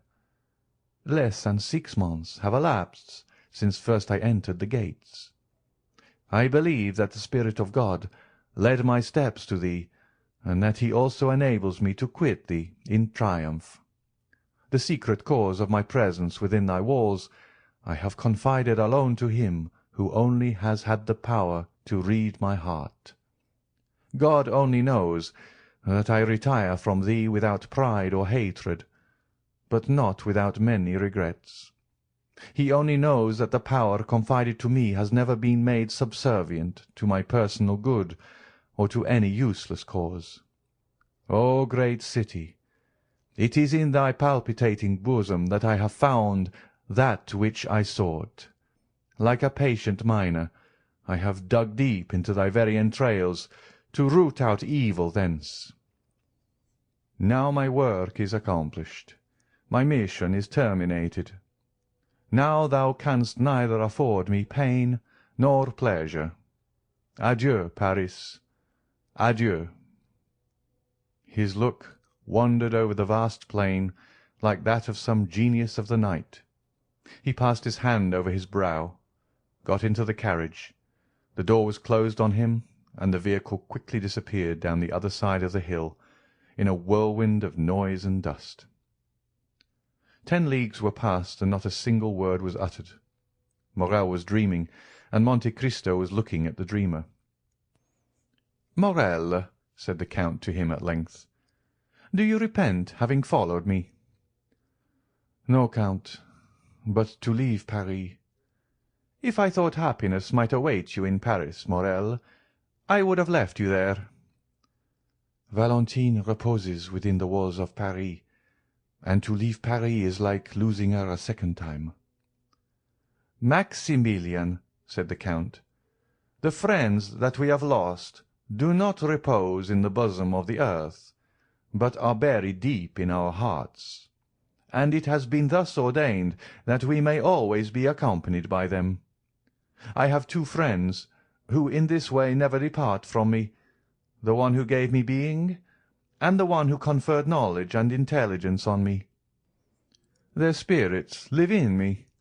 I consult them when doubtful, and if ever do any good, it is due to their beneficent counsels. Listen to the voice of your heart, Morrel, and ask it whether you ought to preserve this melancholy exterior towards me." "My friend," said Maximilian, "the voice of my heart is very sorrowful, and promises me nothing but misfortune." "It is the way of weakened minds to see everything through a black cloud. The soul forms its own horizons. Your soul is darkened, and consequently the sky of the future appears stormy and unpromising."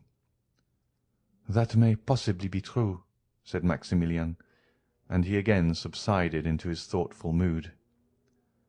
The journey was performed with that marvellous rapidity which the unlimited power of the Count ever commanded. Towns fled from them like shadows on their path, and trees, shaken by the first winds of autumn, seemed like giants madly rushing on to meet them, and retreating as rapidly when once reached. The following morning they arrived at Châlons, where the Count's steamboat waited for them. Without the loss of an instant, The carriage was placed on board, and the two travellers embarked without delay. The boat was built for speed. Her two paddle wheels were like two wings with which she skimmed the water like a bird. Morrel was not insensible to that sensation of delight which is generally experienced in passing rapidly through the air, and the wind which occasionally raised the hair from his forehead seemed on the point of dispelling momentarily the clouds collected there.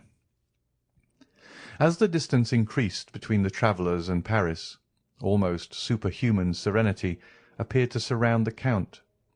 He might have been taken for an exile about to revisit his native land.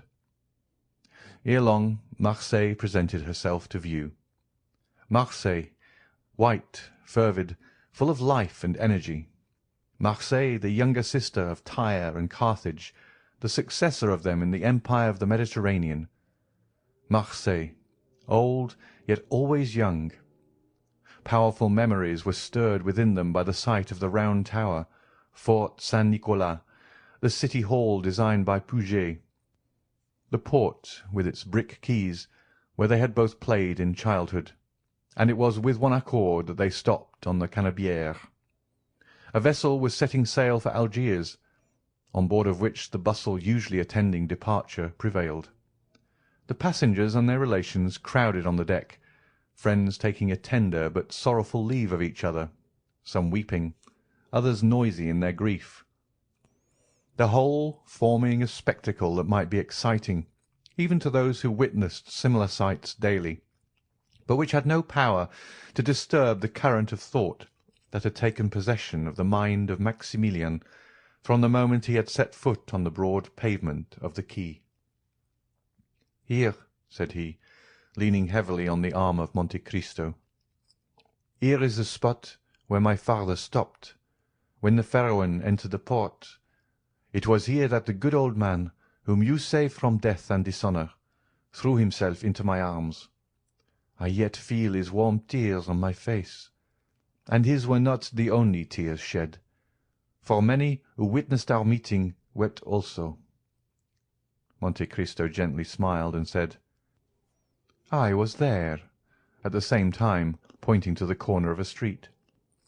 As he spoke, and in the very direction he indicated, a groan, expressive of bitter grief, was heard, and a woman was seen waving her hand to a passenger on board the vessel about to sail. Monte Cristo looked at her with an emotion that must have been remarked by Morrel, had not his eyes been fixed on the vessel. "Oh, heavens!" exclaimed Morrel, "I do not deceive myself. That young man who is waving his hat, that youth in the uniform of a lieutenant, is Albert de Morcerf." "Yes," said Monte Cristo, "I recognized him." "How so? You were looking the other way." The Count smiled, as he was in the habit of doing when he did not want to make any reply, and he again turned towards the veiled woman, who soon disappeared at the corner of the street. Turning to his friend, "Dear Maximilian," said the Count, "have you nothing to do in this land?" "I have to weep over the grave of my father," replied Morrel in a broken voice. "Well, then, go. Wait for me there, and I will soon join you." "You leave me, then?" "Yes, I also have a pious visit to pay." Morrel allowed his hand to fall into that which the Count extended to him. Then, with an inexpressibly sorrowful inclination of the head, he quitted the Count, and bent his steps to the east of the city. Monte Cristo remained on the same spot until Maximilian was out of sight. He then walked slowly towards the Allée de Meilhan, to seek out a small house with which our readers were made familiar at the beginning of this story. It yet stood, under the shade of the fine avenue of lime trees, which forms one of the most frequent walks of the idlers of Marseille, covered by an immense vine, which spreads its aged and blackened branches over the stone front, burnt yellow by the ardent sun of the south. 2 stone steps, worn away by the friction of many feet, led to the door, which was made of 3 planks. The door had never been painted or varnished, so great cracks yawned in it during the dry season, to close again when the rains came on. The house, with all its crumbling antiquity and apparent misery, was yet cheerful and picturesque, and was the same that old Dante formerly inhabited, the only difference being that the old man occupied merely the garret, while the whole house was now placed at the command of Mercédès by the Count. The woman whom the Count had seen leave the ship with so much regret entered this house. She had scarcely closed the door after her when Monte Cristo appeared at the corner of a street, so that he found and lost her again almost at the same instant. The worn-out steps were old acquaintances of his. He knew better than any one else how to open that weather-beaten door, with a large headed nail which served to raise the latch within. He entered without knocking, or giving any other intimation of his presence, as if he had been a friend or the master of the place. At the end of a passage paved with bricks was a little garden, bathed in sunshine and rich in warmth and light. In this garden Mercédès had found, at the place indicated by the Count, the sum of money which he, through a sense of delicacy, had described as having been placed there 24 years previously. The trees of the garden were easily seen from the steps of the street door. Monte Cristo, on stepping into the house, heard a sigh that was almost a deep sob. He looked in the direction whence it came, and there, under an arbour of Virginia jessamine, with its thick foliage and beautiful long purple flowers, he saw Mercédès seated with her head bowed and weeping bitterly. She had raised her veil, and with her face hidden by her hands was giving free scope to the sighs and tears which had been so long restrained by the presence of her son. Monte Cristo advanced a few steps which were heard on the gravel. Mercédès raised her head, and uttered a cry of terror on beholding a man before her. "Madame," said the Count, "it is no longer in my power to restore you to happiness, but I offer you consolation. Will you deign to accept it as coming from a friend?" "I am indeed most wretched," replied Mercédès, "alone in the world. I had but my son, and he has left me." "He possesses a noble heart, madame," replied the Count, "and he has acted rightly. He feels that every man owes a tribute to his country. Some contribute their talents, others their industry. These devote their blood, those their nightly labours to the same cause. Had he remained with you, his life must have become a hateful burden, nor would he have participated in your griefs. He will increase in strength and honour by struggling with adversity, which he will convert into prosperity. Leave him, to build up the future for you, and I venture to say you will confide it to safe hands." "Oh," replied the wretched woman, mournfully shaking her head, "the prosperity of which you speak, and which, from the bottom of my heart, I pray God in his mercy to grant him, I can never enjoy. The bitter cup of adversity has been drained to me to the very dregs, and I feel that the grave is not far distant. You have acted kindly, Count, in bringing me back to the place where I have enjoyed so much bliss. I ought to meet death on the same spot where happiness was once all my own." "Alas," said Monte Cristo, "your words sear and embitter my heart, the more so as you have every reason to hate me. I have been the cause of all your misfortunes, but why do you pity, instead of blaming me? You render me still more unhappy." "Hate you? Blame you? You, Edmond? Hate, reproach, the man that has spared my son's life? For was it not your fatal and sanguinary intention to destroy that son of whom Monsieur de Morcerf was so proud? Oh, look at me closely, and discover if you can even the semblance of a reproach in me." The Count looked up and fixed his eyes on Mercédès, who arose partly from her seat and extended both her hands towards him. "Oh, look at me," continued she with a feeling of profound melancholy, my eyes no longer dazzle by their brilliancy, for the time has long fled since I used to smile on Edmond Dantès, who anxiously looked out for me from the window of yonder garret, then inhabited by his old father. Years of grief have created an abyss between those days and the present. I neither reproach you nor hate you, my friend. Oh no, Edmond, it is myself that I blame, myself that I hate. Oh, miserable creature that I am!" cried she, clasping her hands and raising her eyes to heaven. "I once possessed piety, innocence, and love, the three ingredients of the happiness of angels. And now what am I?" Monte Cristo approached her and silently took her hand. "No," said she, withdrawing it gently. "No, my friend, touch me not. You have spared me, yet of all those who have fallen under your vengeance, I was the most guilty.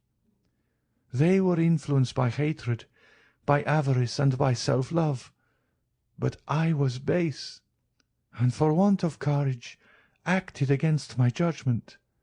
Nay, do not press my hand, Edmond. You are thinking, I am sure, of some kind speech to console me, but do not utter it to me. Reserve it for others more worthy of your kindness. See," and she exposed her face completely to view. "See, misfortune has silvered my hair. My eyes have shed so many tears that they are encircled by a rim of purple, and my brow is wrinkled.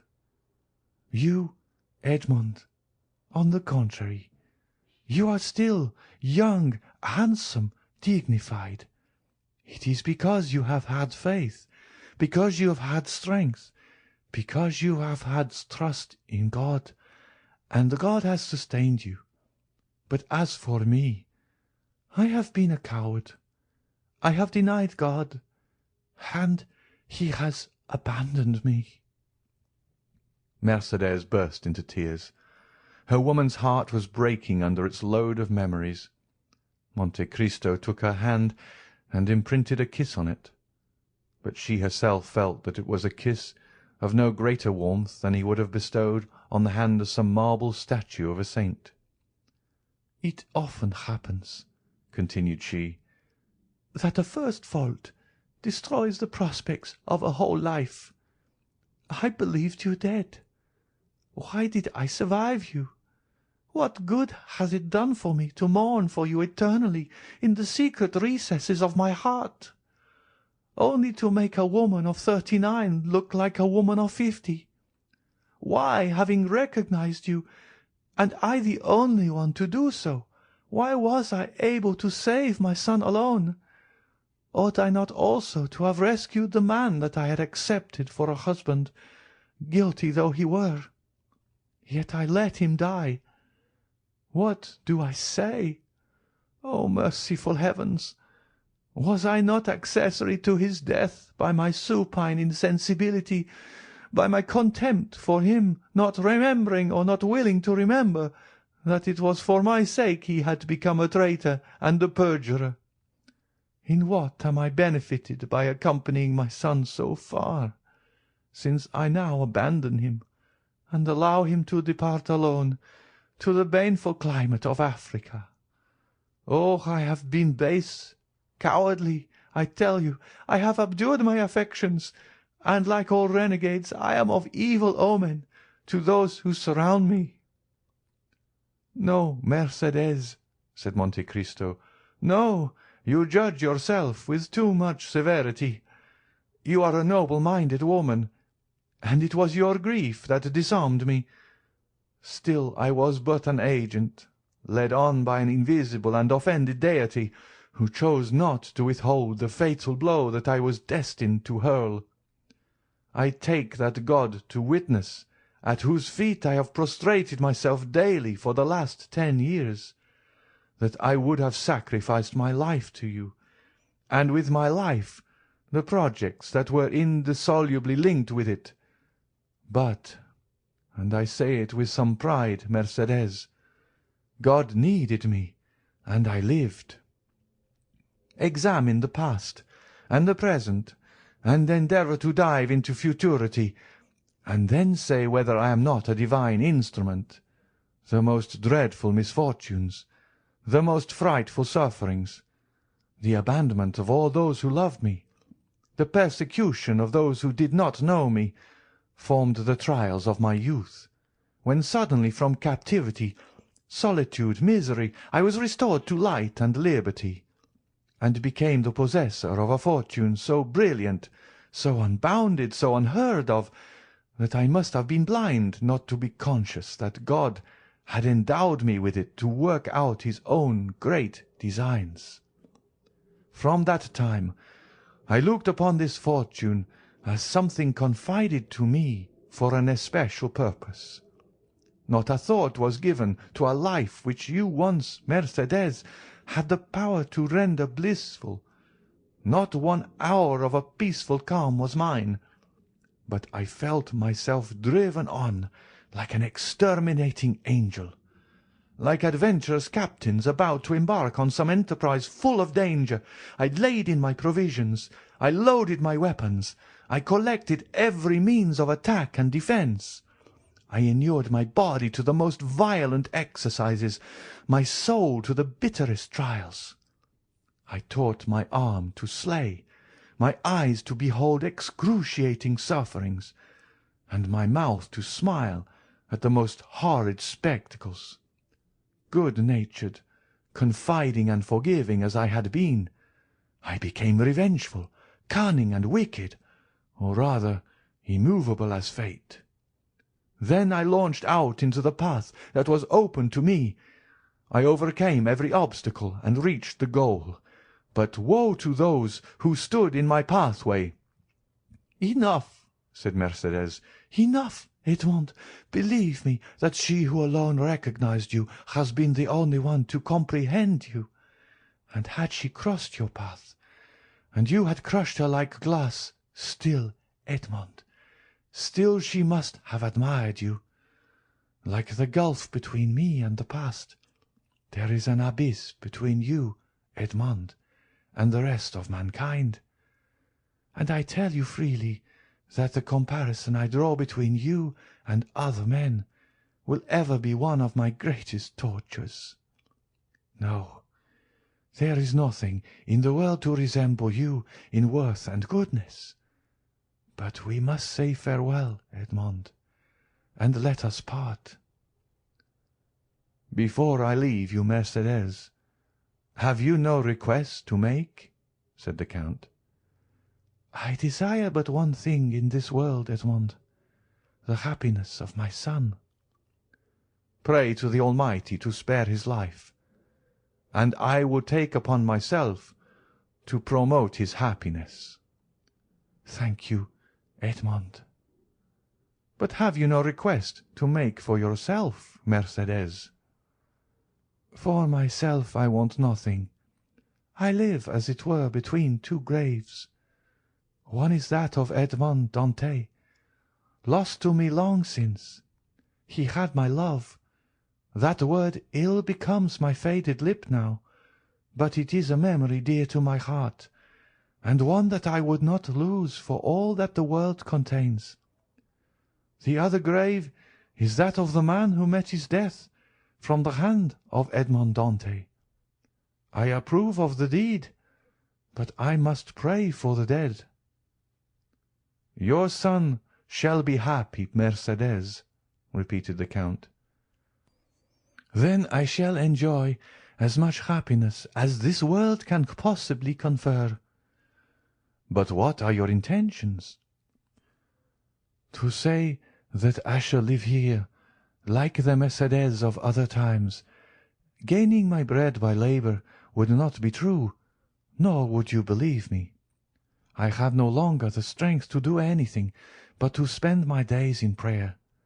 However, I shall have no occasion to work, for the little sum of money buried by you, and which I found in the place you mentioned, will be sufficient to maintain me. Rumour will probably be busy respecting me, my occupations, my manner of living. That will signify but little."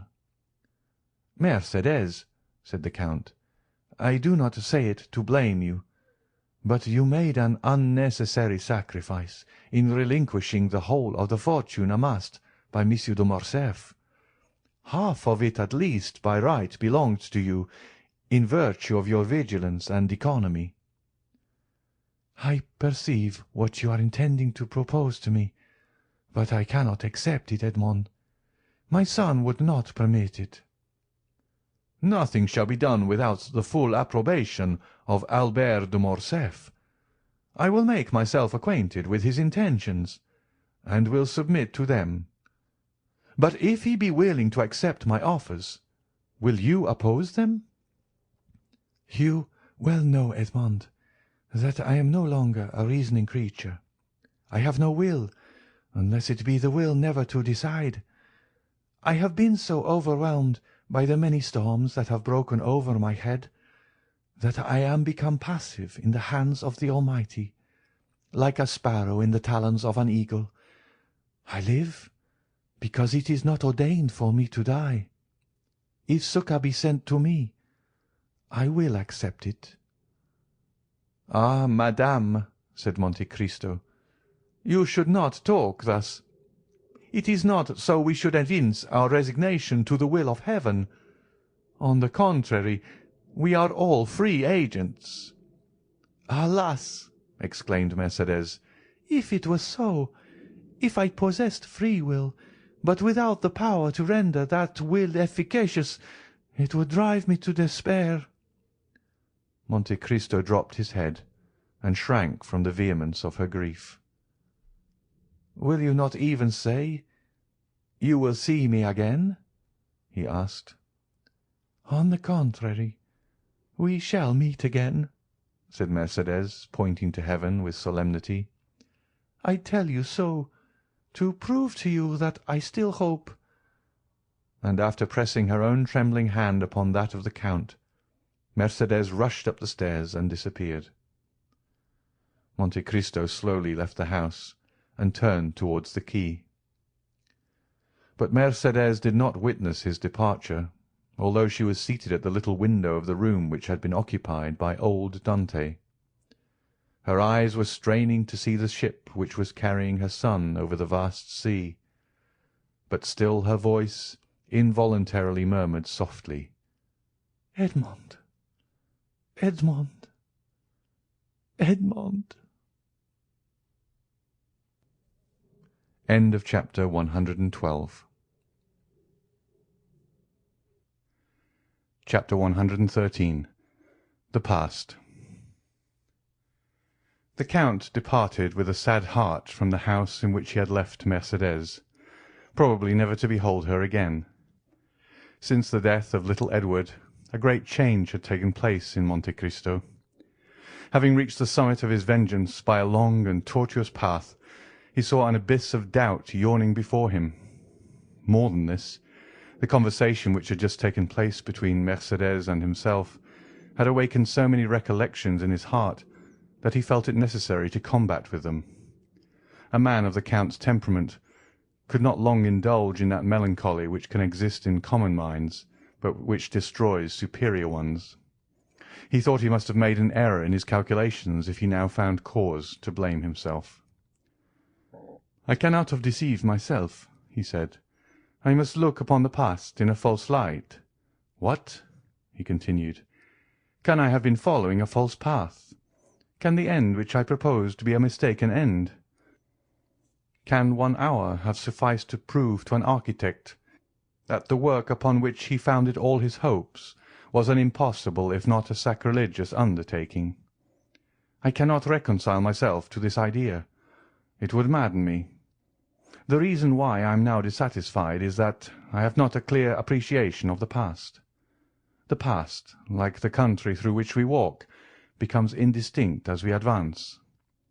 My position is like that of a person wounded in a dream. He feels the wound, though he cannot recollect when he received it.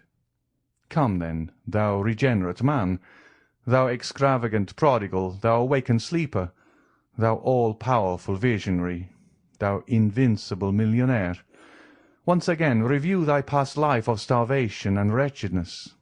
Revisit the scenes where fate and misfortune conducted, and where despair received thee. Too many diamonds, too much gold and splendour, are now reflected by the mirror in which Monte Cristo seeks to behold Dante. Hide thy diamonds, bury thy gold, shroud thy splendour, exchange riches for poverty, liberty for a prison, a living body for a corpse. As he thus reasoned, Monte Cristo walked down the Rue de la Caisserie. It was the same through which 24 years ago he had been conducted by a silent and nocturnal guard. The houses, to-day so smiling and animated, were on that dark night mute and closed. "And yet they were the same," murmured Monte Cristo. "Only now it is a broad daylight instead of night. It is the sun which brightens the place, and makes it appear so cheerful." He proceeded towards the quay by the Rue Saint-Laurent, and advanced to the consigne. It was the point where he had embarked. A pleasure boat with striped awning was going by. Monte Cristo called the owner, who immediately rowed up to him with the eagerness of a boatman hoping for a good fare. The weather was magnificent, and the excursion a treat. The sun, red and flaming, was sinking into the embrace of the welcoming ocean. The sea, smooth as crystal, was now and then disturbed by the leaping of fish, which were pursued by some unseen enemy, and sought for safety in another element, while on the extreme verge of the horizon might be seen the fishermen's boats, white and graceful as the sea-gull, or the merchant vessels bound for Corsica or Spain. But notwithstanding the serene sky, the gracefully formed boats, and the golden light in which the whole scene was bathed, the Count of Monte Cristo, wrapped in his cloak, could think only of this terrible voyage, the details of which were one by one recalled to his memory. The solitary light burning at the Catalans, that first sight of the Château d'If which told him whither they were leading him, the struggle with the gendarme when he wished to throw himself overboard, his despair when he found himself vanquished, and the sensation when the muzzle of the carbine touched his forehead. All these were brought before him in vivid and frightful reality, like the streams which the heat of the summer has dried up, and which, after the autumnal storms, gradually begin oozing drop by drop. So did the Count feel his heart gradually fill with the bitterness which formerly nearly overwhelmed Edmond Dantès. Clear sky, swift flitting boats, and brilliant sunshine disappeared. The heavens were hung with black, and the gigantic structure of the Château d'If seemed like the phantom of a mortal enemy. As they reached the shore, the Count instinctively shrunk to the extreme end of the boat, and the owner was obliged to call out in his sweetest tone of voice, "Sir, we are at the landing." Monte Cristo remembered that on the very spot on the same rock he had been violently dragged by the guards, who forced him to ascend the slope at the points of their bayonets. The journey had seemed very long to Dantès, but Monte Cristo found it equally short. Each stroke of the oar seemed to awaken a new throng of ideas which sprang up with the flying spray of the sea. There had been no prisoners confined in the Château d'If since the Revolution of July. It was only inhabited by a guard, kept there for the prevention of smuggling. A concierge waited at the door to exhibit to visitors this monument of curiosity, once a scene of terror. The Count inquired whether any of the ancient jailers were still there, but they had all been pensioned or had passed on to some other employment. The concierge who attended him had only been there since 1830. He visited his own dungeon. He again beheld the dull light vainly endeavouring to penetrate the narrow opening.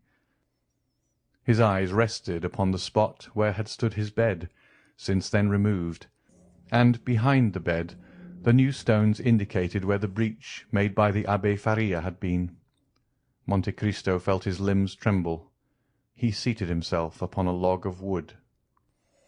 Are there any stories connected with this prison besides the one relating to the poisoning of Mirabeau?" asked the Count. "Are there any traditions respecting these dismal abodes, in which it is difficult to believe men can ever have imprisoned their fellow creatures?" "Yes, sir. Indeed, the jailer Antoine told me one connected with this very dungeon." Monte Cristo shuddered. Antoine had been his jailer. He had almost forgotten his name and face, but at the mention of the name he recalled his person as he used to see it, the face encircled by a beard, wearing the brown jacket, the bunch of keys, the jingling of which he still seemed to hear. The Count turned around and fancied he saw him in the corridor, rendered still darker by the torch carried by the concierge. "Would you like to hear the story, sir?" "Yes, relate it," said Monte Cristo, pressing his hand to his heart to still its violent beatings. He felt afraid of hearing his own history. "This dungeon," said the concierge, "was, it appears, some time ago occupied by a very dangerous prisoner, the more so since he was full of industry. Another person was confined in the chateau at the same time, but he was not wicked. He was only a poor mad priest." "Ah, indeed. Mad?" repeated Monte Cristo. "And what was his mania?" "He offered millions to anyone who would set him at liberty." Monte Cristo raised his eyes, but he could not see the heavens. There was a stone veil between him and the firmament. He thought that there had been no less thick a veil before the eyes of those to whom Faria offered the treasures. "Could the prisoners see each other?" he asked. "Oh, no, sir. It was expressly forbidden. But they eluded the vigilance of the guards, and made a passage from one dungeon to the other." "And which of them made this passage?" "Oh, it must have been the young man. Certainly, for he was strong and industrious, while the abbé was aged and weak. Besides, his mind was too vacillating to allow him to carry out an idea." "Blind fools," murmured the Count. "However, be that as it may, the young man made a tunnel. Oh, how, by what means, no one knows, but he made it, and there is the evidence yet remaining of his work. Do you see it?" And the man held the torch to the wall. "Ah, yes, I see," said the Count, his voice hoarse with emotion. "The result was that the two men communicated with one another. How long they did so, nobody knows. One day the old man fell ill and died. Now, guess what the young one did?" "Tell me." "He carried off the corpse, which he placed in his own bed with its face to the wall. Then he entered the empty dungeon, closed the entrance, and slipped into the sack which had contained the dead body. Did you ever hear of such an idea?"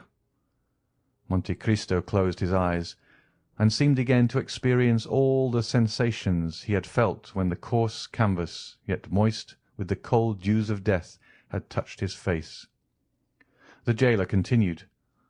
"Now this was his project.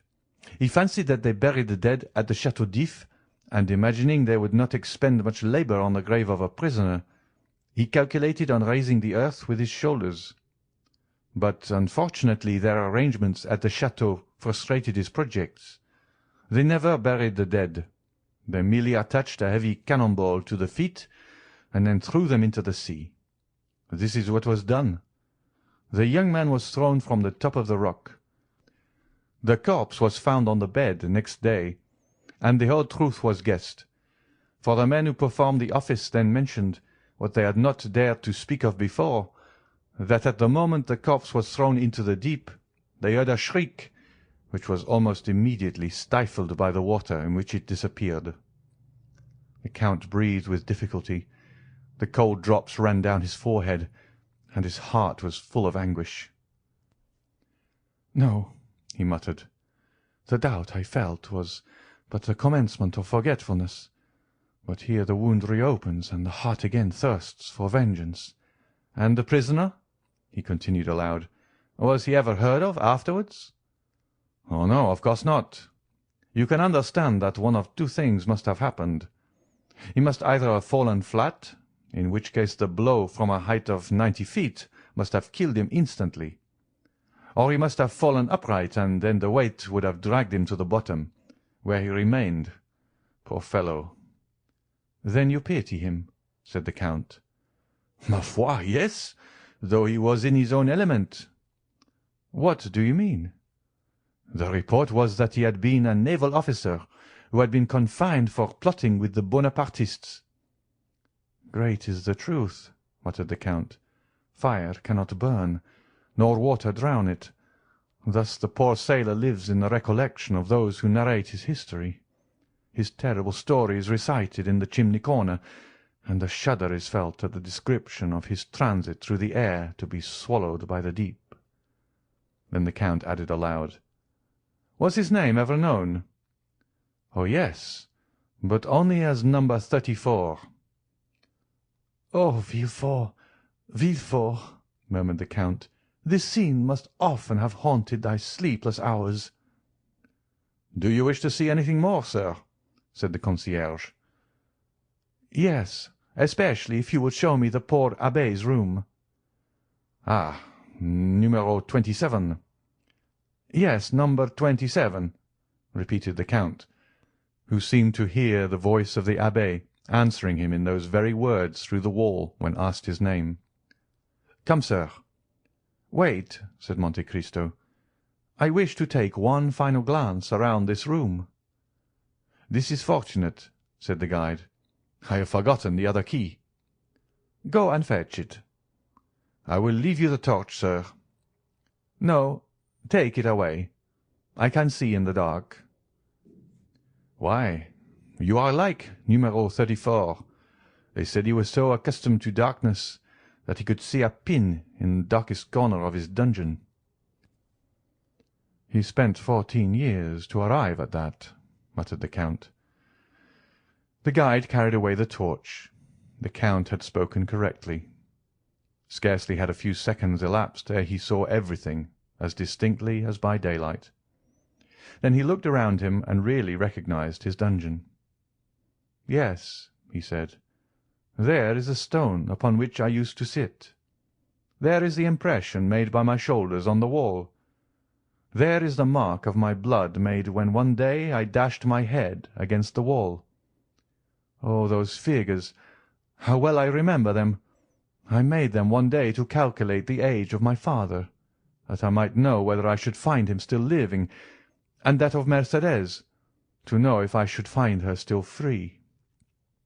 After finishing that calculation, I had a minute's hope. I did not reckon upon hunger and infidelity." And a bitter laugh escaped the Count. He saw in fancy the burial of his father and the marriage of Mercédès. On the other side of the dungeon he perceived an inscription, the white letters of which were still visible on the green wall. "O God," he read, "preserve my memory." "Oh, yes," he cried, "that was my only prayer at last. I no longer begged for liberty, but memory. I dreaded to become mad and forgetful. O God, thou hast preserved my memory. I thank thee, I thank thee." At this moment the light of the torch was reflected on the wall. The guide was coming. Monte Cristo went to meet him. "Follow me, sir." And without ascending the stairs, the guide conducted him by a subterraneous passage to another entrance. There again Monte Cristo was assailed by a multitude of thoughts. The first thing that met his eye was the meridian drawn by the abbé on the wall, by which he calculated the time. Then he saw the remains of the bed on which the poor prisoner had died. The sight of this, instead of exciting the anguish experienced by the Count in the dungeon, filled his heart with a soft and grateful sentiment, and tears fell from his eyes. "This is where the mad abbé was kept, sir, and that is where the young man entered." And the guide pointed to the opening, which had remained unclosed. "From the appearance of the stone," he continued, "a learned gentleman discovered that the prisoners might have communicated together for 10 years. Poor things! Those must have been 10 weary years." Dante took some louis from his pocket, and gave them to the man who had twice unconsciously pitied him. The guide took them, thinking them merely a few pieces of little value, but the light of the torch revealed their true worth. "Sir," he said, "you have made a mistake. You have given me gold." "I know it." The concierge looked upon the Count with surprise. "Sir," he cried, scarcely able to believe his good fortune. "Sir, I cannot understand your generosity." "Oh, it is very simple, my good fellow. I have been a sailor, and your story touched me more than it would others." "Then, sir, since you are so liberal, I ought to offer you something." "What have you to offer me, my friend? Shells? Straw work? Thank you." "No, sir, neither of those. Something connected with this story." "Really? What is it?" "Listen," said the guide. "I said to myself, something is always left in a cell inhabited by one prisoner for 15 years. So I began to sound the wall." "Ah!" cried Monte Cristo, remembering the abbé's 2 hiding-places. "After some search, I found that the floor gave a hollow sound near the head of the bed and at the hearth." "Yes," said the Count, "yes." "I raised the stones and found a rope ladder and some tools." "How do you know that?" asked the guide in astonishment. "I do not know. I only guess it, because that sort of thing is generally found in prisoners' cells." "Yes, sir, a rope ladder and tools." "And have you them yet?" "No, sir. I sold them to visitors who considered them great curiosities. But I have still something left." "What is it?" asked the Count impatiently. "A sort of book written upon strips of cloth." "Go and fetch it, my good fellow, and if it be what I hope, you will do well." "I will run for it, sir." And the guide went out. Then the Count knelt down by the side of the bed, which death had converted into an altar. "Oh, second father," he exclaimed, "thou who hast given me liberty, knowledge, riches, thou who, like beings of a superior order to ourselves, couldst understand the science of good and evil, if in the depths of the tomb there still remains something within us which can respond to the voice of those who are left on earth, if after death the soul ever revisit the places where we have lived and suffered, then, noble heart, sublime soul, then I conjure thee, by the paternal love thou didst bear me, by the filial obedience I vowed to thee, grant me some sign, some revelation. Remove from me the remains of doubt, which, if it change not to conviction, must become remorse." The Count bowed his head and clasped his hands together. "Here, sir," said a voice behind him. Monte Cristo shuddered and arose. The concierge held out the strips of cloth upon which the Abbé Faria had spread the riches of his mind. The manuscript was the great work by the Abbé Faria upon the kingdoms of Italy. The Count seized it hastily. His eyes immediately fell upon the epigraph, and he read, "Thou shalt tear out the dragon's teeth, and shalt trample the lions under foot, saith the Lord." "Ah!" he exclaimed, "here is my answer. Thanks, father, thanks." And feeling in his pocket, he took thence a small pocket-book which contained 10 bank-notes, each of 1,000 francs. "Here," he said, "take this pocket-book." "Do you give it to me?" "Yes, but only on one condition, that you will not open it till I am gone." And placing in his breast the treasure he had just found, which was more valuable to him than the richest jewel, he rushed out of the corridor, and reaching his boat, cried, "To Marseilles!" Then as he departed he fixed his eyes upon the gloomy prison. "Woe," he cried, "to those who confined me in that wretched prison, and woe to those who forgot that I was there!" As he repassed the Catalans, the Count turned around and, burying his head in his cloak, murmured the name of a woman. The victory was complete. Twice he had overcome his doubts. The name he pronounced in a voice of tenderness, amounting almost to love, was that of Haydée. On landing, the Count turned towards the cemetery, where he felt sure of finding Morrel. He, too, 10 years ago, had piously sought out a tomb, and sought it vainly. He, who returned to France with millions, had been unable to find the grave of his father, who had perished from hunger. Morrel had indeed placed a cross over the spot, but it had fallen down, and the grave-digger had burnt it, as he did all the old wood in the churchyard. The worthy merchant had been more fortunate. Dying in the arms of his children, he had been by them laid by the side of his wife, who had preceded him in eternity by 2 years. 2 large slabs of marble, on which were inscribed their names, were placed on either side of a little enclosure, railed in and shaded by 4 cypress trees. Morrel was leaning against one of these, mechanically fixing his eyes on the graves. His grief was so profound that he was nearly unconscious. "Maximilian," said the Count, "you should not look on the graves, but there," and he pointed upwards. "The dead are everywhere," said Morrel. "Did you not yourself tell me so as we left Paris?" "Maximilian," said the Count, "you asked me during the journey to allow you to remain some days at Marseilles. Do you still wish to do so?" "I have no wishes, Count. Only I fancy I could pass the time less painfully here than anywhere else." "So much the better, for I must leave you. But I carry your word with me, do I not?" "Ah, Count, I shall forget it." "No, you will not forget it, because you are a man of honour, Morrel, because you have taken an oath, and are about to do so again." "Oh, Count, have pity upon me. I am so unhappy." "I have known a man much more unfortunate than you, Morrel." "Impossible." "Alas," said Monte Cristo, "it is the infirmity of our nature always to believe ourselves much more unhappy than those who groan by our sides."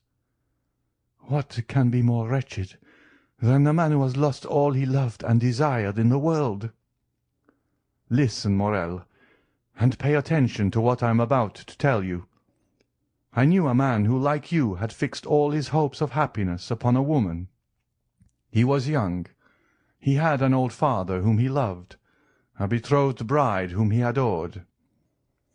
He was about to marry her, when one of the caprices of fate, which would almost make us doubt the goodness of Providence, if that Providence did not afterwards reveal itself by proving that all is but a means of conducting to an end. One of those caprices deprived him of his mistress, of the future of which he had dreamed, for in his blindness he forgot he could only read the present, and cast him into a dungeon." "Ah," said Morrel, "one quits a dungeon in a week, a month, or a year." "He remained there 14 years, Morrel," said the Count, placing his hand on the young man's shoulder. Maximilian shuddered. 14 years, he muttered. 14 years, repeated the Count. During that time he had many moments of despair. He also, Morrel, like you, considered himself the unhappiest of men. "Well?" asked Morrel. "Well, at the height of his despair, God assisted him through human means.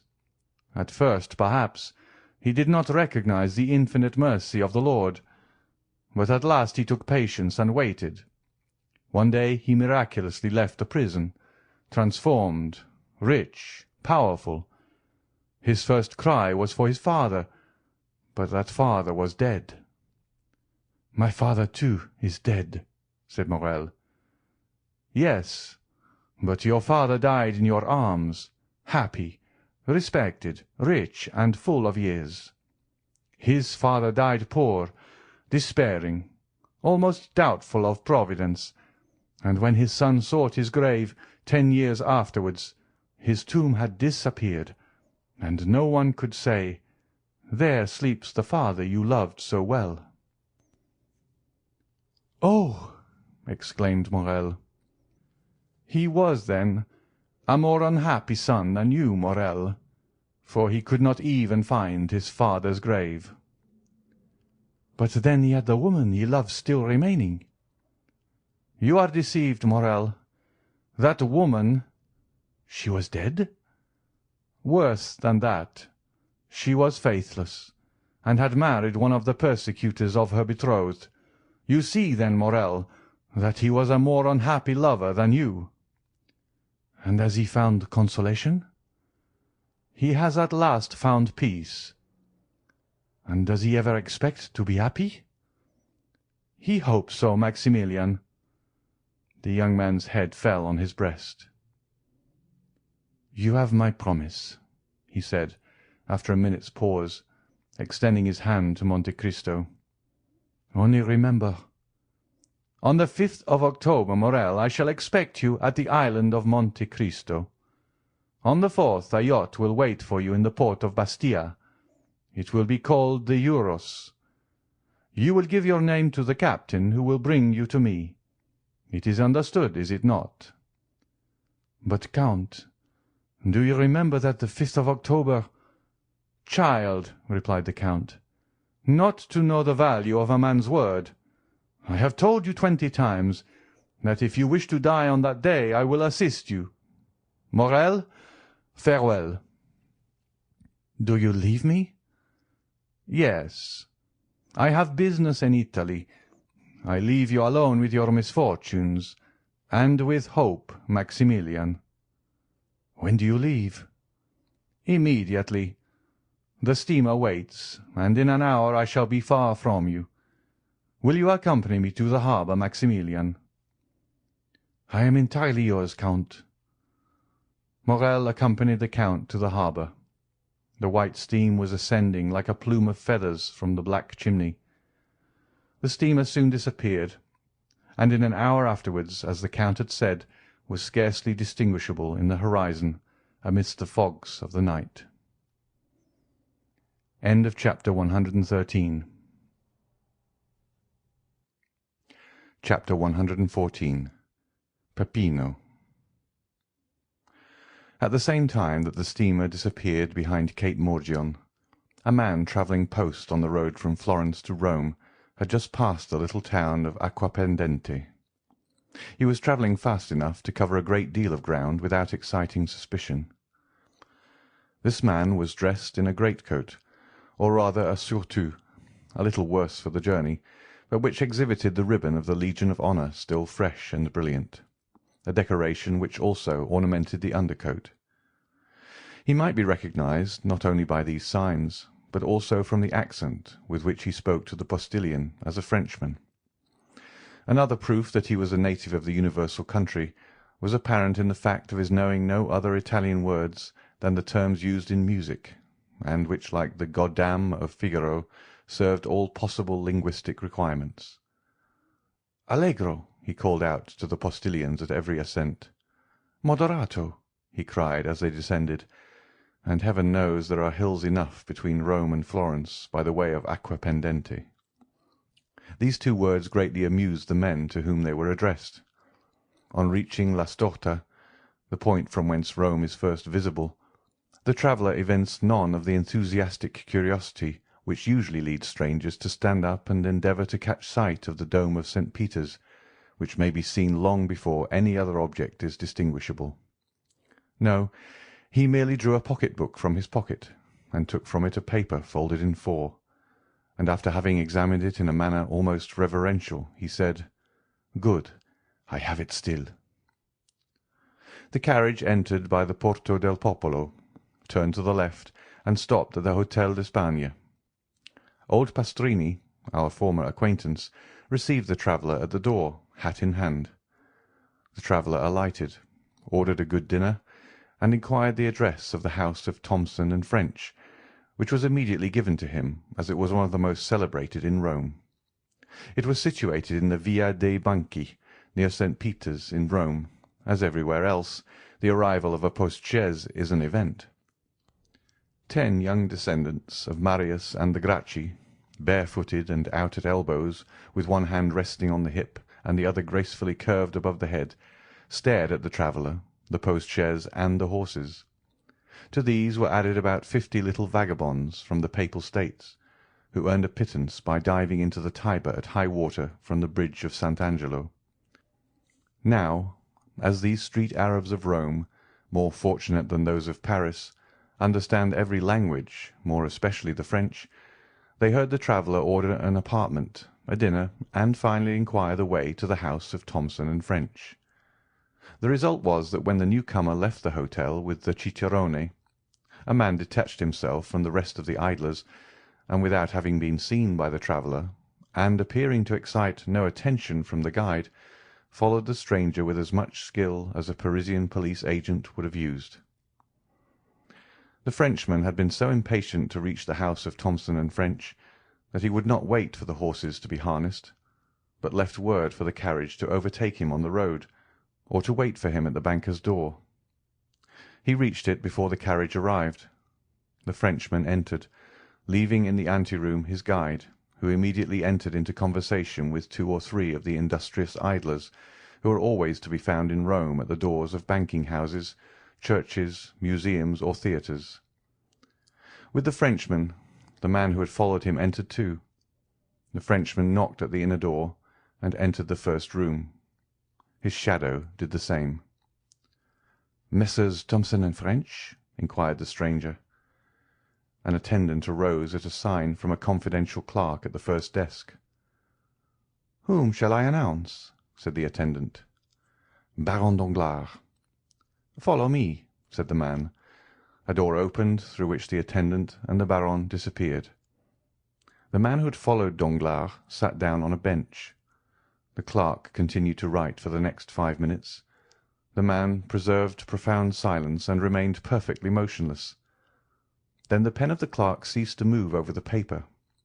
He raised his head, and appearing to be perfectly sure of privacy, "Aha!" he said. "Here you are, Peppino." "Yes," was the laconic reply. "You have found out that there is something worth having about this large gentleman. There is no great merit due to me, for we were informed of it." "You know his business here, then?" "Pardieu, he has come to draw, but I don't know how much." "You will know presently, my friend." "Very well, only do not give me false information, as you did the other day." "What do you mean? Of whom do you speak? Was it the Englishman who carried off 3,000 crowns from here the other day?" "No, he really had 3,000 crowns, and we found them.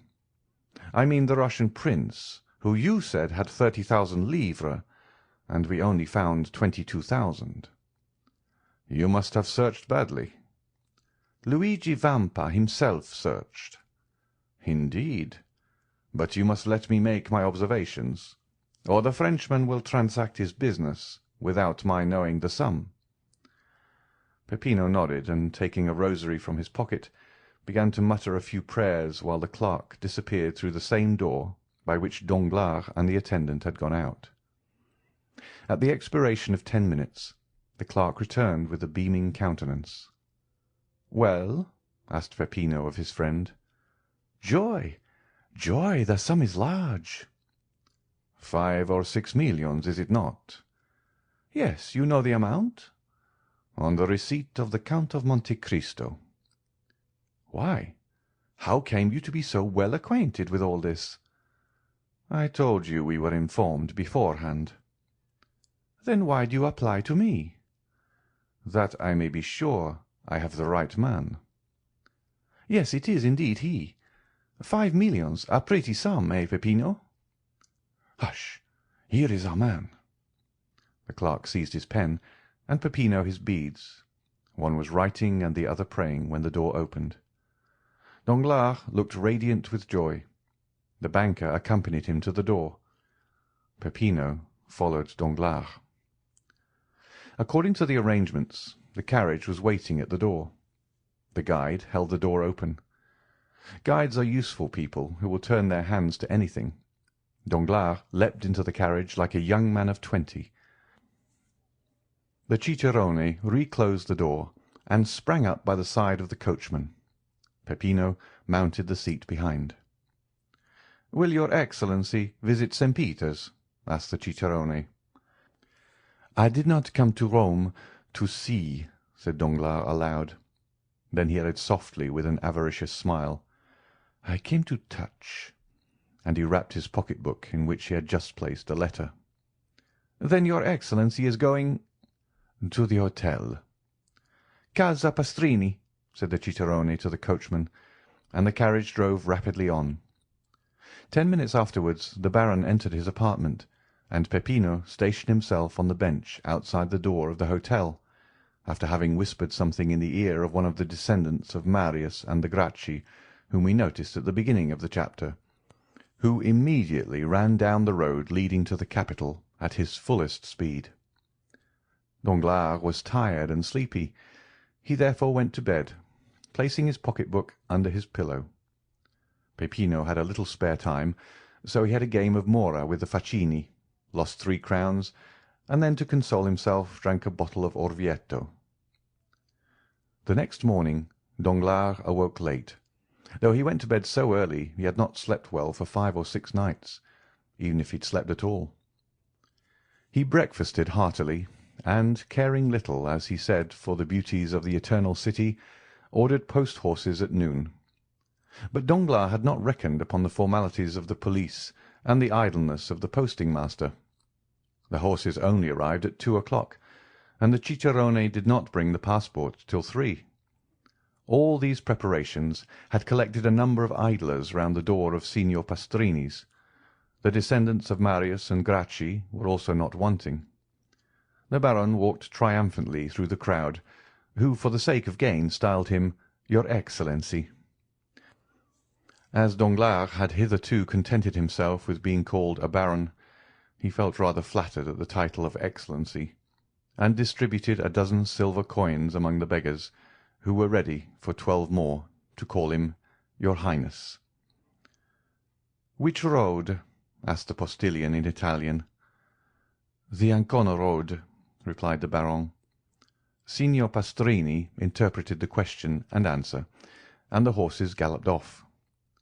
Danglars intended travelling to Venice, where he would receive one part of his fortune, and then proceeding to Vienna, where he would find the rest.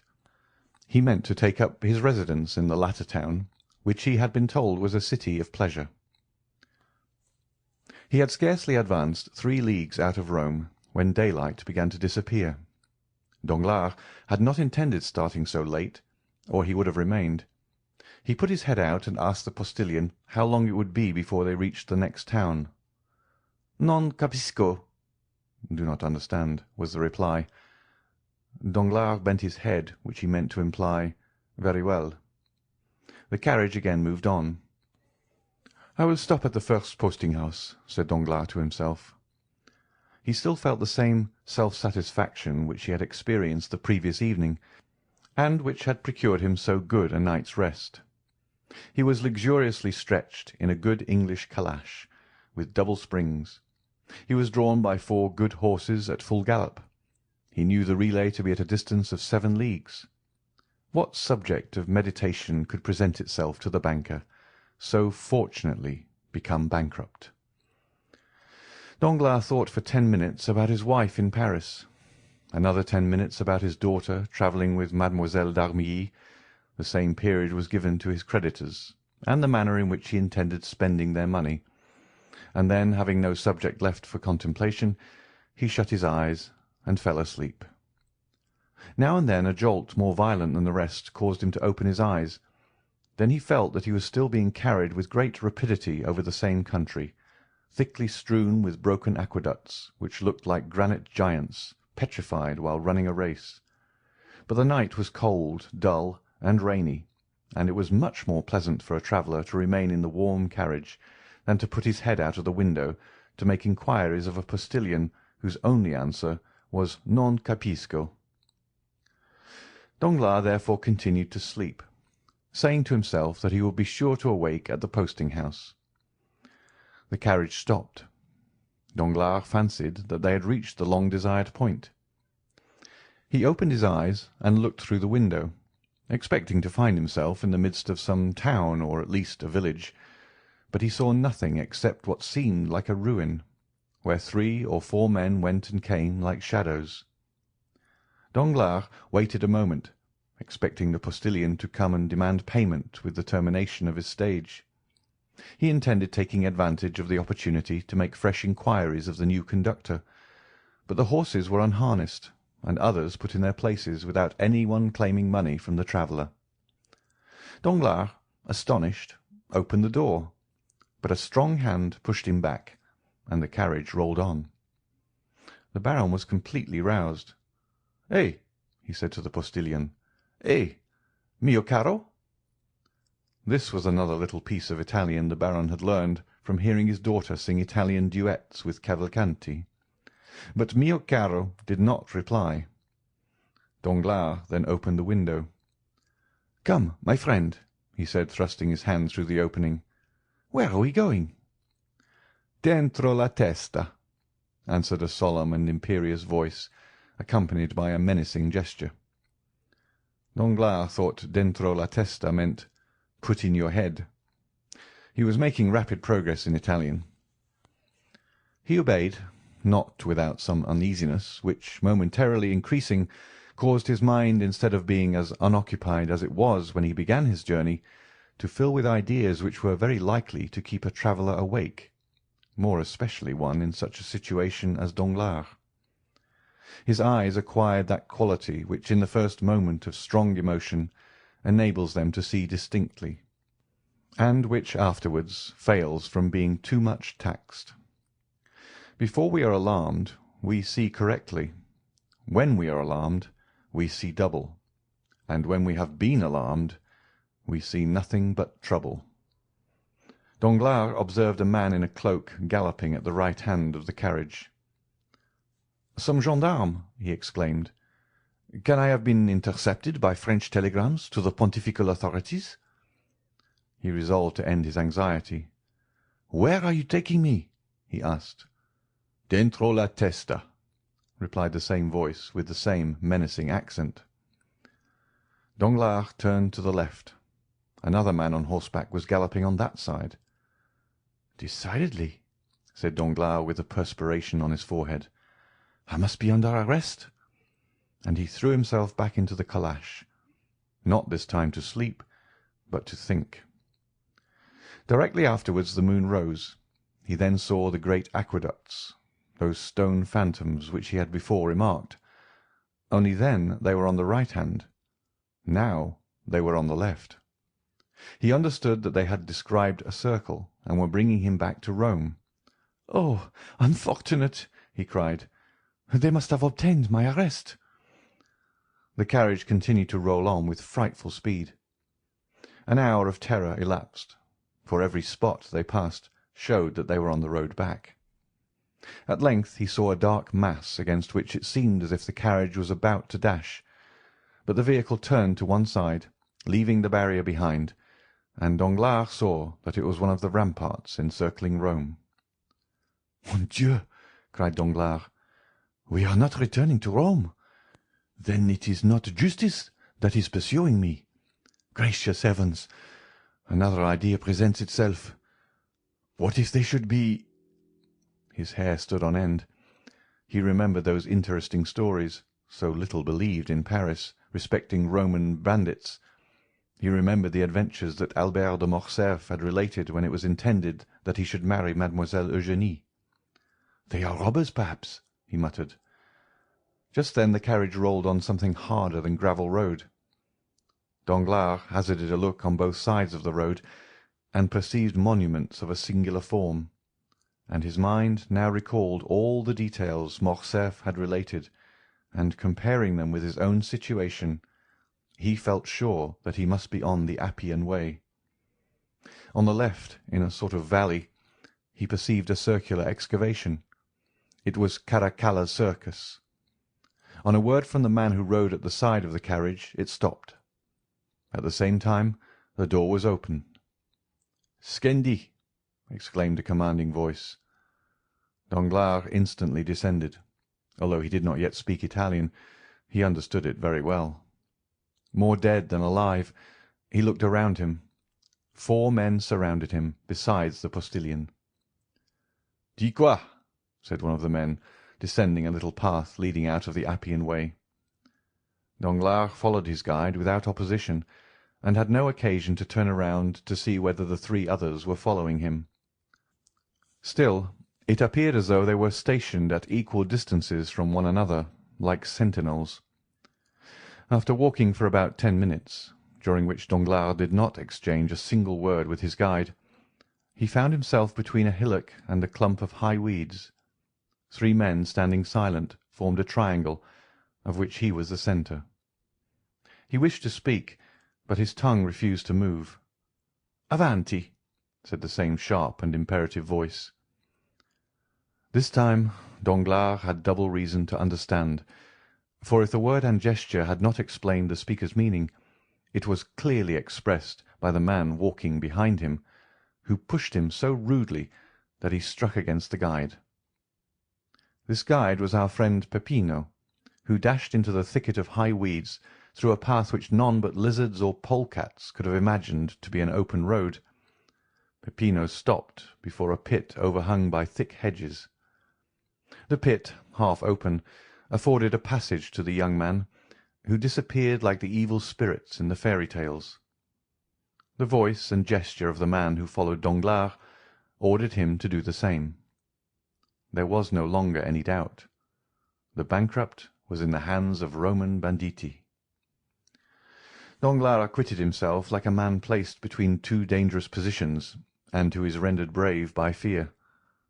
Notwithstanding his large stomach, certainly not intended to penetrate the fissures of the Campagna, he slid down like Peppino, and closing his eyes fell upon his feet.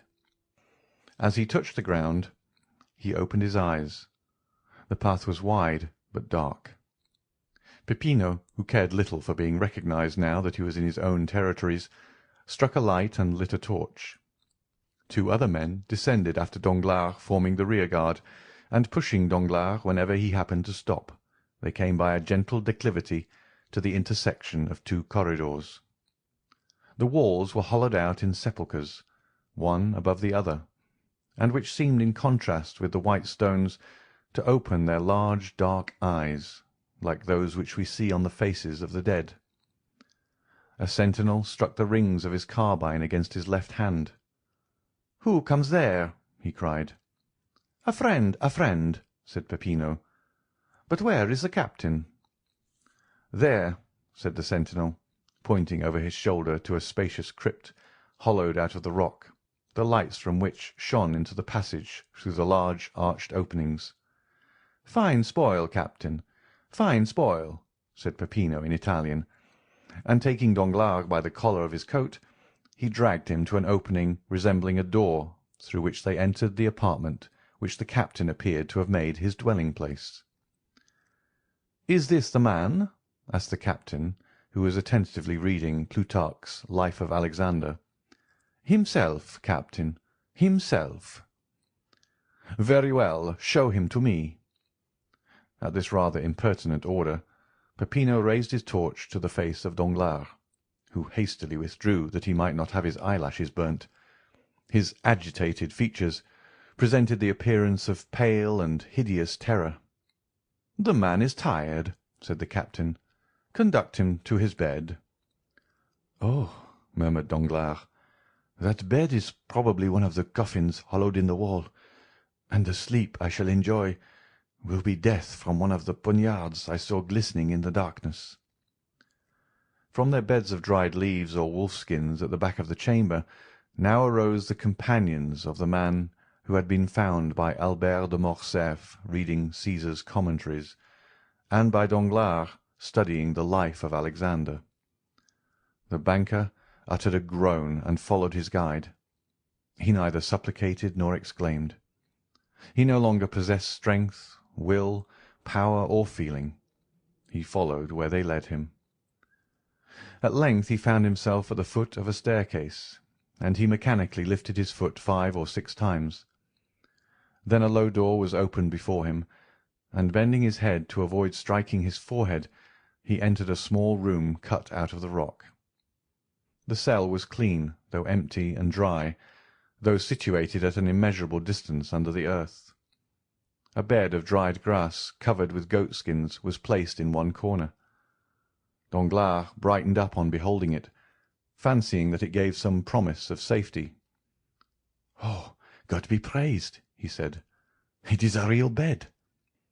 "Ecco," said the guide, and pushing Danglars into the cell, he closed the door upon him.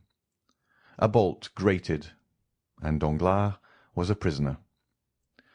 If there had been no bolt, it would have been impossible for him to pass through the midst of the garrison who held the catacombs of St. Sebastian, encamped round a master whom our readers must have recognized as the famous Luigi Vampa. Danglars, too, had recognized the bandit, whose existence he would not believe when Albert de Morcerf mentioned him in Paris. And not only did he recognize him, but the cell in which Albert had been confined, and which was probably kept for the accommodation of strangers.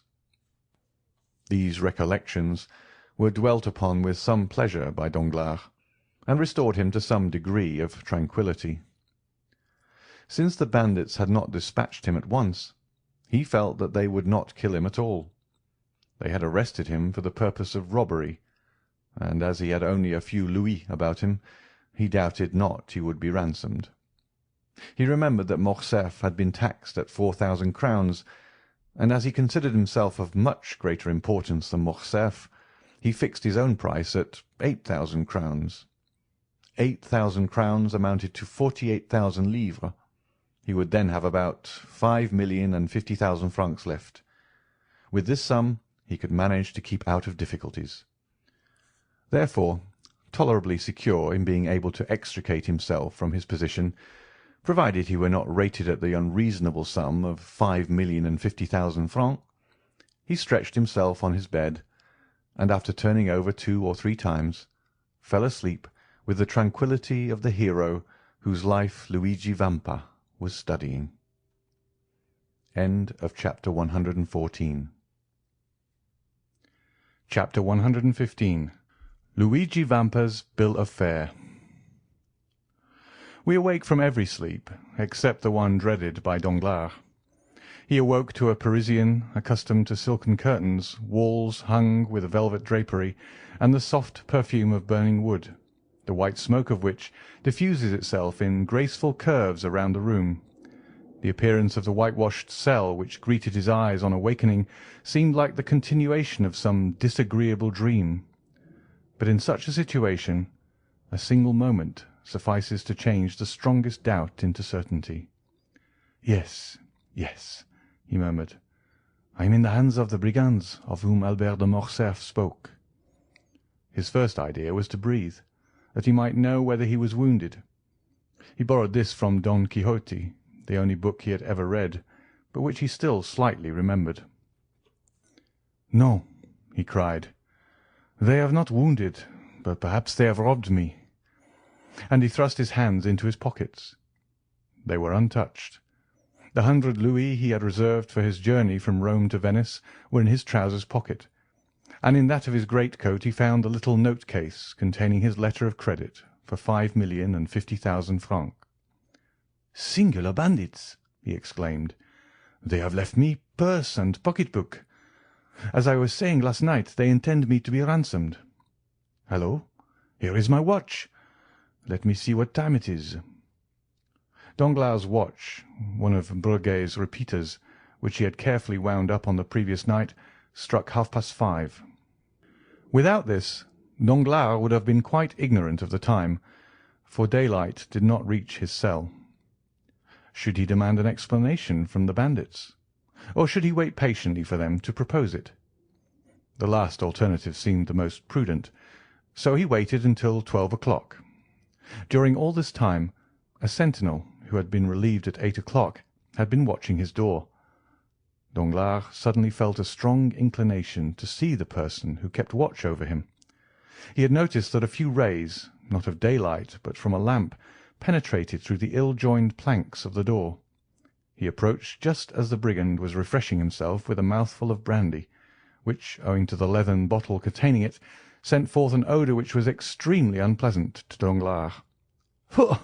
he exclaimed, retreating to the farther corner of his cell. At 12 this man was replaced by another functionary, and Danglars, wishing to catch sight of his new guardian, approached the door again. He was an athletic, gigantic bandit, with large eyes, thick lips, and a flat nose. His red hair fell in dishevelled masses like snakes around his shoulders. "Aha!" cried Danglars. "This fellow is more like an ogre than anything else. However, I am rather too old and tough to be very good eating." We see that Danglars was collected enough to jest. At the same time, as though to disprove the ogreish propensities, the man took some black bread, cheese, and onions from his wallet, which he began devouring voraciously. "May I be hanged," said Danglars, glancing at the bandit's dinner through the crevices of the door. "May I be hanged if I can understand how people can eat such filth." And he withdrew to seat himself upon his goatskin, which reminded him of the smell of the brandy. But the mysteries of nature are incomprehensible, and there are certain invitations contained in even the coarsest food which appeal very irresistibly to a fasting stomach. Danglars felt his own not to be very well supplied just then, and gradually the man appeared less ugly, the bread less black, and the cheese more fresh, while those dreadful vulgar onions recalled to his mind certain sauces and side dishes which his cook prepared in a very superior manner whenever he said, "Monsieur Denisot, let me have a nice little fricassee to-day." He got up and knocked on the door. The bandit raised his head. Danglars knew that he was heard, so he redoubled his blows. "Que cosa?" asked the bandit. "Come, come," said Danglars, tapping his fingers against the door. "I think it is quite time to think of giving me something to eat."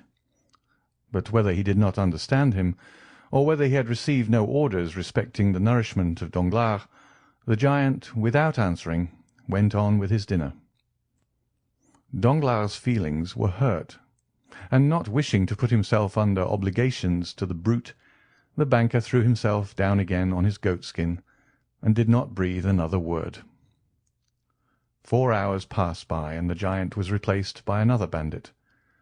Danglars, who really began to experience sundry gnawings at the stomach, arose softly, again applied his eye to the crack of the door, and recognized the intelligent countenance of his guide. It was indeed Peppino, who was preparing to mount guard as comfortably as possible by seating himself opposite to the door and placing between his legs an earthen pan containing chickpeas stewed with bacon. Near the pan he also placed a pretty little basket of Velletri grapes and a flask of Orvieto. Peppino was decidedly an epicure. Danglars watched these preparations, and his mouth watered. "Come," he said to himself, "let me try if you will be more tractable than the other." And he tapped gently at the door. "On y va!" coming, exclaimed Peppino, who, from frequenting the house of Signor Pastrini, understood French perfectly in all its idioms. Danglars immediately recognized him as the man who had called out in such a furious manner, "Put in your head!" But this was not the time for recrimination, so he assumed his most agreeable manner, and said with a gracious smile, "Excuse me, sir, but are they not going to give me any dinner?" "Does your Excellency happen to be hungry?" "Happen to be hungry? That's pretty good, when I haven't eaten for 24 hours," muttered Danglars. Then he added aloud, "Yes, sir, I am hungry, very hungry." "What would your Excellency like?" And Peppino placed his pan on the ground, so that the steam rose directly under the nostrils of Danglars. "Give your orders." "Have you kitchens here?" "Kitchens? Of course, complete ones." "And cooks?" "Excellent." "Well, a fowl, fish, game, it signifies little, so that I eat." "As your Excellency pleases. You mentioned a fowl, I think." "Yes, a fowl." Peppino, turning around, shouted, "A fowl for his Excellency." His voice yet echoed in the archway, when a handsome, graceful, and half-naked young man appeared, bearing a fowl in a silver dish on his head, without the assistance of his hands. "I could almost believe myself at the Café de Paris," murmured Danglars. "Here, your Excellency," said Peppino, taking the fowl from the young bandit and placing it on the worm-eaten table, which, with the stool and the goatskin bed, formed the entire furniture of the cell. Danglars asked for a knife and fork. "Here, Excellency," said Peppino, offering him a little blunt knife and a boxwood fork. Danglars took the knife in one hand and the fork in the other, and was about to cut up the fowl. "Pardon me, Excellency," said Peppino, placing his hand on the banker's shoulder. "People pay here before they eat. They might not be satisfied, and—" "Aha!" thought Danglars. "This is not so much like Paris, except that I shall probably be skinned. Never mind, I'll fix that all right. I have always heard how cheap poultry is in Italy. I should think a fowl is worth about 12 sous at Rome. There," he said, throwing a louis down. Peppino picked up the louis, and Danglars again prepared to carve the fowl. "Stay a moment, your Excellency," said Peppino, rising. "You still owe me something." "I said they would skin me," thought Danglars, but resolving to resist the extortion, he said, "Come, how much do I owe you for this fowl?" "Your Excellency has given me a louis on account." "A louis on account for a fowl?" "Certainly. And your Excellency now owes me 4,999 louis." Danglars opened his enormous eyes on hearing this gigantic joke. "Come, come, this is very droll, very amusing, I allow. But as I am very hungry, pray allow me to eat. Stay, here is another louis for you." "Then that will make only 4,998 louis more," said Peppino, with the same indifference. "I shall get them all in time." "Oh, as for that," said Danglars, angry at this prolongation of the jest, "as for that, you won't get them at all. Go to the devil! You do not know with whom you have to deal." Peppino made a sign, and the youth hastily removed the fowl. Danglars threw himself upon his goatskin, and Peppino, reclosing the door again, began eating his peas and bacon. Though Danglars could not see Peppino, the noise of his teeth allowed no doubt as to his occupation. He was certainly eating, and noisily too, like an ill-bred man. "Brute!" said Danglars. Peppino pretended not to hear him, and without even turning his head continued to eat slowly. Danglars' stomach felt so empty that it seemed as if it would be impossible ever to fill it again. Still, he had patience for another half-hour, which appeared to him like a century. He again arose and went to the door. "Come, sir, do not keep me starving here any longer, but tell me what they want." "Nay, your Excellency, it is you who should tell us what you want. Give your orders, and we will execute them." "Then open the door directly." Peppino obeyed. "Now look here, I want something to eat. To eat, do you hear?" "Are you hungry?" "Come, you understand me." "What would your Excellency like to eat?" "A piece of dry bread, since the fowls are beyond all price in this accursed place." "Bread? Very well. Hello there! Some bread!" he called. The youth brought a small loaf. "How much?" asked Danglars. 4,998 louis, said Peppino. "You have paid 2 louis in advance." "What? 100,000 francs for a loaf?" 100,000 francs, repeated Peppino. "But you only asked 100,000 francs for a fowl." "We have a fixed price for all our provisions. It signifies nothing whether you eat much or little, whether you have 10 dishes or 1. It is always the same price." "What, still keeping up this silly jest?" My dear fellow, it is perfectly ridiculous. Stupid! You had better tell me at once that you intend starving me to death."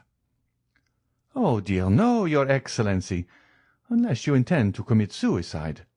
Pay and eat." "And what am I to pay with, brute?" said Danglars, enraged. "Do you suppose I carry 100,000 francs in my pocket?" "Your Excellency has 5,050,000 francs in your pocket.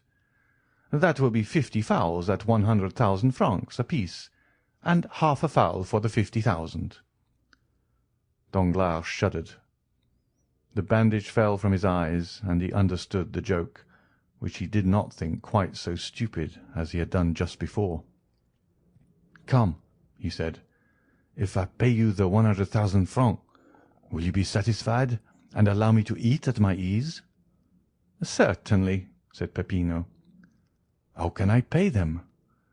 "Oh, nothing easier. You have an account open with Messrs. Thomson and French, Vie dei Banchi, Rome.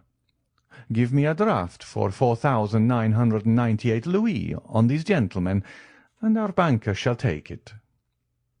Danglars thought it as well to comply with good grace. So he took the pen, ink, and paper Peppino offered him, wrote the draft, and signed it. "Here," he said, "here is a draft at sight."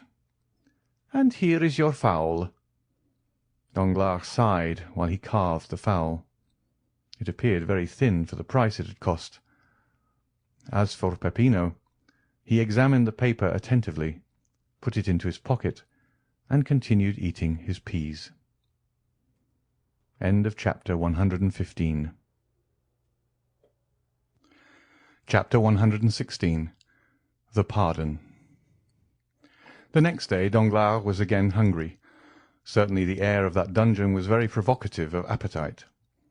The prisoner expected that he would be at no expense that day, for, like an economical man, he had concealed half of his fowl and a piece of the bread in the corner of his cell.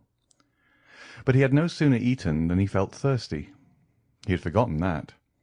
He struggled against his thirst till his tongue clave to the roof of his mouth.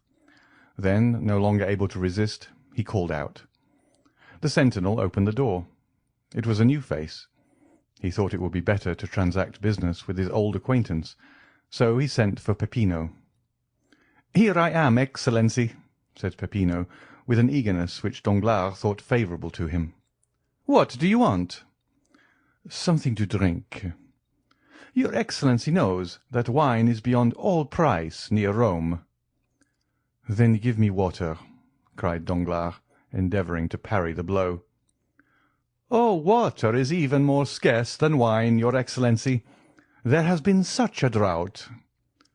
"Come," thought Danglars, "it is the same old story." And while he smiled as he attempted to regard the affair as a joke, he felt his temples get moist with perspiration. "Come, my friend," said Danglars, seeing that he made no impression on Peppino, "you will not refuse me a glass of wine.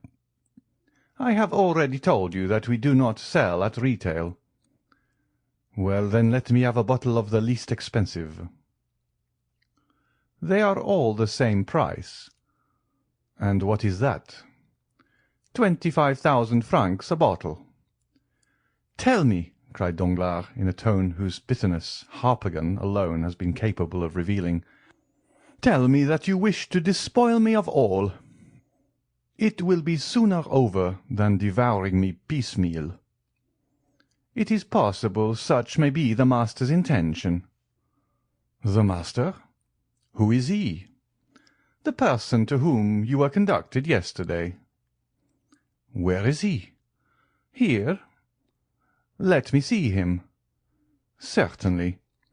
And the next moment Luigi Vampa appeared before Danglars. "You sent for me," he said to the prisoner. "Are you, sir, the chief of the people who brought me here?" "Yes, your Excellency. What then?" "How much do you require for my ransom?" "Merely the 5 million you have about you." Danglars felt a dreadful spasm dart through his heart. "But this is all I have left in the world," he said, "out of an immense fortune. If you deprive me of that, take away my life also. We are forbidden to shed your blood." "And by whom are you forbidden?" "By him we obey." "You do then obey someone?" "Yes, a chief." "I thought you said you were the chief." "So I am of these men, but there is another over me." "And did your superior order you to treat me in this way?" "Yes." "But my purse will be exhausted." "Probably." "Come," said Danglars, "will you take 1,000,000? "No." 2,000,000, 3, 4. "Come, 4. I will give them to you on condition that you let me go." "Why do you offer me 4,000,000 for what is worth 5,000,000? This is a kind of usury, banker, that I do not understand." "Take all, then. Take all, I tell you, and kill me." "Come, come, calm yourself. You will excite your blood, and that would produce an appetite it would require 1,000,000 a day to satisfy. Be more economical." "But when I have no more money left to pay you?" asked the infuriated Danglars. "Then you must suffer hunger." "Suffer hunger?" said Danglars, becoming pale. "Most likely," replied Vampa coolly. "But you say you do not wish to kill me." "No." "And yet you will let me perish with hunger." "Ah, that is a very different thing." "Well then, wretches," cried Danglars, "I will defy your infamous calculations. I would rather die at once. You may torture, torment, kill me, but you shall not have my signature again." "As your Excellency pleases," said Vampa, as he left the cell. Danglars, raving, threw himself on the goatskin. Who could these men be? Who was the invisible chief? What could be his intentions toward him? And why, when everyone else was allowed to be ransomed, might he not also be? Oh yes, certainly, a speedy, violent death would be a fine means of deceiving these remorseless enemies who appeared to pursue him with such incomprehensible vengeance. But to die? For the first time in his life, Danglars contemplated death with a mixture of dread and desire. The time had come when the implacable spectre which exists in the mind of every human creature arrested his attention and called out with every pulsation of his heart, "Thou shalt die." Danglars resembled a timid animal excited in the chase. First it flies, then despairs, and at last, by the very force of desperation, sometimes succeeds in eluding its pursuers. Danglars meditated an escape, but the walls were solid rock.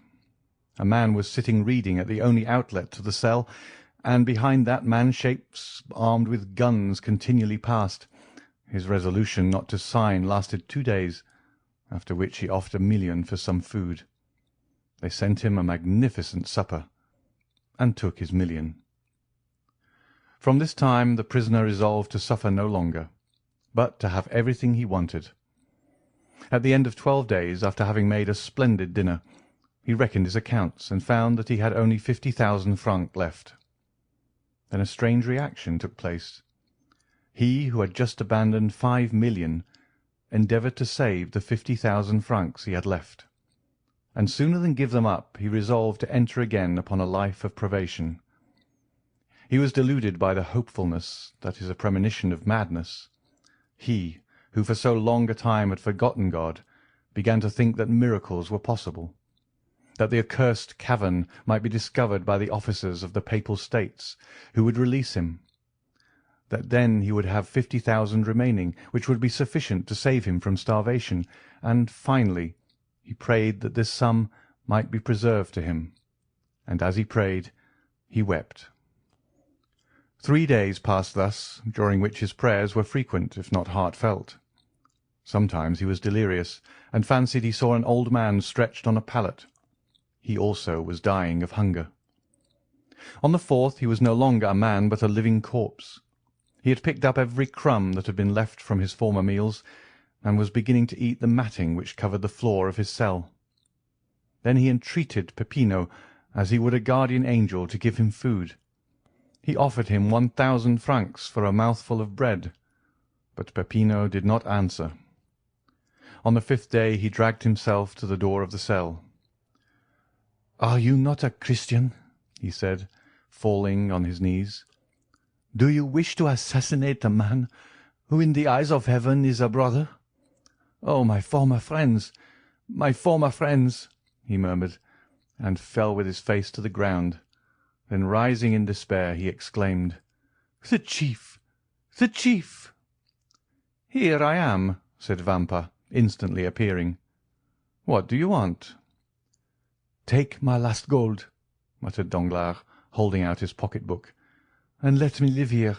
I ask no more for liberty. I only ask to live." "Then you suffer a great deal." "Oh, yes, yes, cruelly." "Still there have been men who suffered more than you." "I do not think so." "Yes, those who have died of hunger." Danglars thought of the old man whom in his hours of delirium he had seen groaning on his bed. He struck his forehead on the ground and groaned. "Yes," he said, "there have been some who have suffered more than I have, but then they must have been martyrs at least." "Do you repent?" asked a deep, solemn voice, which caused Danglars' hair to stand on end.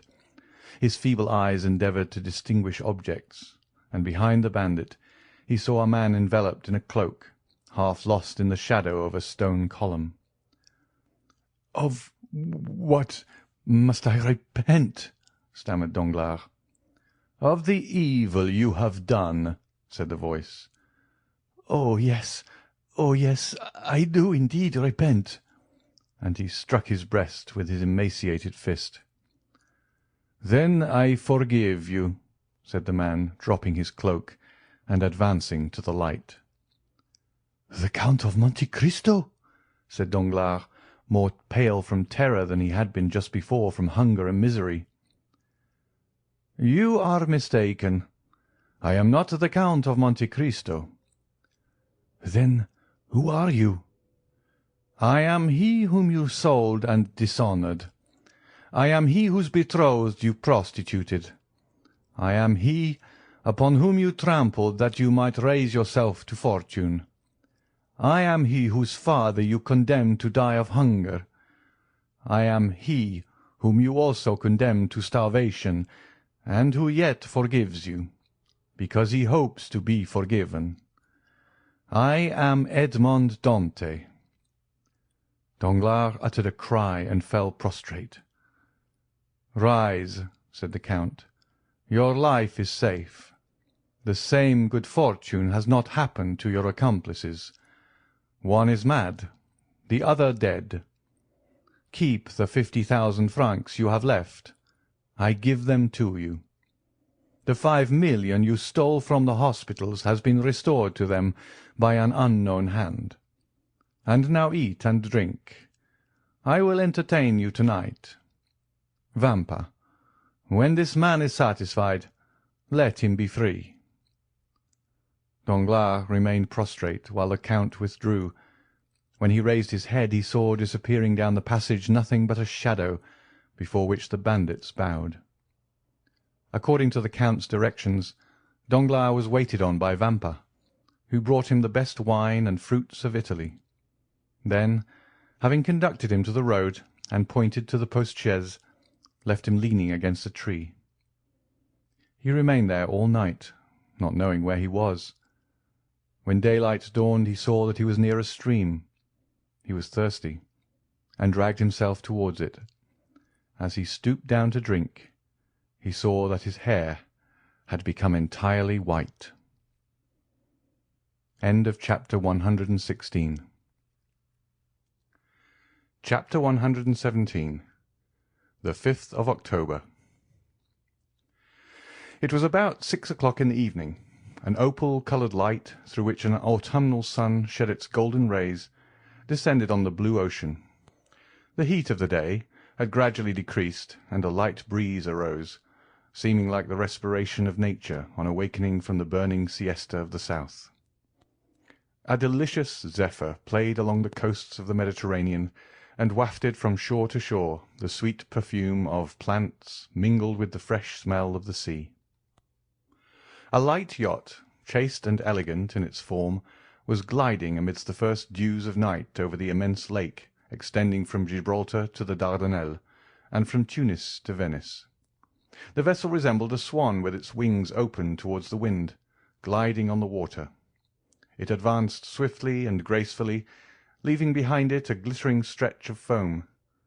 By degrees the sun disappeared behind the western horizon, but as though to prove the truth of the fanciful ideas in heathen mythology, its indiscreet rays reappeared on the summit of every wave, as if the god of fire had just sunk upon the bosom of Amphitrite, who in vain endeavoured to hide her lover beneath her azure mantle. The yacht moved rapidly on, though there did not appear to be sufficient wind to ruffle the curls on the head of a young girl. Standing on the prow was a tall man of a dark complexion, who saw with dilating eyes that they were approaching a dark mass of land in the shape of a cone, which rose from the midst of the waves like the hat of a Catalan. "Is that Monte Cristo?" asked the traveller, to whose orders the yacht was for the time submitted, in a melancholy voice. "Yes, your Excellency," said the captain. "We have reached it." "We have reached it," repeated the traveller in an accent of indescribable sadness. Then he added in a low tone, "Yes, that is the haven." And then he again plunged into a train of thought, the character of which was better revealed by a sad smile than it would have been by tears. A few minutes afterwards a flash of light which was extinguished instantly was seen on the land, and the sound of firearms reached the yacht. "Your Excellency," said the captain, "that was the land signal. Will you answer yourself?" "What signal?" The captain pointed towards the island, up the side of which ascended a volume of smoke, increasing as it rose. "Ah, yes," he said, as if awaking from a dream. "Give it to me." The captain gave him a loaded carbine. The traveller slowly raised it and fired in the air. 10 minutes afterwards the sails were furled, and they cast anchor about 100 fathoms from the little harbour. The gig was already lowered, and in it were 4 oarsmen and a coxswain. The traveller descended, and instead of sitting down at the stern of the boat, which had been decorated with a blue carpet for his accommodation, stood up with his arms crossed. The rowers waited, their oars half lifted out of the water like birds drying their wings. "Give way," said the traveller. The 8 oars fell into the sea simultaneously, without splashing a drop of water, and the boat, yielding to the impulsion, glided forward. In an instant they found themselves in a little harbour formed in a natural creek. The boat grounded on the sand. "Will your Excellency be so good as to mount the shoulders of 2 of our men? They will carry you ashore." The young man answered this invitation with a gesture of indifference, and stepped out of the boat. The sea immediately rose to his waist. "Ah, your Excellency," murmured the pilot, "you should not have done so. Our master will scold us for it." The young man continued to advance, following the sailors, who chose a firm footing. 30 strides brought them to dry land. The young man stamped on the ground to shake off the wet, and looked around for some one to show him his road, for it was quite dark. Just as he turned, a hand rested on his shoulder, and a voice which made him shudder exclaimed, "Good evening, Maximilian. You are punctual. Thank you." "Ah, is it you, Count?" said the young man in an almost joyful accent, pressing Monte Cristo's hand with both his own. "Yes, you see I am as exact as you are. But you are dripping, my dear fellow. You must change your clothes, as Calypso said to Telemachus. Come, I have a habitation prepared for you, in which you will soon forget fatigue and cold." Monte Cristo perceived that the young man had turned around indeed. Morrel saw with surprise that the men who had brought him had left without being paid or uttering a word. Already the sound of their oars might be heard as they returned to the yacht. "Oh, yes," said the Count. "You are looking for the sailors." "Yes, I paid them nothing, and yet they are gone." "Never mind that, Maximilian," said Monte Cristo, smiling. "I have made an agreement with the navy that the access to my island shall be free of all charge. Ha! I have made a bargain." Morrel looked at the Count with surprise. "Count," he said, "you are not the same here as in Paris." "How so?" "Here you laugh." The Count's brow became clouded. "You are right to recall me to myself, Maximilian," he said. "I was delighted to see you again, and forgot for the moment that all happiness is fleeting." "Oh, no, no, Count," cried Maximilian, seizing the Count's hands. "Pray laugh, be happy, and prove to me, by your indifference, that life is endurable to sufferers. Oh, how charitable, kind, and good you are! You affect this gaiety to inspire me with courage." "You are wrong, Morrel. I was really happy." "Then you forgot me. So much the better." "How so?" "Yes, for as the gladiator said to the emperor when he entered the arena, 'He who is about to die salutes you.'"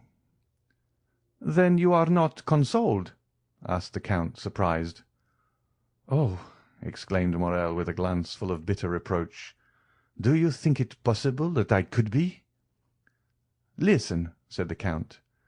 "Do you understand the meaning of my words?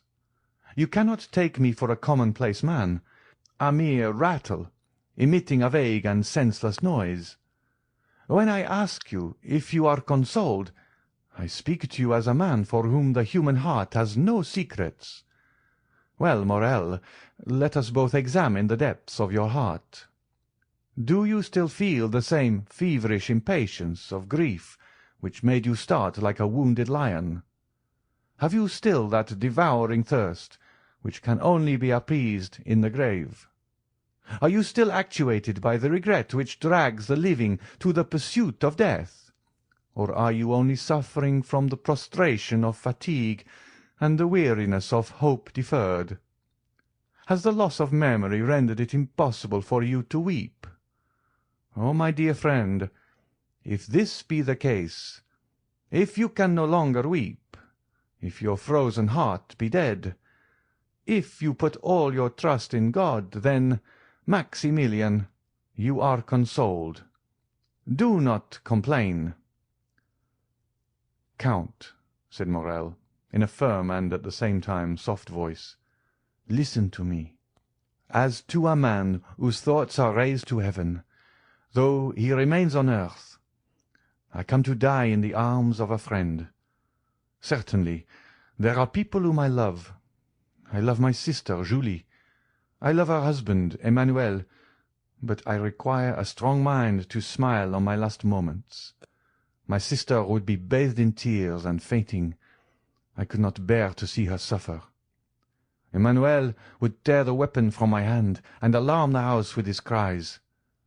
You, Count, who are more than mortal, will, I am sure, lead me to death by a pleasant path, will you not?"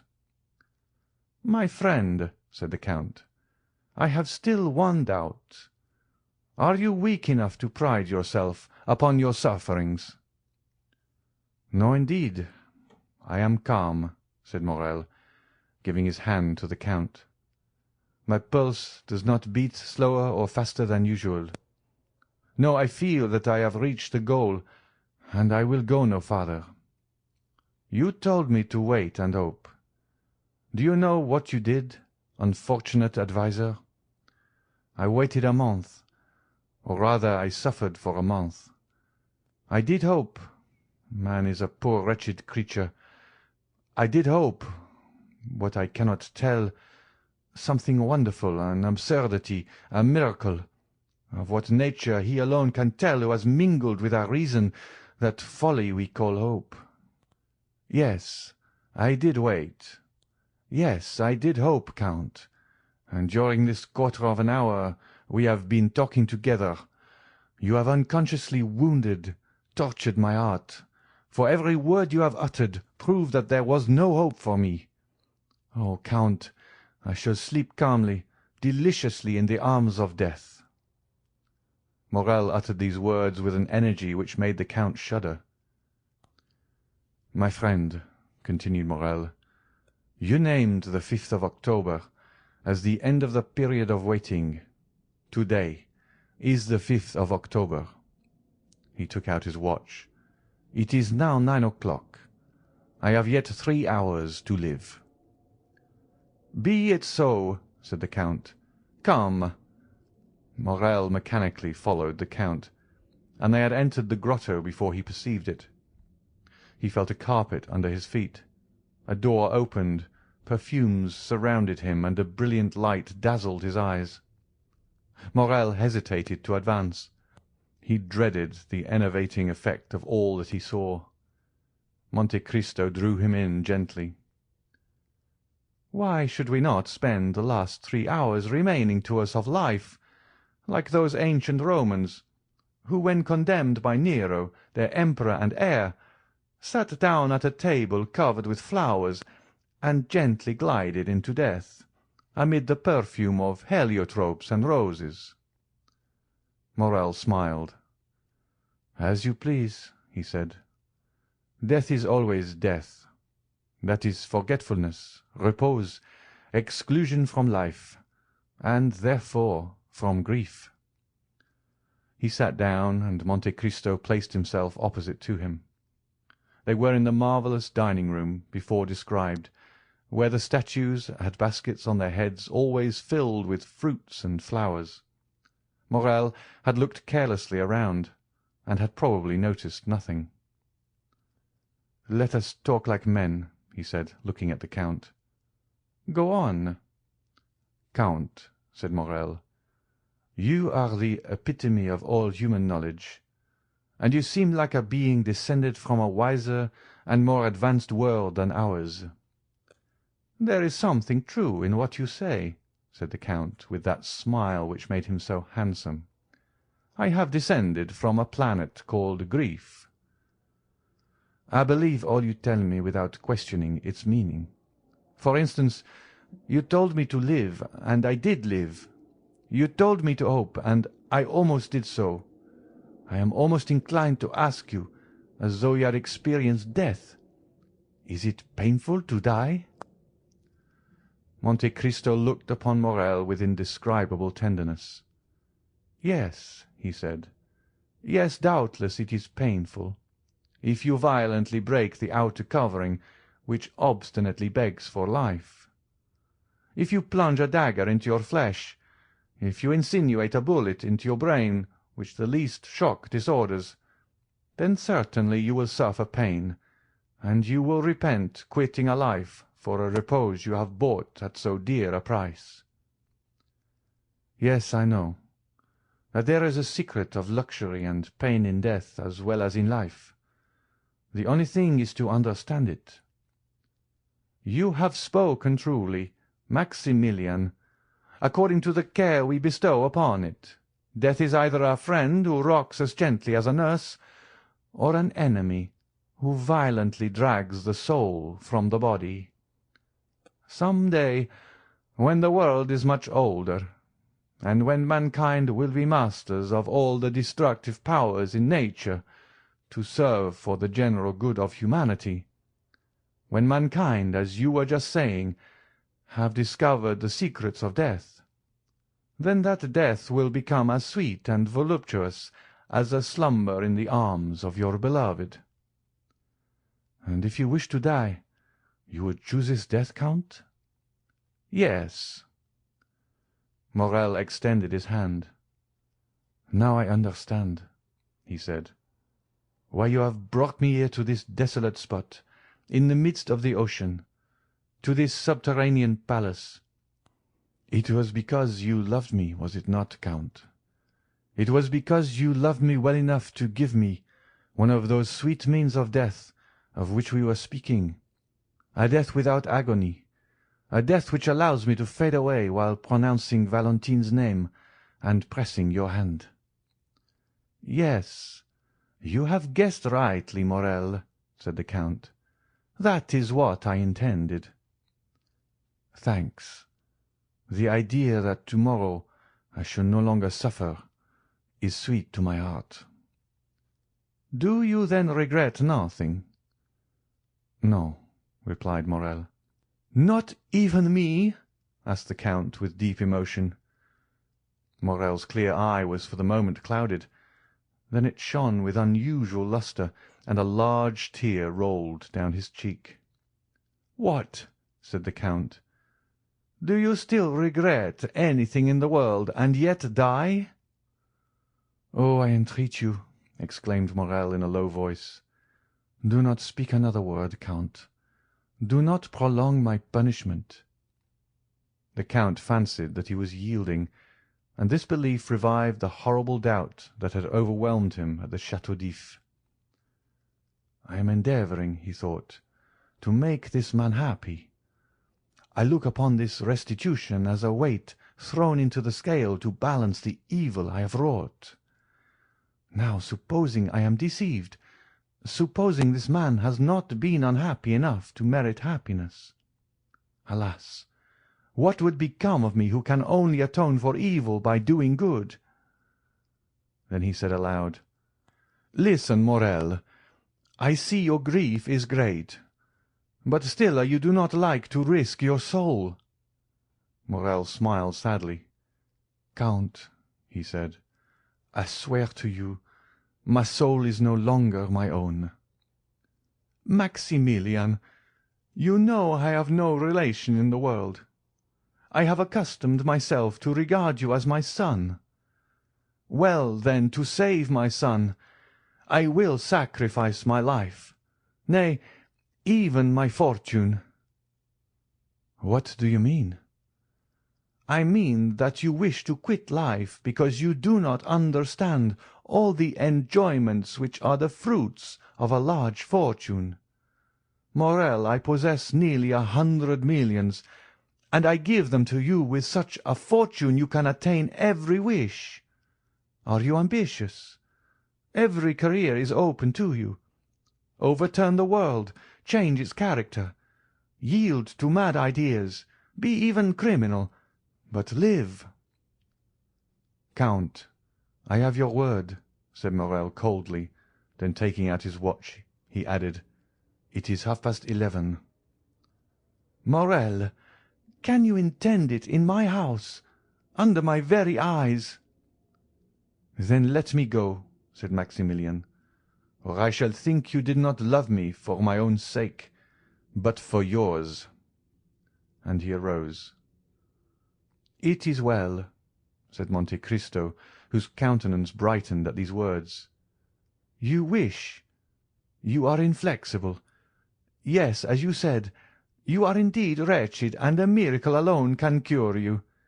Sit down, Morrel, and wait." Morrel obeyed.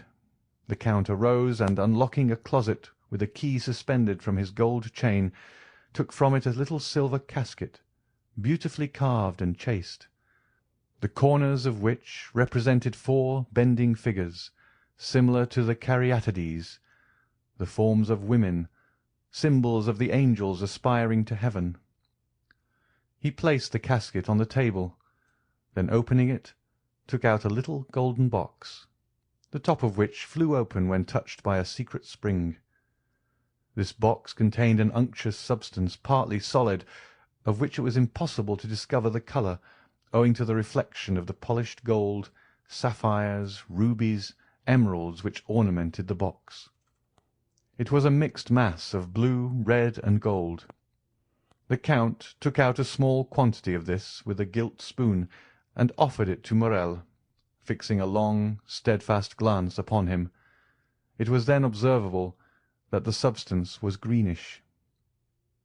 "This is what you asked for," he said, "and what I promised to give you." "I thank you from the depths of my heart," said the young man, taking the spoon from the hands of Monte Cristo. The Count, took another spoon, and again dipped it into the golden box. "What are you going to do, my friend?" asked Morrel, arresting his hand. "Well, the fact is, Morrel, I was thinking that I too am weary of life, and since an opportunity presents itself—" "Stay," said the young man. "You who love and are beloved, you who have faith and hope, oh, do not follow my example.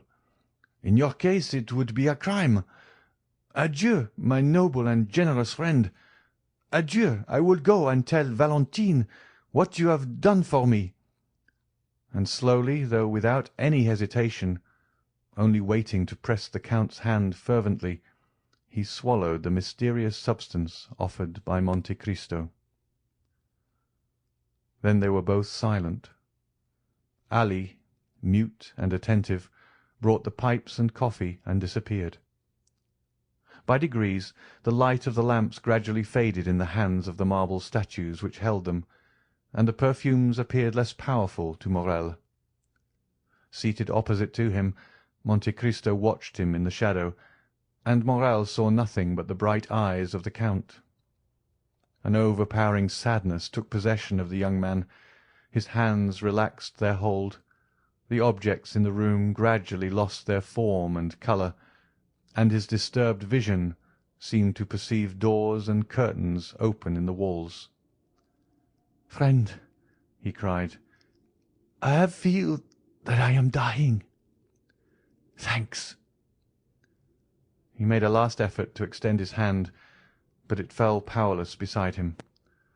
Then it appeared to him that Monte Cristo smiled, not with the strange and fearful expression which had sometimes revealed to him the secrets of his heart, but with the benevolent kindness of a father for a child.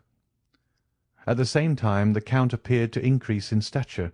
His form, nearly double its usual height, stood out in relief against the red tapestry. His black hair was thrown back, and he stood in the attitude of an avenging angel.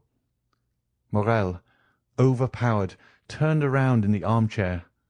A delicious torpor permeated every vein. A change of ideas presented themselves to his brain, like a new design on the kaleidoscope. Enervated, prostrate, and breathless, he became unconscious of outward objects. He seemed to be entering that vague delirium preceding death. He wished once again to press the Count's hand, but his own was immovable. He wished to articulate a last farewell, but his tongue lay motionless and heavy in his throat, like a stone at the mouth of a sepulchre. Involuntarily his languid eyes closed, and still through his eyelashes a well-known form seemed to move amid the obscurity with which he thought himself enveloped. The Count had just opened a door. Immediately a brilliant light from the next room, or rather from the palace adjoining, shone upon the room in which he was gently gliding into his last sleep. Then he saw a woman of marvellous beauty appear on the threshold of the door separating the two rooms. Pale and sweetly smiling, she looked like an angel of mercy conjuring the angel of vengeance. "Is it heaven that opens before me?" thought the dying man. "That angel resembles the one I have lost." Monte Cristo pointed out Morrel to the young woman, who advanced towards him with clasped hands and a smile upon her lips. "Valentine! Valentine!" he mentally ejaculated, but his lips uttered no sound, and as though all his strength was centred in that internal emotion, he sighed and closed his eyes. Valentine rushed towards him. His lips again moved. "He is calling you," said the Count. "He to whom you have confided your destiny. He from whom death would have separated you, calls you to him. Happily I vanquished death. Henceforth, Valentine, you will never again be separated on earth, since he has rushed into death to find you. Without me you would both have died. May God accept my atonement in the preservation of these two existences." Valentine seized the Count's hand, and in her irresistible impulse of joy carried it to her lips. "Oh, thank me again," said the Count. "Tell me till you are weary, that I have restored you to happiness. You do not know how much I require this assurance." "Oh, yes, yes, I thank you with all my heart," said Valentine. "And if you doubt the sincerity of my gratitude, oh, then ask Haydée. Ask my beloved sister Haydée, who ever since our departure from France has caused me to wait patiently for this happy day, while talking to me of you." "You then love Haydée?" asked Monte Cristo with an emotion he in vain endeavoured to dissimulate. "Oh, yes, with all my soul." "Well, then, listen, Valentine," said the Count. "I have a favour to ask of you." "Of me? Oh, am I happy enough for that?" "Yes, you have called Haydée your sister. Let her become so indeed. Valentine, render her all the gratitude you fancy that you owe to me. Protect her, for—" The Count's voice was thick with emotion. "Henceforth she will be alone in the world." "Alone in the world?" repeated a voice behind the Count. "And why?" Monte Cristo turned around. Haydée was standing pale, motionless, looking at the Count with an expression of fearful amazement. "Because tomorrow, Haydée, you will be free. You will then assume your proper position in society, for I will not allow my destiny to overshadow yours. Daughter of a prince, I restore to you the riches and name of your father." Haydée became pale, and lifting her transparent hands to heaven, exclaimed in a voice stifled with tears, "Then you leave me, my lord?" "Haydée, Haydée, you are young and beautiful. Forget even my name and be happy." "It is well," said Haydée. "Your order shall be executed, my lord. I will forget even your name, and be happy." And she stepped back to retire. "Oh, heavens!" exclaimed Valentine, who was supporting the head of Morrel on her shoulder. "Do you not see how pale she is? Do you not see how she suffers?" Haydée answered with a heart-rending expression. "Why should you understand this, my sister? He is my master, and I am his slave. He has the right to notice nothing." The Count shuddered at the tones of a voice which penetrated the inmost recesses of his heart. His eyes met those of the young girl, and he could not bear their brilliancy. "Oh, heavens!" exclaimed Monte Cristo. "Can my suspicions be correct? Haydée, would it please you not to leave me?" "I am young," gently replied Haydée. "I love the life you have made so sweet to me, and I should be sorry to die." "You mean, then, that if I leave you, Haydée—" "I should die, yes, my lord." "Do you then love me?" "Oh, Valentine, he asks me if I love him. Valentine, tell him if you love Maximilian." The Count felt his heart dilate and throb. He opened his arms, and Haydée, uttering a cry, sprang into them. "Oh, yes," she cried, "I do love you. I love you as one loves a father, brother, husband. I love you as my life, for you are the best, the noblest of created beings." "Let it be, then, as you wish, sweet angel. God has sustained me in my struggle with my enemies, and has given me this reward. He will not let me end my triumph in suffering. I wished to punish myself, but he has pardoned me. Love me then, Haydée. Who knows? Perhaps your love will make me forget all that I do not wish to remember." "What do you mean, my lord?" "I mean that one word from you has enlightened me more than 20 years of slow experience.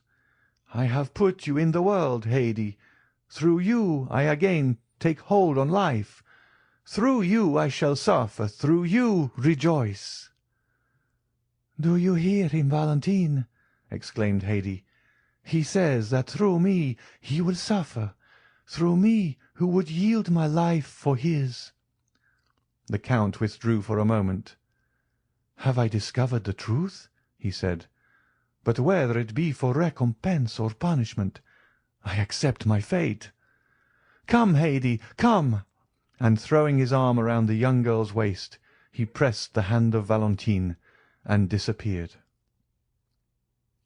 An hour had nearly passed, during which Valentine, breathless and motionless, watched steadfastly over Morrel. At length she felt his heart beat. A faint breath played upon his lips. A slight shudder, announcing the return of life, passed through the young man's frame. At length his eyes opened, but they were at first fixed and expressionless. Then sight returned, and with it feeling and grief.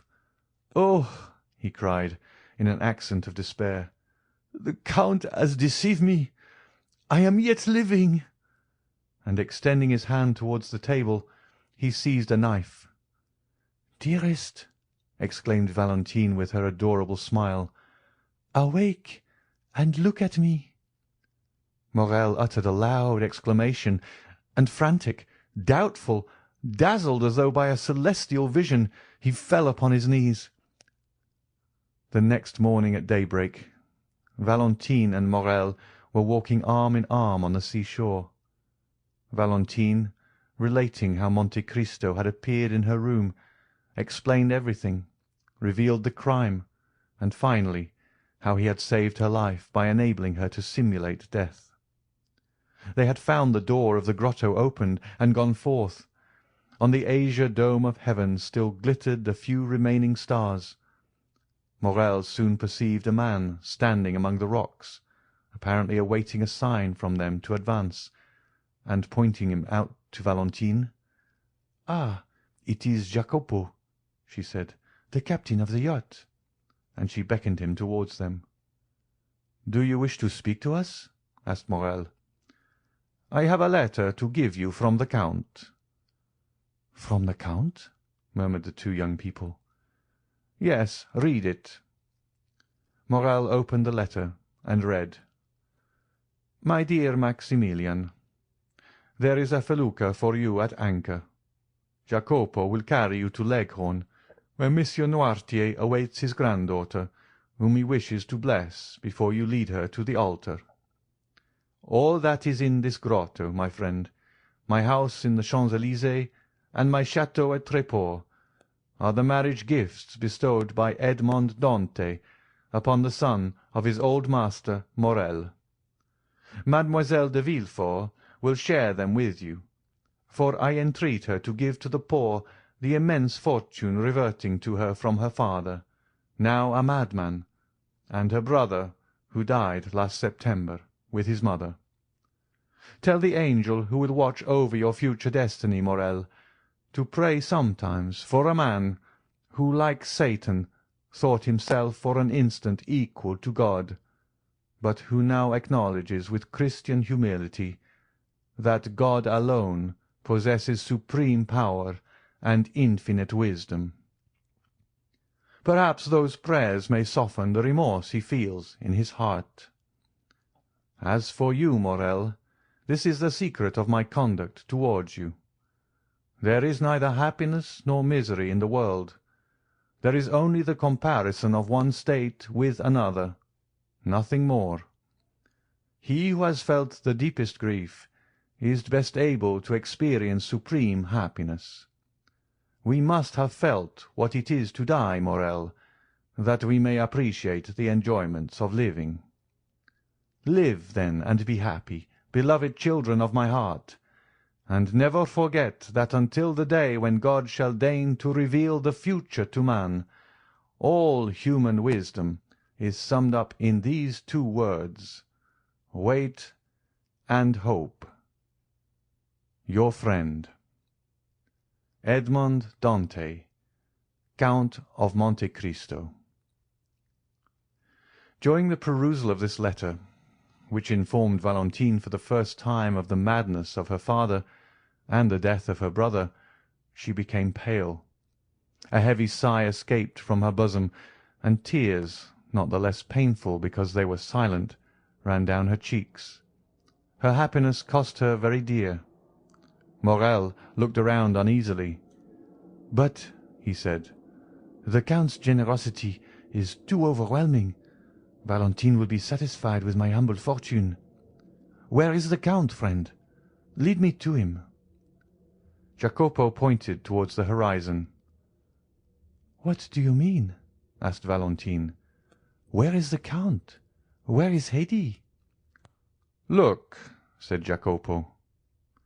The eyes of both were fixed upon the spot indicated by the sailor, and on the blue line separating the sky from the Mediterranean Sea they perceived a large white sail.